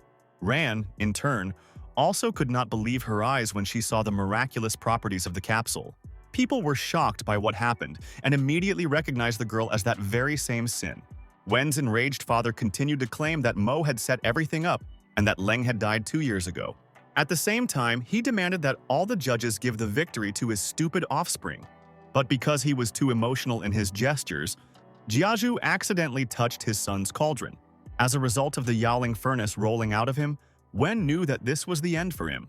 Bian immediately called on everyone to pay attention to the cheating in the competition. In order to thereby count the victory for his newly minted teacher, everyone was horrified. The Yao family had never experienced such shame. They were simply beside themselves with anger. Naturally, the judges could not ignore this and excluded Wen from the competition, giving the victory to Qin, who was truly worthy of becoming the best pharmacist. Joyful Ran was on cloud 9, falling more and more in love with her beloved, after which Mo and Xing walked off the stage to loud applause from the audience. Jiazhu and his son hurried to hide, and the stands booed them. Leng, in turn, was extremely grateful to her savior and did not know how to thank him. Suddenly, the girl reached out to kiss him. Qin was confused and didn't know how to react to this. Yao was furious as he fled from the shame, but Wen suddenly made things worse. He said that according to the terms of the contract, if they lost the tournament, they were obliged to supply raw materials to Longxi for free. The head of the family never ceased to be amazed by this pattern, where all his plans, one after another, simply collapsed. Soon he went to his teacher Wei for help. Chen listened to him carefully. Then he said that he would personally deal with this teenager, of whom there would soon be no trace left.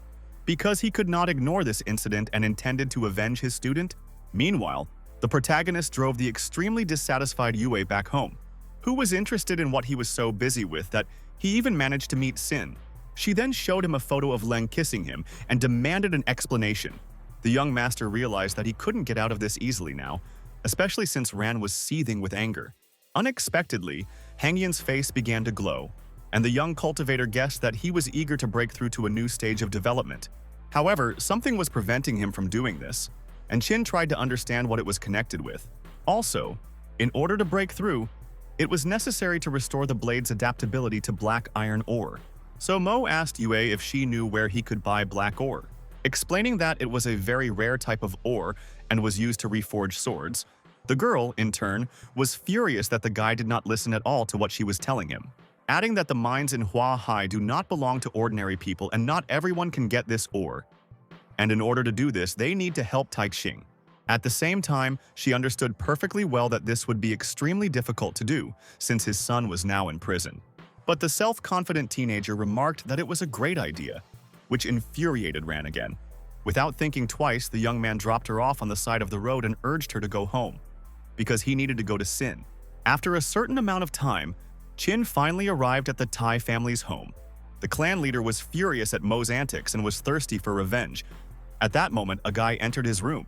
He immediately got down to business and said that he urgently needed his help. An enraged Sin said he had put his son behind bars and was now asking for help. Qin replied that if he really wanted to avenge him so much, then he had such an opportunity. At the same time, Mo assured that it would be better to settle everything peacefully since he needed black iron ore. Tai was shocked by his impudence, but he came up with a plan and Sin agreed to help him. Having said that, he would take him to Mr.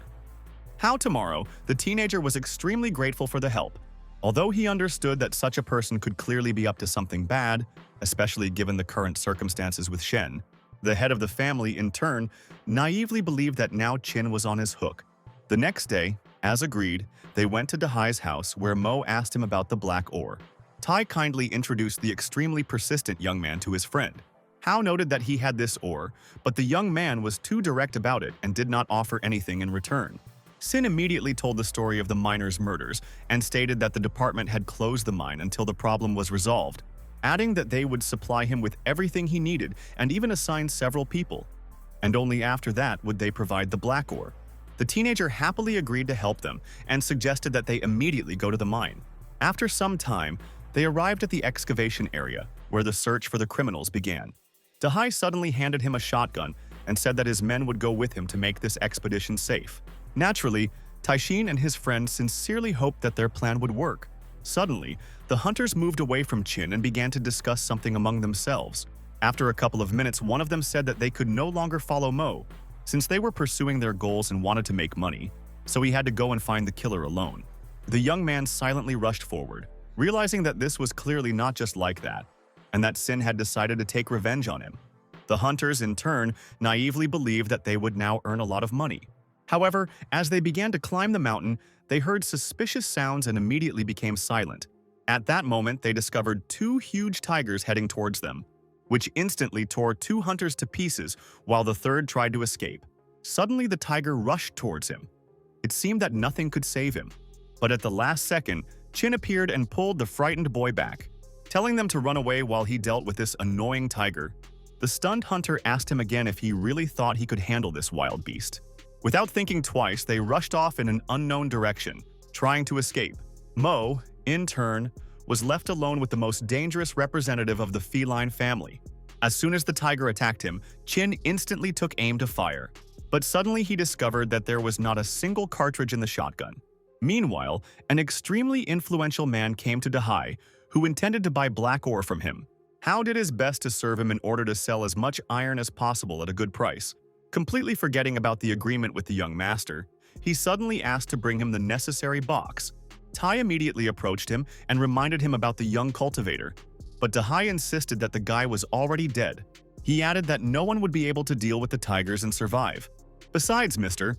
Yuven's influence spoke for itself, and he could not have found a better buyer. A moment later, a hunter ran up to them and reported Chin's death, claiming that he had been mauled by a tiger. Hin was overjoyed to hear this news. A smile appeared on his face, and Tianjiao asked who they were talking about.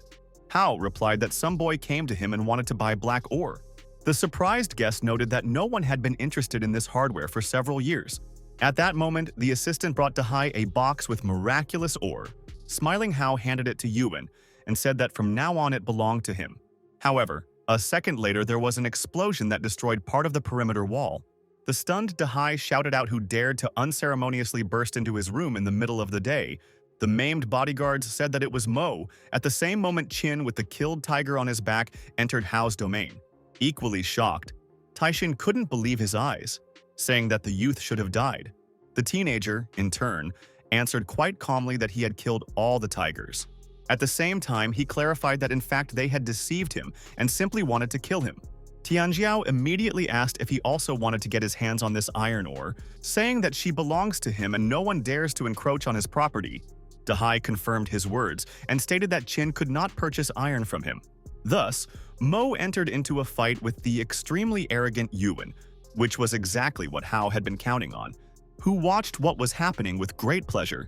Just like Tai, Nanfu's son truly believed that it would not be difficult for him to deal with the boy.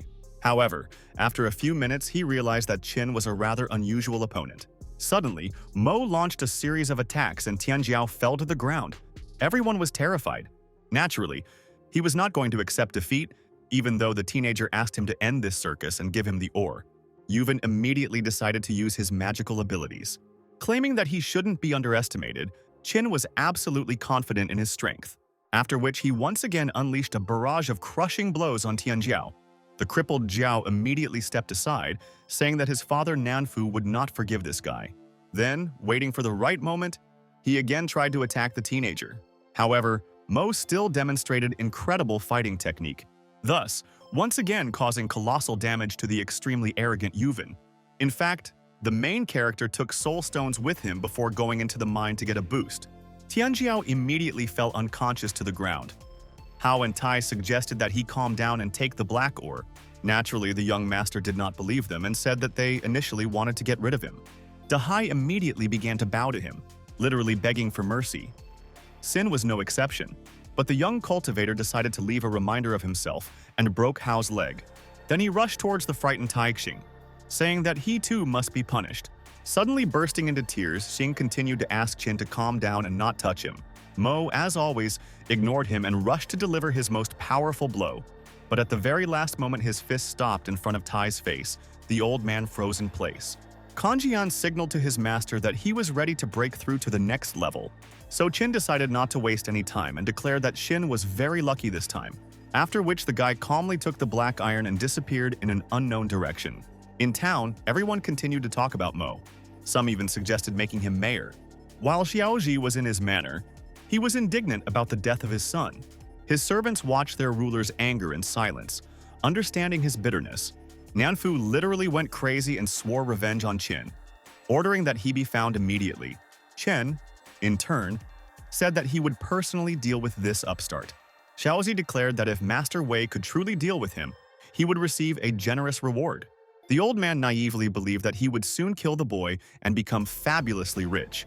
At this time, at the conference, Kijia announced that her textile company had settled in Longxi.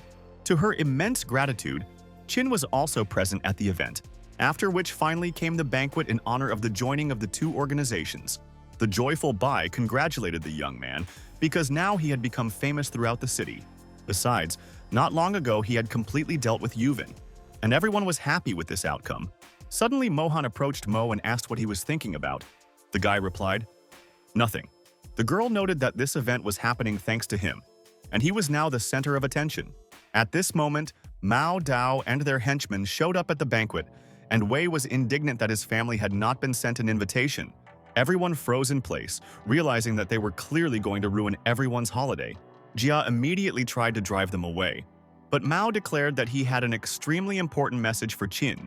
He then urged the teenager to rip off his own arm and send it to Nanfu so that he would not touch him. After all, only in this case will their disagreements be resolved, and people will begin to actively discuss this topic among themselves. Mao added that if he refused to be punished, Xiaoji would send his fighters to kill his loved ones. Naturally, everyone understood perfectly well who exactly was being talked about, and they were very scared. So some of them began to demand that the boy hurry up and tear off his arm. Dao Ke was looking forward to the moment, because this demand had left the guy stumped. Suddenly, Qin grabbed his blade and held it to his wrist, asking if they were sure they wanted him to do this. The stunned guests could not believe that the young master would do such a thing. However, the main character, smiling broadly, said that he refused to do this. Mao replied that in that case he and his loved ones would soon go to the world of the dead, adding that the young cultivator was a real fool who had missed his chance to be saved.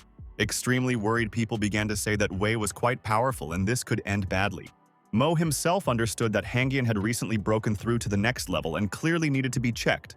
Pointing his blade at Wei, Qin declared that he would deal with this Chen today. A joyful Mao replied that in that case the duel would take place in 3 days on Mount Kangguang. Of course, the teenager was absolutely confident in his decision and was ready for the challenge. Unexpectedly, one of the guests asked Wei to introduce him to the elder. Then he even said that he never trusted this boy and was taking Chen's side. Kijia noted that he would greatly regret this decision. But a little later, following him, several dozen more people went over to Mao's side, which was extremely unexpected. Qin, in turn, said that they had made an unforgivable mistake and would soon realize it.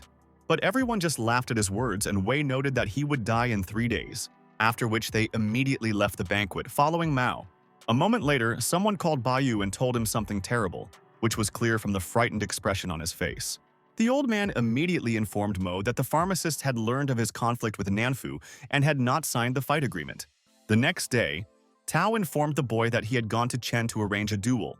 Meanwhile, Qin himself was diligently meditating, realizing how serious his opponent was ahead of him. To do this, he had to find a secluded place so as not to disturb his roommates. Suddenly, the teenager discovered that he had the opportunity to advance to the next stage of cultivation. Extremely worried, Mohan couldn't understand why Mo didn't come out of his room for so long. Assuming that he was meditating before the battle, Jia pushed the door and it opened.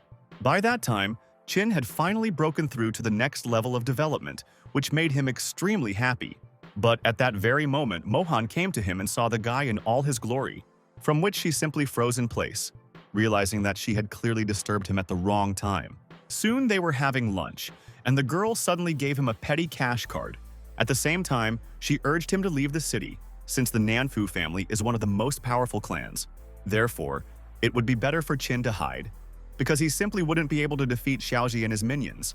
But Mo didn't seem to listen to her and suddenly headed towards the window. Mohan stared at him in surprise. Then the young man said that he had never been afraid of anyone. and the Nanfu family was no exception, adding that even if he had to leave, he would only do so after he had dealt with them.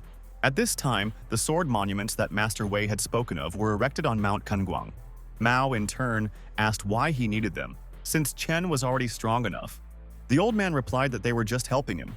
Then Wei asked if he could defeat the boy. The master smiled and stated quite confidently that even without these monuments, he could easily deal with him. At that moment, the swords began to glow with an unknown magic that seemed to give him strength. Chen was truly naive in thinking that Qin couldn't do anything to him, which was his fatal mistake. The next day, the protagonist went to Mount Kangguan to deal with the old man. Influential people from the Shu family also came to watch the fight, but Chung couldn't understand where his grandfather was taking him.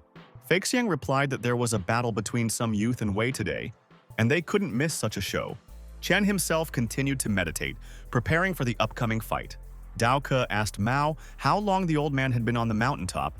Wei replied, since the stone swords were installed. The Yao family also came to the performance, and they wanted Mo dead no less than everyone else. They all believed that Qin would soon be defeated by the majestic Wei. Xin and Mohan were extremely unhappy with what was happening, and their business directly depended on the outcome of the fight. After a certain amount of time, the young master arrived at the top of Mount Kangguang. The young cultivator looked confident enough and rushed towards Chen. Mao and Jiaju began to gloat, saying that it would be better if he left the city since now his only path was to the grave. Most of those who gathered to watch the battle were, of course, confident of the old man's victory. At the same time, they did not hesitate to insult him, which outraged Ran. But her father urged her not to interfere. Suddenly, a familiar female voice shouted that she believed in Qin and that he would definitely win. Mo turned around and saw Jen in front of him. Wei, in turn, began to provoke the guy again, saying that he even had a support group. She couldn't understand why everyone was against the young master, because she knew him as a good person, and she didn't doubt his abilities at all, because Qin had already demonstrated them more than once. At the same time, she decided to remind everyone that Mo had cured their relatives. Her speech was so convincing that many people actually thought about what was happening, despite Jen's young age. The guy thanked her for her support and asked if she had come here alone. Mao was extremely unhappy with this performance and stated that there was no point in it, since Qin would die anyway. Those around him seemed to be hypnotized, and having forgotten about the guy's good deeds, they began to mock him again. Jia immediately asked her brother if their grandfather could stop Nanfu. Chu replied that she clearly didn't know this family, which it seems no one can stop. And if they have something in mind, it is unlikely that anyone will stop them. At that moment, Mo noticed the stone swords and caught himself thinking that he had seen them somewhere before. Chen walked towards the teenager and noted with a smile on his face that he had accepted the challenge after all, adding that he dared to kill a man from Parliament and must be punished accordingly. He suddenly laughed, saying that Qin did not fully understand the whole situation, because this mountain would soon become his grave, which Mo strongly doubted. Although he understood that the opponent was serious, after which he asked Jen to step aside and wait for his parents. After which, the battle between the two powerful cultivators finally began. The people were delighted by this spectacle and began to cheer for Elder Wei. Everything happened too quickly, and it was simply impossible to keep track of the master's blows. Suddenly, Chen disappeared from Qin's sight, and the teenager began to look around. Meanwhile, the old man appeared behind him and hurried to deliver a powerful blow. The head of the Yao family said that he heard the crunch of bones, and most likely Mo was no longer alive. Dao Ke also naively believed that Wei had dealt with him in just a couple of minutes. Ran and her father were horrified by what happened, hoping that Qin had managed to dodge the attack. Jia watched the situation closely, mentally urging the young man not to give up. Soon the smoke cleared, but there was no one in the arena, which was quite strange. A moment later, they saw a bloody Wen getting up from the ground, and standing in front of him was a safe and sound Mo. Everyone was shocked by this unexpected turn of events in the battle, as Chen was the strongest of the Nanfu family, and Qin could easily block his attack without suffering any damage. The distraught old man once again attacked the guy, declaring that he would definitely not live now.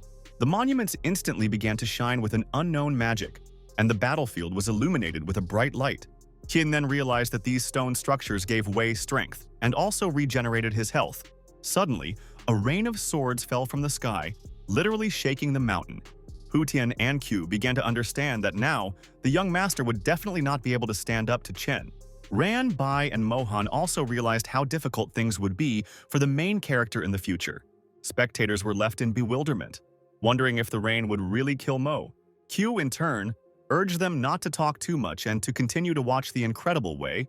The old man took advantage of the moment and once again rushed into the attack. Mao noted that this power was comparable to the might of the majestic Xiaoji. The young cultivator was well aware that the battle would become much more difficult. A moment later, huge blades fell upon him from the sky again, and Qin immediately began to dodge them. This technique was familiar to him, but the guy couldn't remember where exactly he had seen it. At that moment, the guns fell right in front of him, but Mo still managed to jump back. Feixiang said that Chen was truly all-powerful, but his grandson noted that Qin could die. Seeing one of the stone blades flying straight towards Jen, the young master rushed to her aid. As a result, he was able to hold back the huge stone. Thereby, Mo saved Xiao's life. Everyone was shocked, believing that this boy was some kind of monster and not a human at all because no one could do something like this. Not only did the young man hold the stone structure, he could easily hold it in one hand. What was simply incredible was that he seemed to have actually come from another world, after which he suddenly pointed a huge blade towards Elder Chen. We immediately started running away and only miraculously managed to dodge his sword. However, Qin grabbed another stone and rushed after the frightened old man. One by one, he plunged them into the ground, trying to catch up with the extremely lucky Chen. Mao and Yao with Dao did not expect such a scenario where the notorious cultivator runs away from the kid. Bai, Ran, and Mohan laughed, because from the outside it really did look a bit funny. Finally catching up with Wei, the teenager wanted to plunge the stone sword into him. But Chen called him to stop and asked how he knew about this technique. The young man replied that his grandfather had once exchanged it for beef noodles because he was starving, and the skill was not fully developed. The stunned master immediately remembered how he had once actually exchanged this ability for a plate of noodles.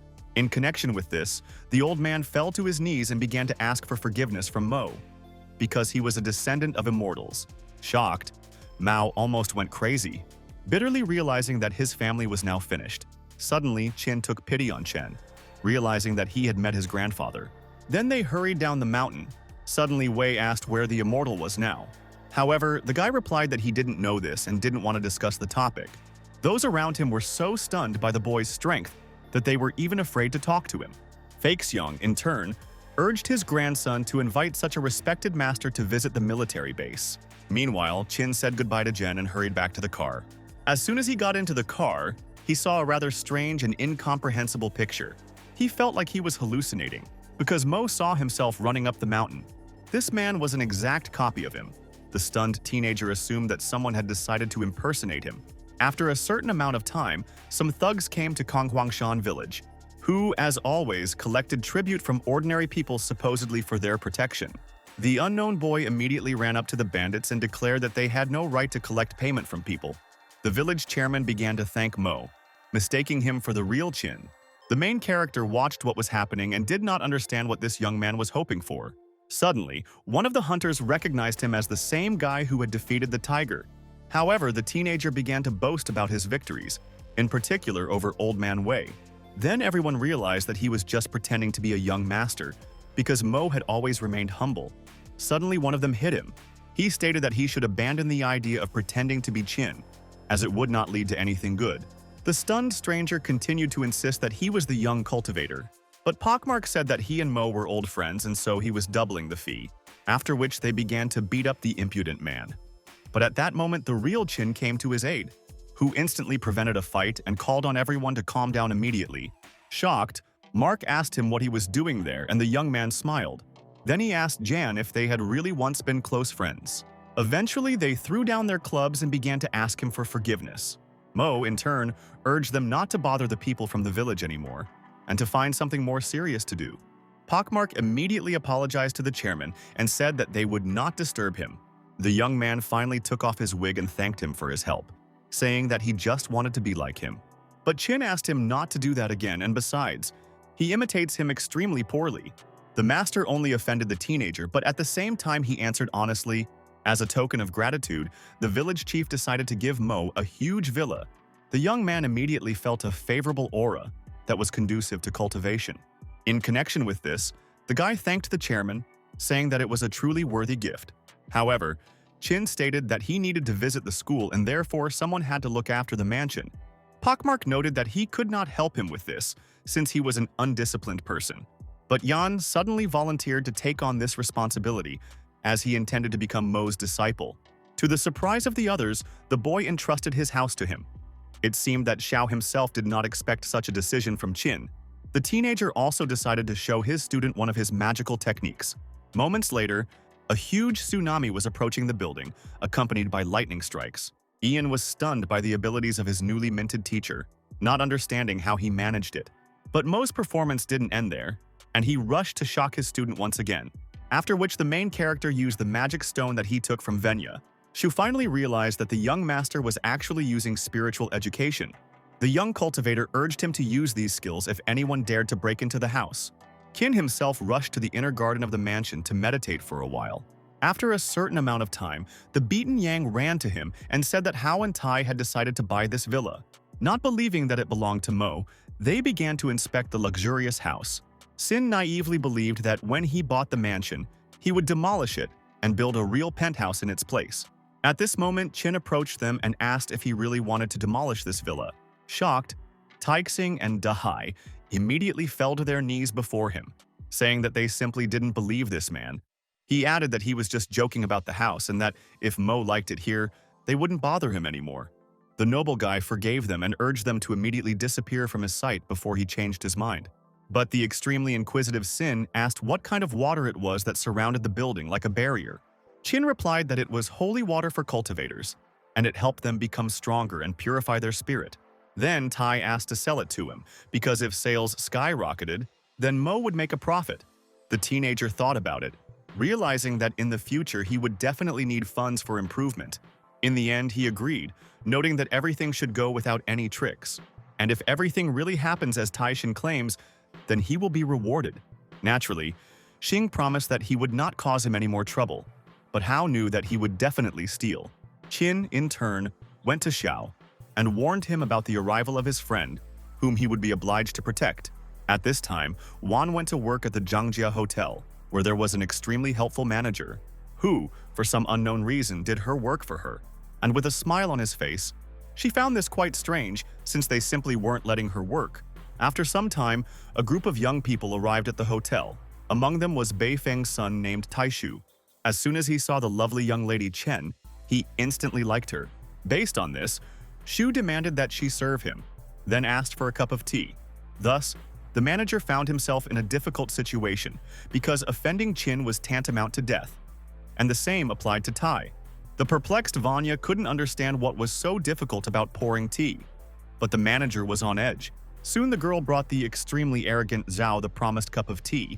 However, Taishu's dim-witted henchman suddenly tripped her up after the glass of tea flew towards Zhao and stained his pants. Chen immediately apologized to him. The manager, in turn, tried to solve the problem and promised to compensate for everything. But Zhu ordered Wan to wipe everything off immediately, and he would think about what to do with her next. Meanwhile, the protagonist continued to meditate diligently in order to break through further. At this moment, the young master was suddenly interrupted by Xiao. Mo stated that he should not interfere with him. However, Yang reported that some scum were bullying Chen at the Zhangjia Hotel. The young cultivator immediately stopped his breakthrough and rushed to deal with them.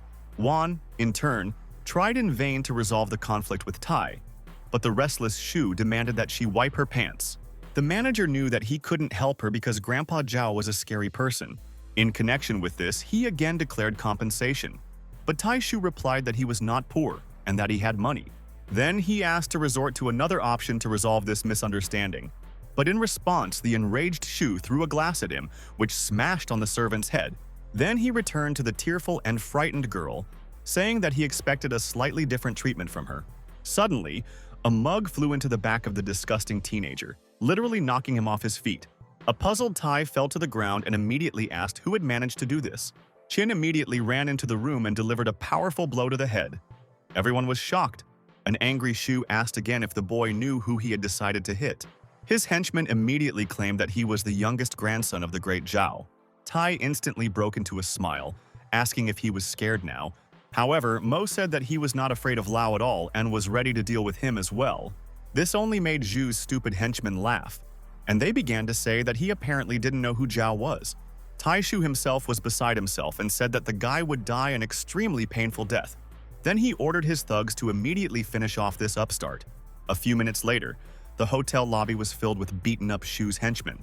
A stunned Zhao once again demanded that they finally deal with him. Qin, in turn, suggested that the scum leave before it was too late. This time, they really made the right decision and rushed towards the exit. Van, of course, began to thank her savior. Mo asked why she had reported this. The girl replied that she did not want to disturb him, but the young man objected because for him it was not a problem at all, adding that he would not forgive himself if something bad happened to her. Chen took this as some kind of confession, and I didn't understand at all how to respond to this. All the thoughts in my head seemed to be mixed up. Xiao noted that the master was indeed the strongest person, but at the same time he did not understand obvious things. At this time, Lao was sitting in his office and thinking about inviting Xing to Zhangjia village. A couple of minutes later, his upset grandson flew into the room like a madman. Taishu immediately reported that some boy had beaten him and his friends. He added that he wasn't even afraid of him and said that the old man couldn't do anything to him. Naturally, the old man immediately became furious and demanded that the name of this impudent fellow be given. However, the grandson did not know his name and could only describe the guy's appearance. Lao was on edge. At this time, in Zhangjia village on Kanghuang Mountain, people began to gather. Yan showed off as best he could in front of Shu and her friend Li, who decided to keep him company. Suddenly, they saw Shin's car, realizing that people from the association had arrived here, after which they also discovered the main character with his henchmen, which they were extremely surprised by. Smiling Xiao asked the young master what he was doing here. A puzzled Mo replied that it was his house, which only made everyone present laugh. Naturally, Yanxiao wanted to stand up for the young cultivator, but Qin urged him to calm down. However, they did not stop being sarcastic, saying that this man had been pestering Chen not long ago and was now serving him.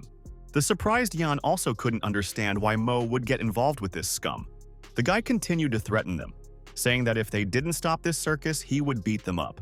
Then, the extremely arrogant Yang called Shu to go with him to the event, naively believing that Qin would never be able to attend this event since he was a beggar. But when they tried to enter the banquet, the security guard wouldn't let them in. After asking if they had an invitation, Jian immediately began to flaunt his connections. However, this did not lead to anything, because it was impossible to get into the event without an invitation. Mo, in turn, decided to help them attend the banquet, but they still didn't believe that this house really belonged to a teenager. Xiao began to insult them again, saying that this was his mentor's villa. Meanwhile, grandfather Yang and Jiang drove up to them, and she immediately saw Qin. The woman ran up to him and asked how he was doing, since they had seen each other for a long time, and the young man replied that he was fine. Soon the old man handed his grandson an invitation, and they passed it on to the guard, but he noted that only one person would be able to enter, and not into the main hall, but into the lobby, from where one could observe the banquet. Mo once again called on everyone to calm down and added that he would help them get through. Then the guy calmly walked up to the guard and ordered him to let everyone through. But the enraged guard started shouting again, asking who he was anyway. Yan and his friend couldn't help but laugh at Qin. At that moment, Taixin drove up to the house and everyone greeted him joyfully. A moment later, he noticed a scuffle near the entrance and asked what was going on, after which, seeing Mo, he immediately ran up to him and began to bow, asking for forgiveness for being late.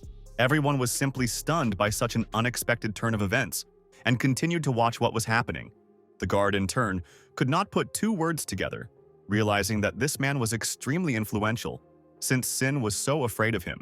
An angry Tai suddenly hit him, declaring that Qin was the master of this house.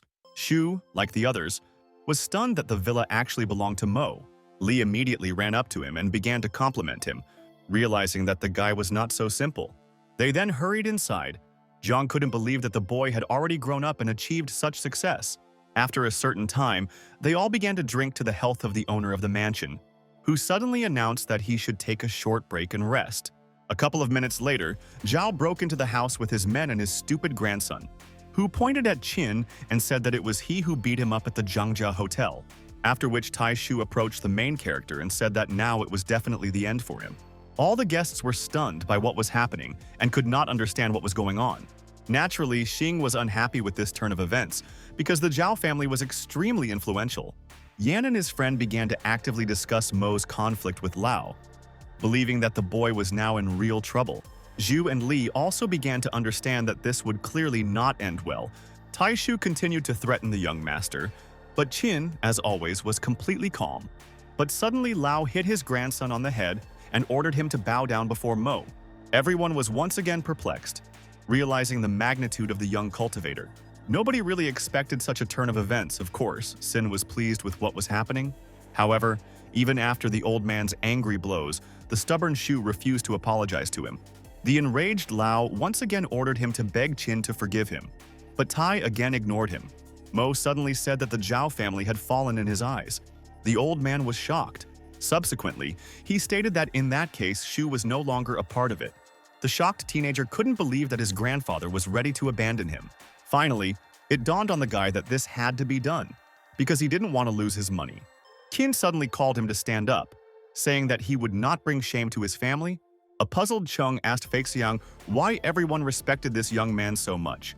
Mo suddenly stood up from his chair and asked everyone to forget about old grievances and move on to the miraculous elixir of Lin Shengshui. Where the cost of one glass was 100,000, everyone was stunned by such a price, but the potion could prolong life. In addition to increasing physical strength, but people began to complain about the cost. Then Qin said that those who were not satisfied with this proposal could go free. Everyone started looking at each other and actively discussing what was happening.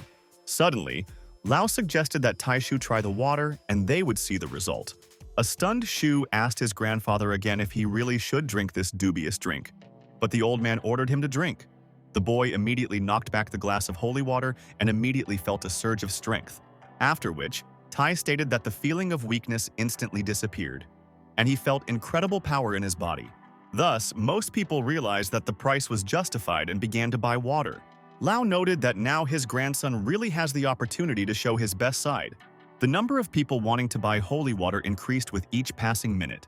However, Chung didn't understand why he had to be a soldier and work hard when he could just drink potions. Even Zhao thought about his words, not to mention the other guests. At the same time, the old man recognized his old friend Feixiang, saying that they had not seen each other for a long time. Noticing him, Qin remembered that Shu was the commander-in-chief of the fleet. He became curious about what he was doing there, and Mo urged him to ask Tai about the water if he did not believe in its miraculous properties. Xing knew that entrusting the inspection of Zhao's military forces was a good idea. Chen, in turn, decided to test him and said that in that case he would give him a couple of blows. Shocked, Shu didn't expect that he would have to go through such a test. There was also an opinion in society that water was overvalued and that it was impossible to become a warrior with its help. But suddenly, Qin said that he would be the one to make him do it, and everyone was surprised. Taishu, in turn, was terribly frightened, realizing that he had no choice. Soon, Chung began to beat Shu, who immediately ran away from him. But the guy moved very quickly, which became a problem for Feixiang's grandson. People in turn couldn't help but laugh as they watched the cowardly Zhao, but at a certain moment the young man stopped and blocked Chung's powerful blow. Everyone was shocked by the fact that the weak Tai was able to repel the attack of an elite fighter. However, after that, he still missed the next blow and literally flew into the wall. It was extremely painful for him. Chung noted that water can only make a person more resilient. At that moment, the main character ran up to Shu and whispered something in his ear. Everyone was surprised. Not understanding what the young master was doing, Tai soon stood up and looked menacingly at the soldier, who once again pounced on him, delivering fierce blows. But Zhao blocked them and carried out his own attack. A moment later, everything changed dramatically, and now Chung was constantly on the defensive, which again left the guests perplexed as they watched their battle closely. Even Feixiang didn't expect such a turning point. Realizing that water had played a role after all, soon Chung ran out of steam and began to retreat, which Taishu took advantage of, which never stopped delivering crushing blows, which served as a good advertisement for holy water. In the end, the fight ended and the elite soldier praised his opponent. Junior Zhao himself did not expect this from himself, and naturally became proud. Then Chen finally realized that the water really worked, because it turned a weakling into a warrior. Feixiang noted that the most important thing in battle is the psychological state. In fact, the young cultivator played a huge role in the duel that took place. After all, he assured Shu that this battle would be the first step towards realizing his dream. Therefore, Zhao could not miss the only opportunity to prove to everyone and himself that he was a capable person. Suddenly, Commander-in-Chief Feixiang approached Qin, and Mo looked at him in surprise. The old man said that he wanted to invite him to work in his army so that he could train young fighters. At the same time, Xiang claimed that the teenager would receive everything he needed and a good salary. The guy said that he needed to think it over carefully and would give his answer within 2 days. Meanwhile, the number of people wanting to buy holy water was growing, and Taixing simply couldn't keep up with everyone. The fleet commander and his grandson immediately said goodbye to Qin. As soon as the guests saw that Mo was free, they pounced on him asking him to sell them water. The young man said that Xin and Tai were responsible for selling the water, but he would give preference to the Shu family.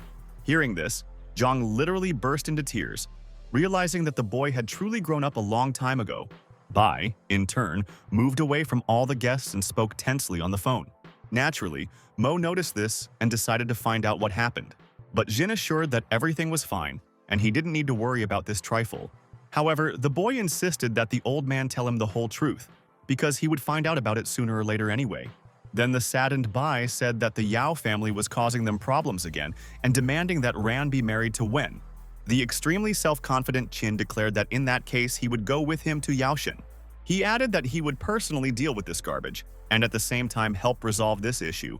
The next day, the protagonist arrived in the city, where he unexpectedly met Yue, who urged him not to interfere in this, but Mo said that he would not allow her to marry Wen, adding that if they did not retreat, he would have to force them to do so. Of course, Ran was not eager to marry Yao, but she also did not want to bother the young master. At this time, Huangxi was negotiating with Bai, who asked him to reconsider their business relationship, but Ren refused to do this and only reminded him that his daughter was obliged to marry Wen. At the same time, the arrogant Shi did not miss the opportunity to laugh at Mo behind his back. A few minutes later, a young cultivator entered his office and declared that the Yao family had lost and had to retreat. Naturally, Wan objected to him and said that their clan was the best among pharmacists. But the teenager was taking on too much, and Qin decided to spare himself a long dialogue with him. As a result, with a lightning-fast movement, he aimed his dagger at him, which literally pierced Ren's head and he died instantly. Bai was horrified, but Mo urged him not to worry about the Yao family, assuring him that he would personally take care of them, adding that he was tired of watching Xin being humiliated and it was time to end it. The next day, Wen and his father were at a celebratory banquet. They still only cared about Qin, whom they so zealously wanted to take revenge on. Most of the guests at the event were aware of Yao's deception towards Mo. Suddenly, Wen ordered them to be quiet and began to say that Qin was not really such a good person. At the same time, he and his father began to claim that the boy won the tournament by cheating. After all, he brought a certain girl and said that she was the daughter of the Leng family. At that moment, they took out a cage covered with a sheet. Wen hurried to remove the cloth, and everyone saw the bloody girl. The arrogant Yao challenged her to prove that she was the one and only Xing, but the young lady could not utter a word, as she was badly beaten. Everyone was horrified, understanding how insidious these people are and how it is really better not to mess with them. Suddenly, one of the women present said that she could not be the daughter of the Lengs since the girl had burned in a fire. Wen, in turn, said that he would again disfigure her face beyond recognition, and even Mo would not help her. Most of the guests were in solidarity with them because they were simply afraid. But there were also those who believed them wholeheartedly. The smug head of the family took the wine and tried to drink it, but at that moment the glass shattered in his hands. Everyone immediately began to look around, trying to understand what had happened. Standing behind them, Qin asked why he was not invited to this wonderful banquet. The main character immediately rushed towards the heroes of the occasion. Wen was scared like a child. Seeing the state Xin was in, the young master hurried to pull her out of the cage, after which he carefully picked her up and carried her to the sofa. Everyone silently watched what was happening. The young cultivator laid her down on the bed very carefully and said that everything would be fine now. The enraged head of the Yao family demanded an explanation from Qin, since he had invaded their lands. But Mo reminded him of the agreement with Bai at the pharmacist competition. The self-confident old man asked what he would do to them, even if they did not fulfill the contract. The young man said that he was giving them one last chance to correct the situation. Otherwise, there would be dire consequences. Jiaju leaned towards him and replied with a grin that he didn't need any recommendations from such a loser, adding that if he doesn't leave here right now, everyone will unite and then he definitely won't survive. Qin walked into the middle of the luxurious hall and noticed that they really had good taste. But today, blood will be shed, and the Baifeng building will never be the same again. After which, the teenager began to kill one by one all of Yao's henchmen. Most of those present were very frightened and rushed towards the exit. The enraged Mo continued to rage and say that no one from their family would survive. Having grabbed one of them, the teenager also began to beat him, but the unknown man stated that he did not belong to their clan. But Chin said that he himself had proclaimed himself their supporter and twisted his neck. A frightened Wen and his father tried to escape, but Mo did not give them the chance. Then, he tried to talk the guy into it, saying that their family was extremely important to this city. The young man, in turn, immediately began to beat the impudent fellow and noted that he had given him countless chances to escape. But Wen chose a different path, so there is no point in expecting mercy from him now. Soon the boy fell unconscious to the ground, which naturally enraged the head of the Yao family. Jiaju, in turn, very brazenly asked him what else he wanted from them. Qin replied that he did indeed have great power, but it was not enough to deal with stronger people. However, Mo left him alive and said that he would need him to find the dog. Everyone was perplexed, not understanding what he was talking about and what he was going to do. After some time, Jiaju finally found the dog and brought it to the main character, after which the young master stated that they now needed to find a suitable person to take over the position of manager of Yaoshan Pharmaceuticals. Naturally, as always happens, people's opinions were divided. Some believed that nothing needed to be changed. Others, on the contrary, wanted to take advantage of the opportunity and seize power and the entire business for themselves. However, the majority still agreed with the young cultivator, especially since it was difficult to contradict him. Suddenly, Mo picked up the dog and said that he was perfect for the role of leader. Everyone was deeply perplexed, assuming that Qin was simply joking. After all, a dog can't run a business. Jiaju was furious about what was happening, but the teenager demanded that the dog be the one to lead everything, and the others immediately bowed to him. The guy also ordered Yao to send all the necessary documents to Longxi. Naturally, he agreed. Finally, Qin added that the dog's owner was Xing, and Leng was shocked by Mo's decision. However, people objected, saying that she could not become the face of a pharmaceutical company in Yaoshan. In addition, her face was wounded, but the teenager immediately set about fixing it. Placing his magical palm on the girl's face, her wounds instantly disappeared. Her body suddenly began to glow. Everyone was shocked by what was happening and could not believe their eyes. A moment later, Qin turned into a beauty again, which was a real disaster for Jiaju. Qin, in turn, again called on everyone to accept her as the new head of medicine in the city. Soon, the Yao family cleared the estate of their presence and it passed into the hands of Leng, which Mo informed her of. The girl was extremely grateful to him for his help, and the guy hurried to leave her to rest. But suddenly Qin asked him to stay and be with her for a while, saying that she had nothing to repay him for his kindness. The stunned young man understood what she was leading to, and naturally refused such an honor.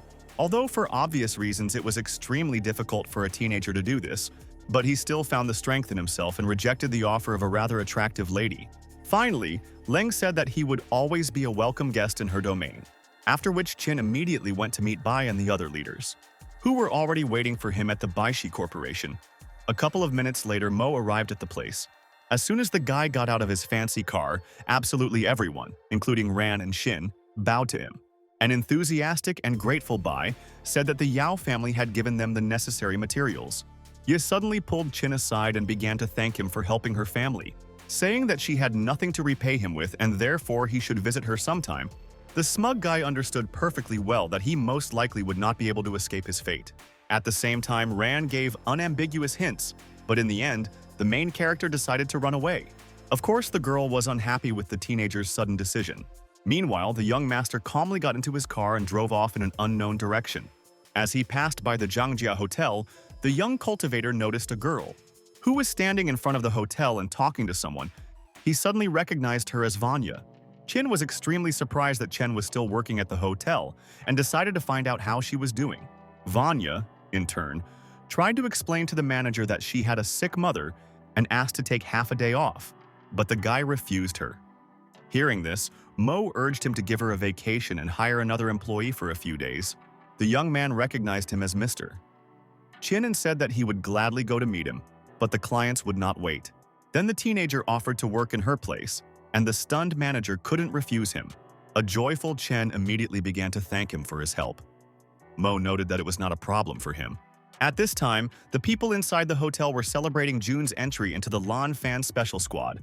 Long became too arrogant too quickly, and, when Qin was mentioned, began to say that he was not his equal. At this point, Jian began to get indignant. because they still hadn't been brought a bottle of red wine. A moment later, Mo appeared in front of them with wine and apologized for the delay. Extremely surprised, Xiao asked the guy what he was doing there, and also about the clothes of the hotel staff. She also understood that after the fight between Qin and Jun, a conflict could break out between them again. The arrogant Lung in turn began to mock his current status. Yang noted that it was better for Mo to silently serve Jun, since he was now an elite soldier of the Lan Fan unit. Dissatisfied with the long wait for wine, the young man ordered the manager to be brought to him. However, Li objected to him, saying that there was no point in ruining such a significant day. An embittered Lung assumed that she simply liked this upstart. Yang thought that even if they fought, Qin would not be able to emerge victorious this time. Everyone instantly sided with Jun and began to defend him, anticipating their fight. Long himself ordered Mo to ask him for forgiveness so as not to worsen the situation. The extremely self-confident and newly minted member of the Navy actually thought himself stronger than Qin, and this became his fatal mistake. The guy said that he did not deserve any apologies, but the soldier replied that he was no longer the same person Mo knew before, and that now everything had changed. The teenager, in turn, took a glass of wine from his table and took a couple of sips, saying that this drink was truly incredible. At that moment, the front door of the hotel suddenly opened behind them. Father Luna stood on the threshold. Everyone instantly became quiet, not understanding what would happen next. Tianhao was the commander of the Yanjing military region and a rather serious man. The old man said that he had heard everything and asked Qin if it was really he who had fought with his son. The young man answered positively. Then the smiling Hao again urged him to ask for forgiveness from Lun, because at the moment his offspring had the status of an elite soldier, but Mo noticed that it was always Jun who started the fight and he would not apologize to him. Everyone was shocked by the boy's statement, thinking that Tianhao was about to teach him a lesson. However, the old man still gave him the opportunity to leave, and Qin calmly headed to the kitchen. Finally, he said that if Lun was really looking for trouble, he would get it. An enraged Jun jumped up from the table and declared that he would definitely deal with him soon. Mo just laughed at his statement and remarked that he was curious to see it. Soon, Lun went to the Sky Island, the training base of the Lan Fan Squad. Thinking of himself as an invincible soldier of an elite unit, he wanted to take revenge on Qin. Understanding that his status now plays a big role and now the young master will answer for everything, none of his brothers could understand what was happening to him and why Jun was behaving this way. Seeing his inappropriate behavior, Captain Zhao immediately ordered him to return to duty, after which he announced a new trainer, with whom they would have the opportunity to learn slightly different combat skills. Lun naively believed that if he could find common ground with his mentor, he would show him a couple of secret techniques to deal with Mo. Then Commander Qing ordered everyone to disperse and wait for their coach. However, after more than 2 hours, everyone doubted the reputation of such a great mentor. In connection with this, everyone began to express their dissatisfaction. Zhao once again called for them to remain silent. At that moment, the captain's assistant drove up to them, reported a certain thief, and said that he needed to be eliminated. The soldiers couldn't figure out how he had gotten into the Lanya barracks on top of Mount Tian. The girl ordered not to talk, but to get down to business and go to the mountain. A moment later, all the soldiers were armed with machine guns, and the captain ordered them to stay together. Cheng, like Long, took their first combat mission extremely seriously, after which they headed into the dense forest to look for the thief. Suddenly, Shu noticed that the thief might have escaped. King in turn said that this man was quite powerful, since they still had not been able to find him. Kun only thought about becoming famous, but to do this he had to kill the thief. After walking a few hundred meters more, they suddenly came across an unknown person, who instantly jumped to the side. The frightened Lung began to shoot, but did not hit him. Everything happened very quickly, which once again confirmed the captain's assumption. After a long search, they again saw the forest thicket and immediately rushed towards it, realizing that he was simply mocking them because dozens of armed elite soldiers could not catch him. All this time, the so-called thief stood in place and waited for them to approach. But as soon as they took a few steps, they instantly fell into Qin's trap, which literally hung them on a tree branch in a net. Mo noted that they were disappointing him, because he was right under their noses, but they still couldn't catch him, adding that at the moment they cannot be called elite warriors, and that they will have to work on this. When Jun saw the young master, he simply couldn't believe his eyes. The guy hastened to announce that he was their new coach and would make real fighters out of them. A stunned Lun sat under a tree and repeated the same thing over and over. This can't be true. At this moment, Chin walked towards him and said that he did not see him as a rival. Jun was beside himself with anger, but he couldn't do anything about it. He suddenly felt sick and lost consciousness. Mo, in turn, ordered them to immediately take the soldier to the infirmary, which they began to do. After a certain amount of time, everyone lined up in front of the young man, and he asked what basic skills they had learned. Everyone replied that they were practicing physical abilities, but Chin said that from now on, they would practice body formation. Naturally, the soldiers were perplexed. Some even dared to object to him. Mo also showed off a book with a body-shaping technique, saying that with its help they would surpass the strongest fighters. But the self-confident warriors once again began to contradict the main character. Lun understood that this was his only chance to change his mentor. Therefore, he was one of the first to incite others to challenge Chin's instructions. The young master was not against the dissatisfied leaving the training camp and trying to replace him with a new coach. What happened in the next couple of seconds was that several people, along with Jun, simply left the formation. A stunned Captain Zhao ordered them to return, but they did not listen to him.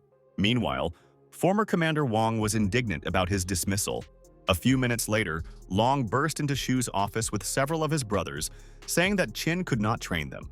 The commander-in-chief urged them not to rush to conclusions and to tell what happened. Jun then reported that the young cultivator was using his techniques on them, ignoring his original military training. Naturally, Wang took up their idea of removing Mo and said that the army had never known such a disgrace. But Fei Xiang also ordered him to take his time and watch the teenagers' training. Soon, Zhao notified Qin that senior management had been dispatched to see him. At that moment, an angry Wang approached him and declared that he had no right to be in the army at all, adding that when he trained real warriors, the kid wasn't even born yet. But Mo reminded him that he had achieved nothing in 20 years. Moreover, he knows nothing about the technology he uses to train soldiers. His assistant noted that Mo was a war veteran, and the boy was no match for him. But Qin replied that he had no intention of fighting him, since Zhao would do it for him. Jun urged the boy not to speak to the great commander in such a tone, but the teenager challenged his friend to demonstrate everything he had taught him. The stunned old man again tried to object to the newly minted instructor, but Mo said he talks too much and doesn't do anything, which is not typical of a military man. King immediately headed towards the former mentor of the Lan Fan elite unit. Of course, Wang accepted the challenge, intending to demonstrate his abilities. Then he immediately began to beat Zhao, but the captain managed to block his blows. Mo, in turn, gave him a couple of pieces of advice, which Qing began to listen to. Mu naively believed that this would not help him, and that he would still emerge victorious. Unleashing a barrage of crushing attacks, the old man tried to end the fight as quickly as possible. However, by underestimating his opponent, he made a fatal mistake, and Zhao took advantage of it. With a powerful blow, he sent Van into a horizontal position. Everyone was shocked by what happened, finally realizing that the new coach's technique was not so bad. Jun also didn't expect this turn of events, which only made him furious. Mao stood up silently and walked away, saying that he was probably too old for the army. In connection with this, he decided to apply for demobilization and leave the military base. However, Qin was quick to object, stating that he had invaluable experience and it needed to be passed on to the young, adding that this was an order because only Wang could help them become stronger. Finally, the old man agreed to become a member of the guy's squad, which he personally informed him about. Soon Mo went to bed and had a rather strange dream where Ran asked him to teach her how to drive. Yun demanded that he teach her how to create holy water, as she wanted to become the first beauty of the city. Kijia even forced him to get to work and develop a new design for clothing. Vanya, in turn, very unexpectedly confessed her love to him. But the guy rejected her, realizing how difficult it is for him to coexist with these restless women. Eventually, the teenager woke up and, looking around, realized that it was just a dream. Meanwhile, the protagonist was unexpectedly sent to Huahai University. This military training could not be missed, as everyone was at risk of being expelled. The young master understood that he needed to show himself well, and at the same time not get into trouble. Liu and his friend listened attentively to the member of the elite Langya unit, who suddenly chose John as the captain of her team, which he decided to take advantage of. The self-confident youth immediately began to distribute tasks to all the training participants. He ordered the young cultivator to clean the toilets and scrub the floors. Mo did not argue with him. Of course, everyone started making fun of him, constantly provoking the teenager. Suddenly, one of them stopped him and said that Qin should file a complaint against this impudent man. But the young man said that he had specifically agreed so as not to spend the whole day in the sun. Suddenly, a helicopter appeared in the sky and was about to land on the training ground. Everyone was genuinely happy that they would be able to see the elite fighters in person. A moment later, Zhao approached them and said that he would become their military training instructor. The overly helpful Liu immediately ran up to Jun and started talking about Qin, whom he sent to clean the toilets. Lun did not expect that Mo would even manage to distinguish himself here. At the same time, Tianhao's offspring tried to appear strong and cool to everyone. However, he refused to meet with Qin, saying that he had absolutely no time. But Yan and his friend still took him to the restroom, where Mo was diligently cleaning the toilets. Shocked, Jun didn't expect the teenager to actually do this. Liu, in turn, began to claim that he had planned something else that was extremely exciting for him. But in response, they both received humiliating slaps from the enraged Lun, who began to say that they had no right to exploit him in this way, after which he apologized to Qin and noted that he had nothing to do with it. Jun then ordered the two of them to clean the toilets, something they never expected from Long. After a certain time, the tired, bad-smelling guys decided to take a rest. But at that moment, they were unexpectedly met by unknown people, and Yan sensed something was wrong. Suddenly, one of them asked if his name was Liu, and the frightened youth began to deny it. Pointing a finger at his friend, he in turn began to deny everything. They ended up beating Ian and hanging him from a tree in his underwear, which was quite humiliating.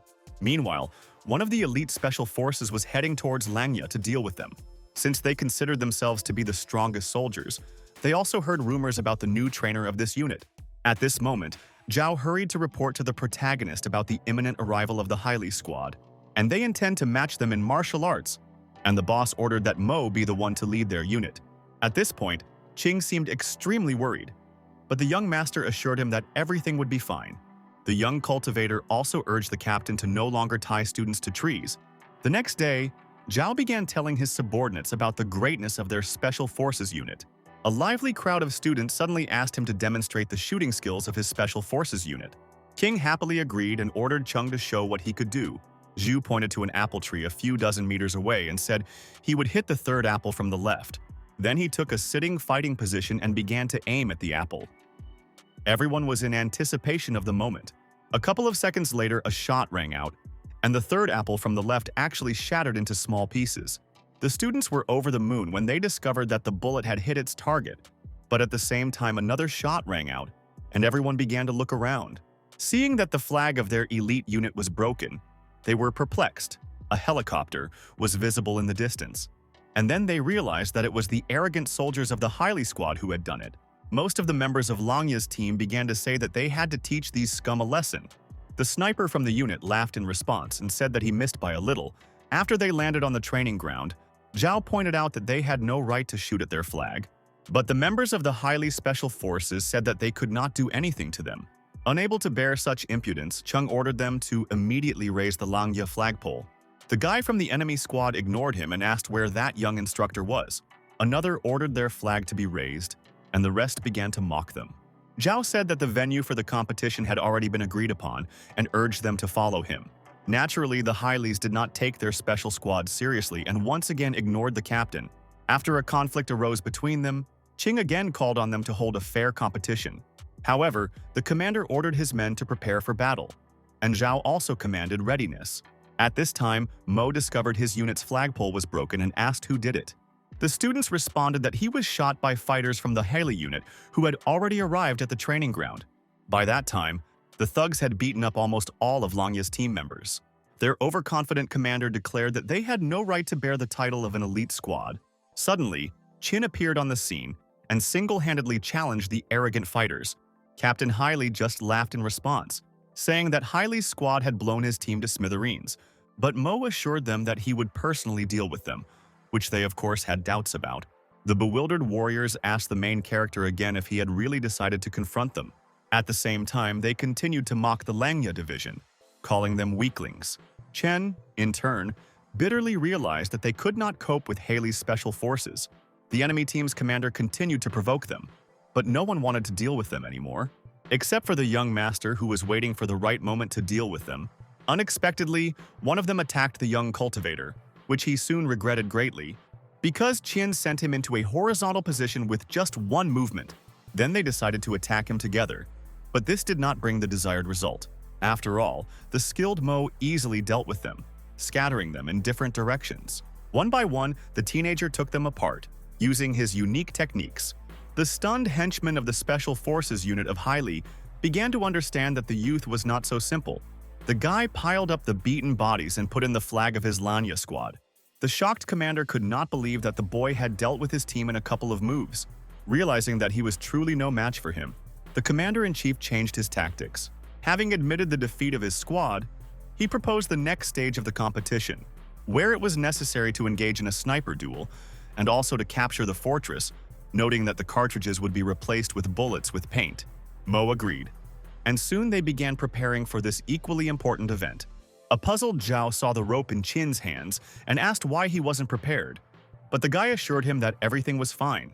In addition, they have Sniper Chen, and Haley's team is also prepared for battle. At the same time, their commander emphasized the extremely skilled boy, from whom anything could be expected. But the most important thing is that they decided to use real ammunition. Zhao began to look out for Hailey's group and informed Shu about their approaching detachment. As a result, Chen instantly fired 3 accurate shots and killed 3 fighters. Captain Qing remarked that he had done an excellent job and continued to look out for the rest of the soldiers. Meanwhile, the leader of the special squad, Hailey, and his henchmen discovered Qin. But as soon as they tried to approach him, one of them immediately fell into his trap. Mo smiled and said that their fighting skills were not up to par with such a famous unit, after which they rushed back. But it was quite difficult to escape from Qin. But they still managed to get away from the guy, who again began looking for them in the forest thicket. When the sniper from Haley's squad saw the young man, he immediately fired a shot. A stunned Zhao realized from the sound that they were using real ammunition. The shooter, in turn, reported to Lai Sui that he could take the body. Naturally, Qing hastened to report to the leadership that the Hailey unit was using combat rifles. He added that there was no response from the young master, which was shocking news. The commander-in-chief ordered Zhao to immediately find Mo and help him. Meanwhile, the enemy team launched smoke bombs to cover up the crime. Li Sui, in turn, only laughed at what had happened, saying that the kid had acted too naively. Using only a rope, he also ordered his men to find his lifeless body. After a couple of minutes, the soldiers were able to find the main character lying in the grass. But as soon as they approached him, the trap was triggered once again. The young cultivator once again deceived the naive and overconfident fighters by hanging them upside down. Noticing something strange, Zhao immediately gave the command to proceed to that area. Coming closer, through the smoke from the bombs, they discovered several human silhouettes. Qing urged his subordinates not to act frivolously, as it could be a trap. They soon came across an incredible sight where Mo was standing next to the tied-up Hailey soldiers, including Li Sui. A shocked Zhao asked how he managed to deal with the entire team. After a certain amount of time, the leader of the group ordered his fighters to bow before the flag of Langya, after which they all knelt down, and Li Sui personally asked Mo for forgiveness. All this did not look very sincere, but the main thing is that the agreement was fulfilled. Commander-in-Chief Fei Xiang awarded the young man a medal and said that with his arrival, everything had changed dramatically for the better. China happily accepted the reward and thanked the old man, saying that it was his duty. But suddenly a police car pulled up to them and everyone was perplexed and began to ask only one question: what happened? Xiaolan immediately got out of the car and said that Mo was a criminal. The stunned guy couldn't understand what was going on and what she was talking about. Tian then accused him of smuggling drugs into Yaosheng City, adding that many people had died because of it. The teenager understood that someone had clearly set him up, and he needed to find out who was behind it. Zhao, in turn, objected, saying that Qin was an instructor of the military region and could not be involved in such matters. But the extremely impudent girl said that she had evidence, and Mo should go with her to the police station. Soon the guy came to the law enforcement department, where it turned out that he really was not involved in this case. Thus, the young man was released, but he was never able to find out who decided to set him up and called Bei. Xin said that he had only just learned about what had happened, and also did not understand whose doing it was. Suddenly, Xiaolan called out to the teenager, declaring that she would definitely find evidence against him. And while he was tracking his every step, Qin only smiled at her in response. At this time, the company's employees were discussing the possibility of earning some extra money.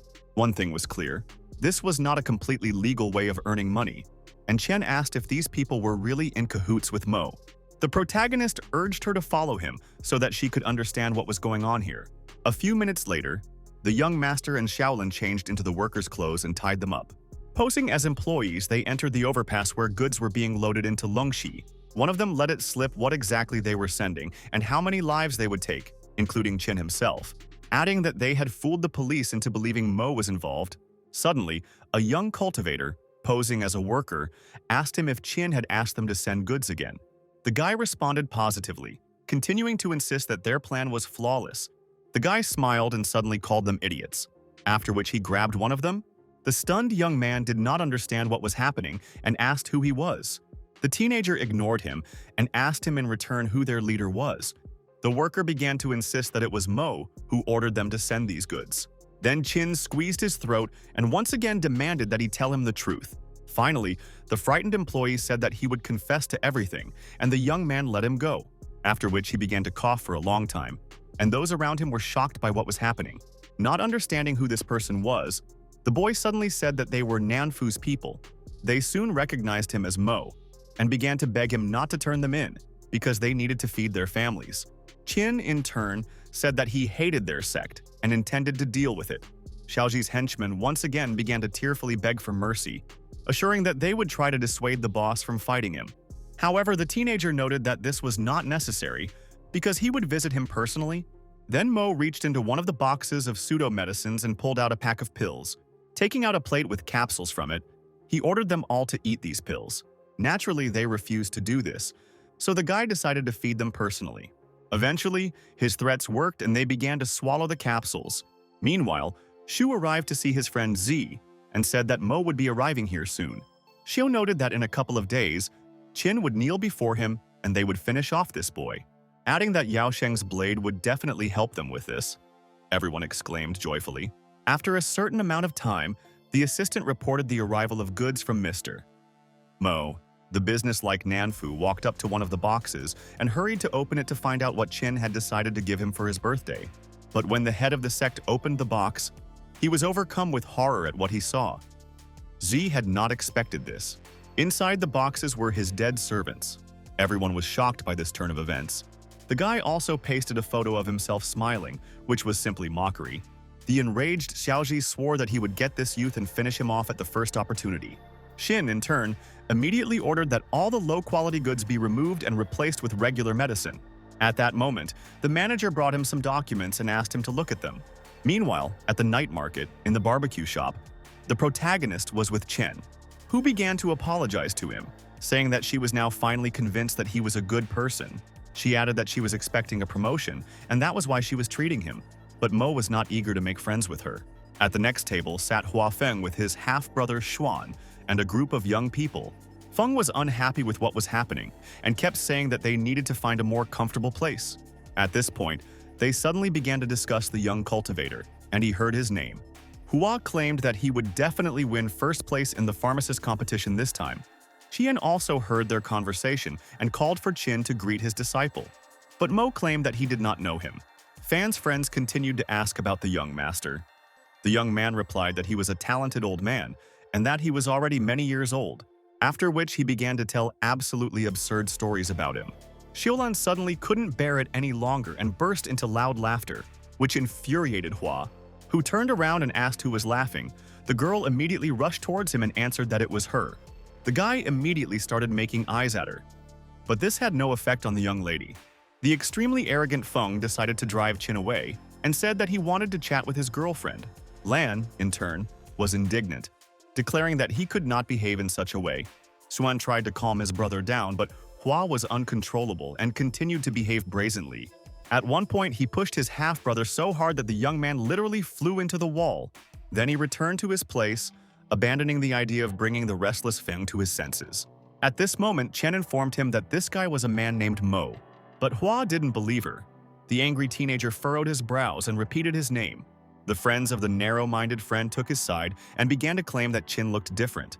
And just as Feng tried to hit him with a bottle, Mo showed him a photo on his phone, where he, together with old man Bian, took part in the pharmacist's tournament. The dumbfounded Hua Feng finally realized that this little guy was indeed Master Qin. The boy smashed a bottle over his head, fell to his knees before him, and declared that he dreamed of becoming his student. However, Mo said that he would never take him as his disciple. The stranger was shocked. The teenager, in turn, hurried to escort Shaolin to the police station. Since they had already eaten their fill, the distraught Huafeng could not understand why they were treating him like this. At this time, Zhuan caught up with Qin on the street and apologized for his brother's behavior, saying that he was not really a bad person. Mo urged him not to bother apologizing, as it was a blessing to have such a brother. As he approached the police station, Qin was suddenly overtaken by a joyful Bai who greeted him. Qin said he was invited to appear as a judge at a local medical tournament. Upon learning that the invitation came from Leng, the young man immediately agreed to go to Yaoshan, after which Bai gave him Nanfu's order, where he promised a reward for his head, adding that the guy should be on guard, as Xiaoji might strike unexpectedly.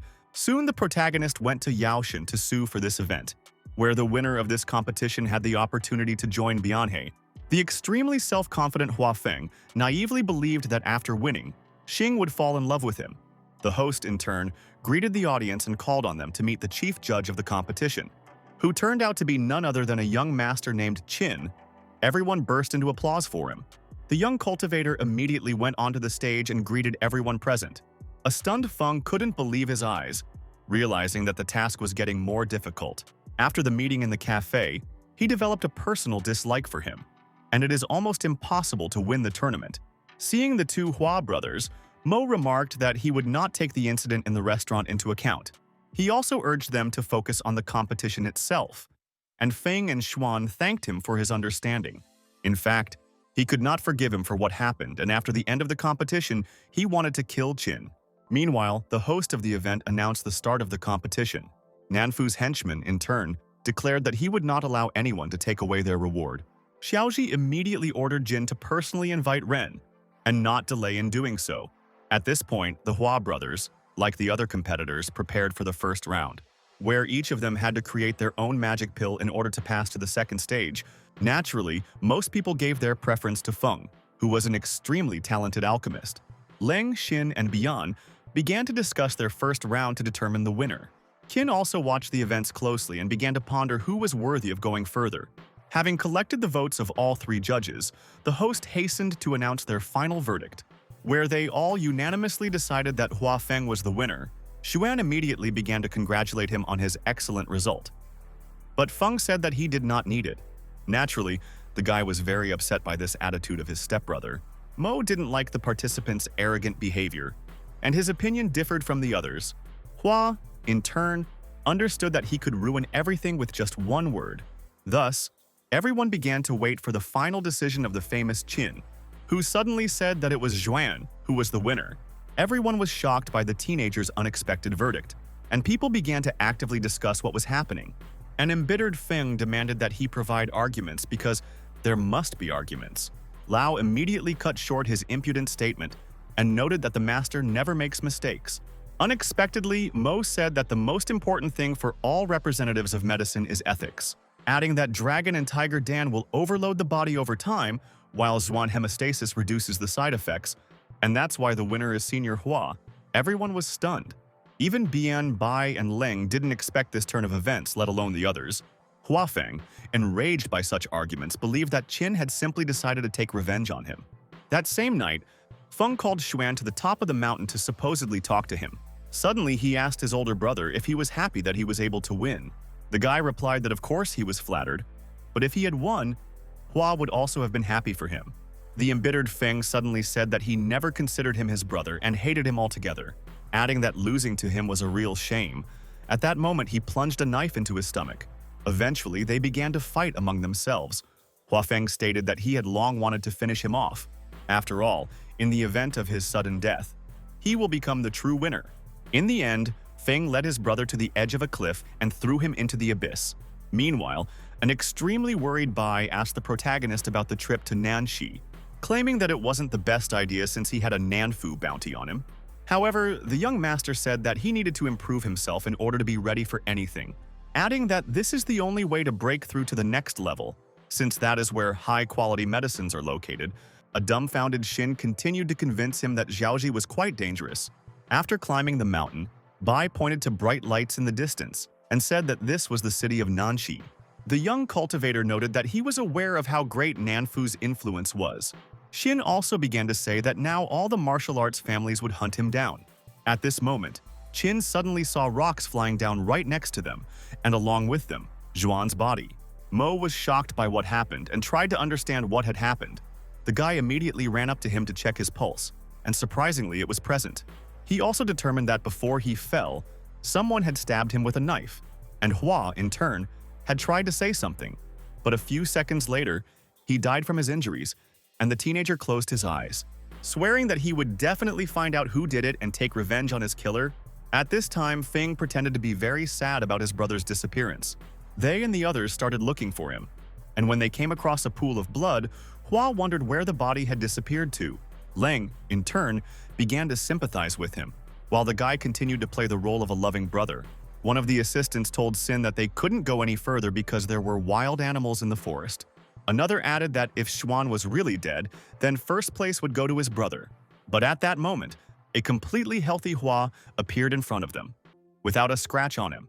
Shocked, Feng couldn't believe his eyes, thinking that he had dreamed it all. Thus, Xuan was considered the winner of the competition, as Leng stated. However, Hua said that it was his brother who would take his place, since after talking with Qin, he was not against it.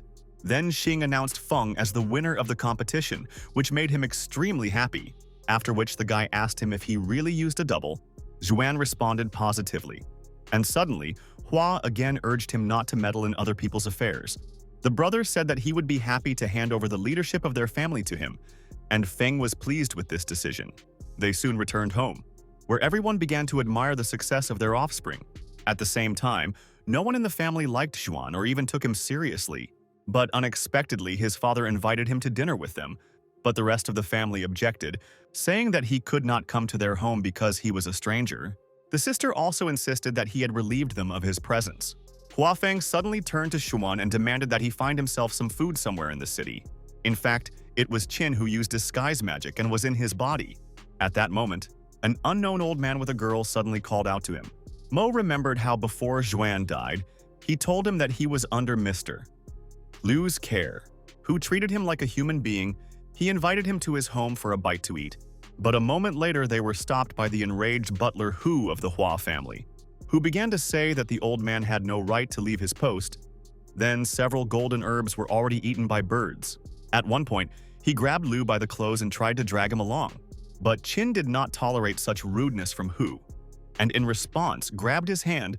At the same time, he understood that if they really had the golden grass, he would break through to the next stage of development much faster.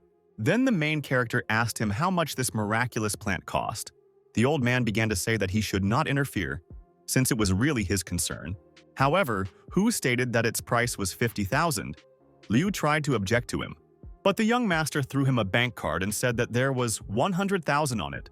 The stunned butler couldn't believe that Xuan had that kind of money, since he had always been extremely poor. The next day, he went to the herb garden, which was under guard. Hu ordered the guards to let him in, but they refused him because Feng did not allow it. But the butler said that he came here on behalf of the Hua family, and they were obliged to let him in. Then they let them into the garden, but Hu demanded that they not tell anyone about this. Having collected the required amount of golden grass, the butler hurried away. The guards noticed that he was acting strange. Meanwhile, Mo went to the market. Liu tried to dissuade him, since swinging his fists in his condition was not the best idea. But the young cultivator insisted, assuring that he was completely fine and everything would be fine. When he entered the ring, he took a megaphone with him, and people recognized him as the same Xuan. Everyone was stunned that he challenged them and called them to fight him, because they knew he was a scumbag. But the guy insisted that they demonstrate their abilities to him. Most people thought he was simply crazy, not understanding when he had become so bold. Old man Liu also didn't understand what he was counting on or why he was putting on this show at all. A couple of seconds later, a thug jumped into the ring and ordered him to shut up immediately, stating that if he killed him, Zhuan would only have himself to blame. To the crowd's surprise, the boy agreed. Naturally, everyone assumed that the big guy would deal with the extremely self-confident Hua without much effort. Qin, in turn, said that he would fight him with just one hand. People were once again surprised by what was happening. At this moment, an unknown master decided to watch the battle. But a moment later, the giant literally flew out of the ring from one blow from the master. The stunned crowd of townspeople could not believe Zhuan's incredible abilities. Liu tried to help him up, but an enraged Wang demanded that he move away from him altogether. The old man said that if the big guy bought certain Dan pills from him, he would become invincible. Suddenly, an unknown fighter challenged Qin, saying that the boy's skills interested him. Everyone recognized him as Nanfu's henchman and assumed that Zhuan was now definitely finished. Without thinking twice, the master rushed into the attack, saying that he intended to test him. Mo, in turn, began to defend himself from his fierce blows with the help of magic. The end result was that people witnessed an incredible performance. After a fierce battle, Qin still lost, which he personally announced, but the unknown master didn't think so. Realizing how strong this man was, Mo also understood that this fighter was the only one who could defeat him in an equal fight. He suddenly invited him to the Nanfu sect, and the boy immediately agreed to come to their camp location. Thus, Liu and the protagonist were able to sell some of the miraculous herb. The old man asked what he would spend the money on. The young master replied that he would find a use for them, at which time the head of the Hua family called the guards to him, which guarded the herbal garden, but a significant amount of golden grass disappeared from it. Then they told him that the butler Hu had come a couple of days ago, but he had been collecting other plants. The clan's assistant reported that Zhuan and Liu had recently been selling some supplements, and this might be related to the disappearance of the herbs. Guild leader Jutang immediately ordered that the old man and his illegitimate son be brought to him. The servant in Hua's house in turn asked the young master if they would have any problems. Mo replied that everything was fine, but at that moment a guard caught up with them and said that they were obliged to appear before the head of the family. Where Elder Jutang asked him if it was Xuan who stole the golden herbs from them, his wife noted that if he had been kicked out in the first place, their reputation would not have suffered. Unexpectedly, the young cultivator said that it was actually Feng who did it. The embittered parents said that he had no right to slander their beloved son. Tan even tried to hit Xuan, but he caught his hand with a lightning-fast movement. He said that Huafeng wanted to break through to the next level, and he volunteered to help him. But he didn't think it was that serious. The butler was also involved in collecting herbs, but he only sold the pills. A stunned Jew knew how his son loved to tell everyone what to do and really had to move on to the next stage. In connection with this, he ordered his men to immediately search Feng's room and bring him to him, as well as Hu. After some time, the guards found a mountain of golden grass in his son's room. Soon, Huafeng himself came to them and asked absolutely calmly what had happened and why his father had called him. An enraged Tang asked him in return how he dared to steal such important ingredients from his own family. Naturally, he denied everything, saying that he would never do anything like that, adding that most likely Zhuan made it all up because he envied him. Then, the head of the family asked the guards again if it was true that Hu had gone into the herbal garden in the morning, and they confirmed their words. Jiuteng was furious, and again called on his son to confess everything, and he arrested the butler. Eventually, the same fate befell Fen. They were shocked by what was happening. Continuing to claim that they were clearly set up and did not steal anything from the family, Old Man Liu, in turn, was overly pleased with this outcome, as was Mu. Meanwhile, Xiaoji's servant reported that Zhuan was refining the additives they needed.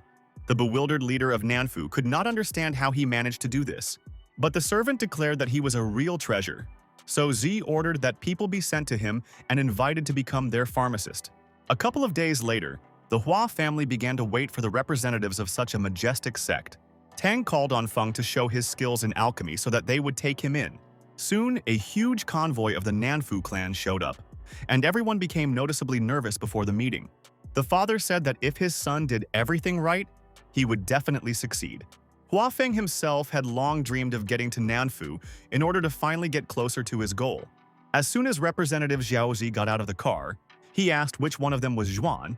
Everyone was stunned by this unexpected turn of events, as they naively believed that Feng would be the one to become a member of the clan.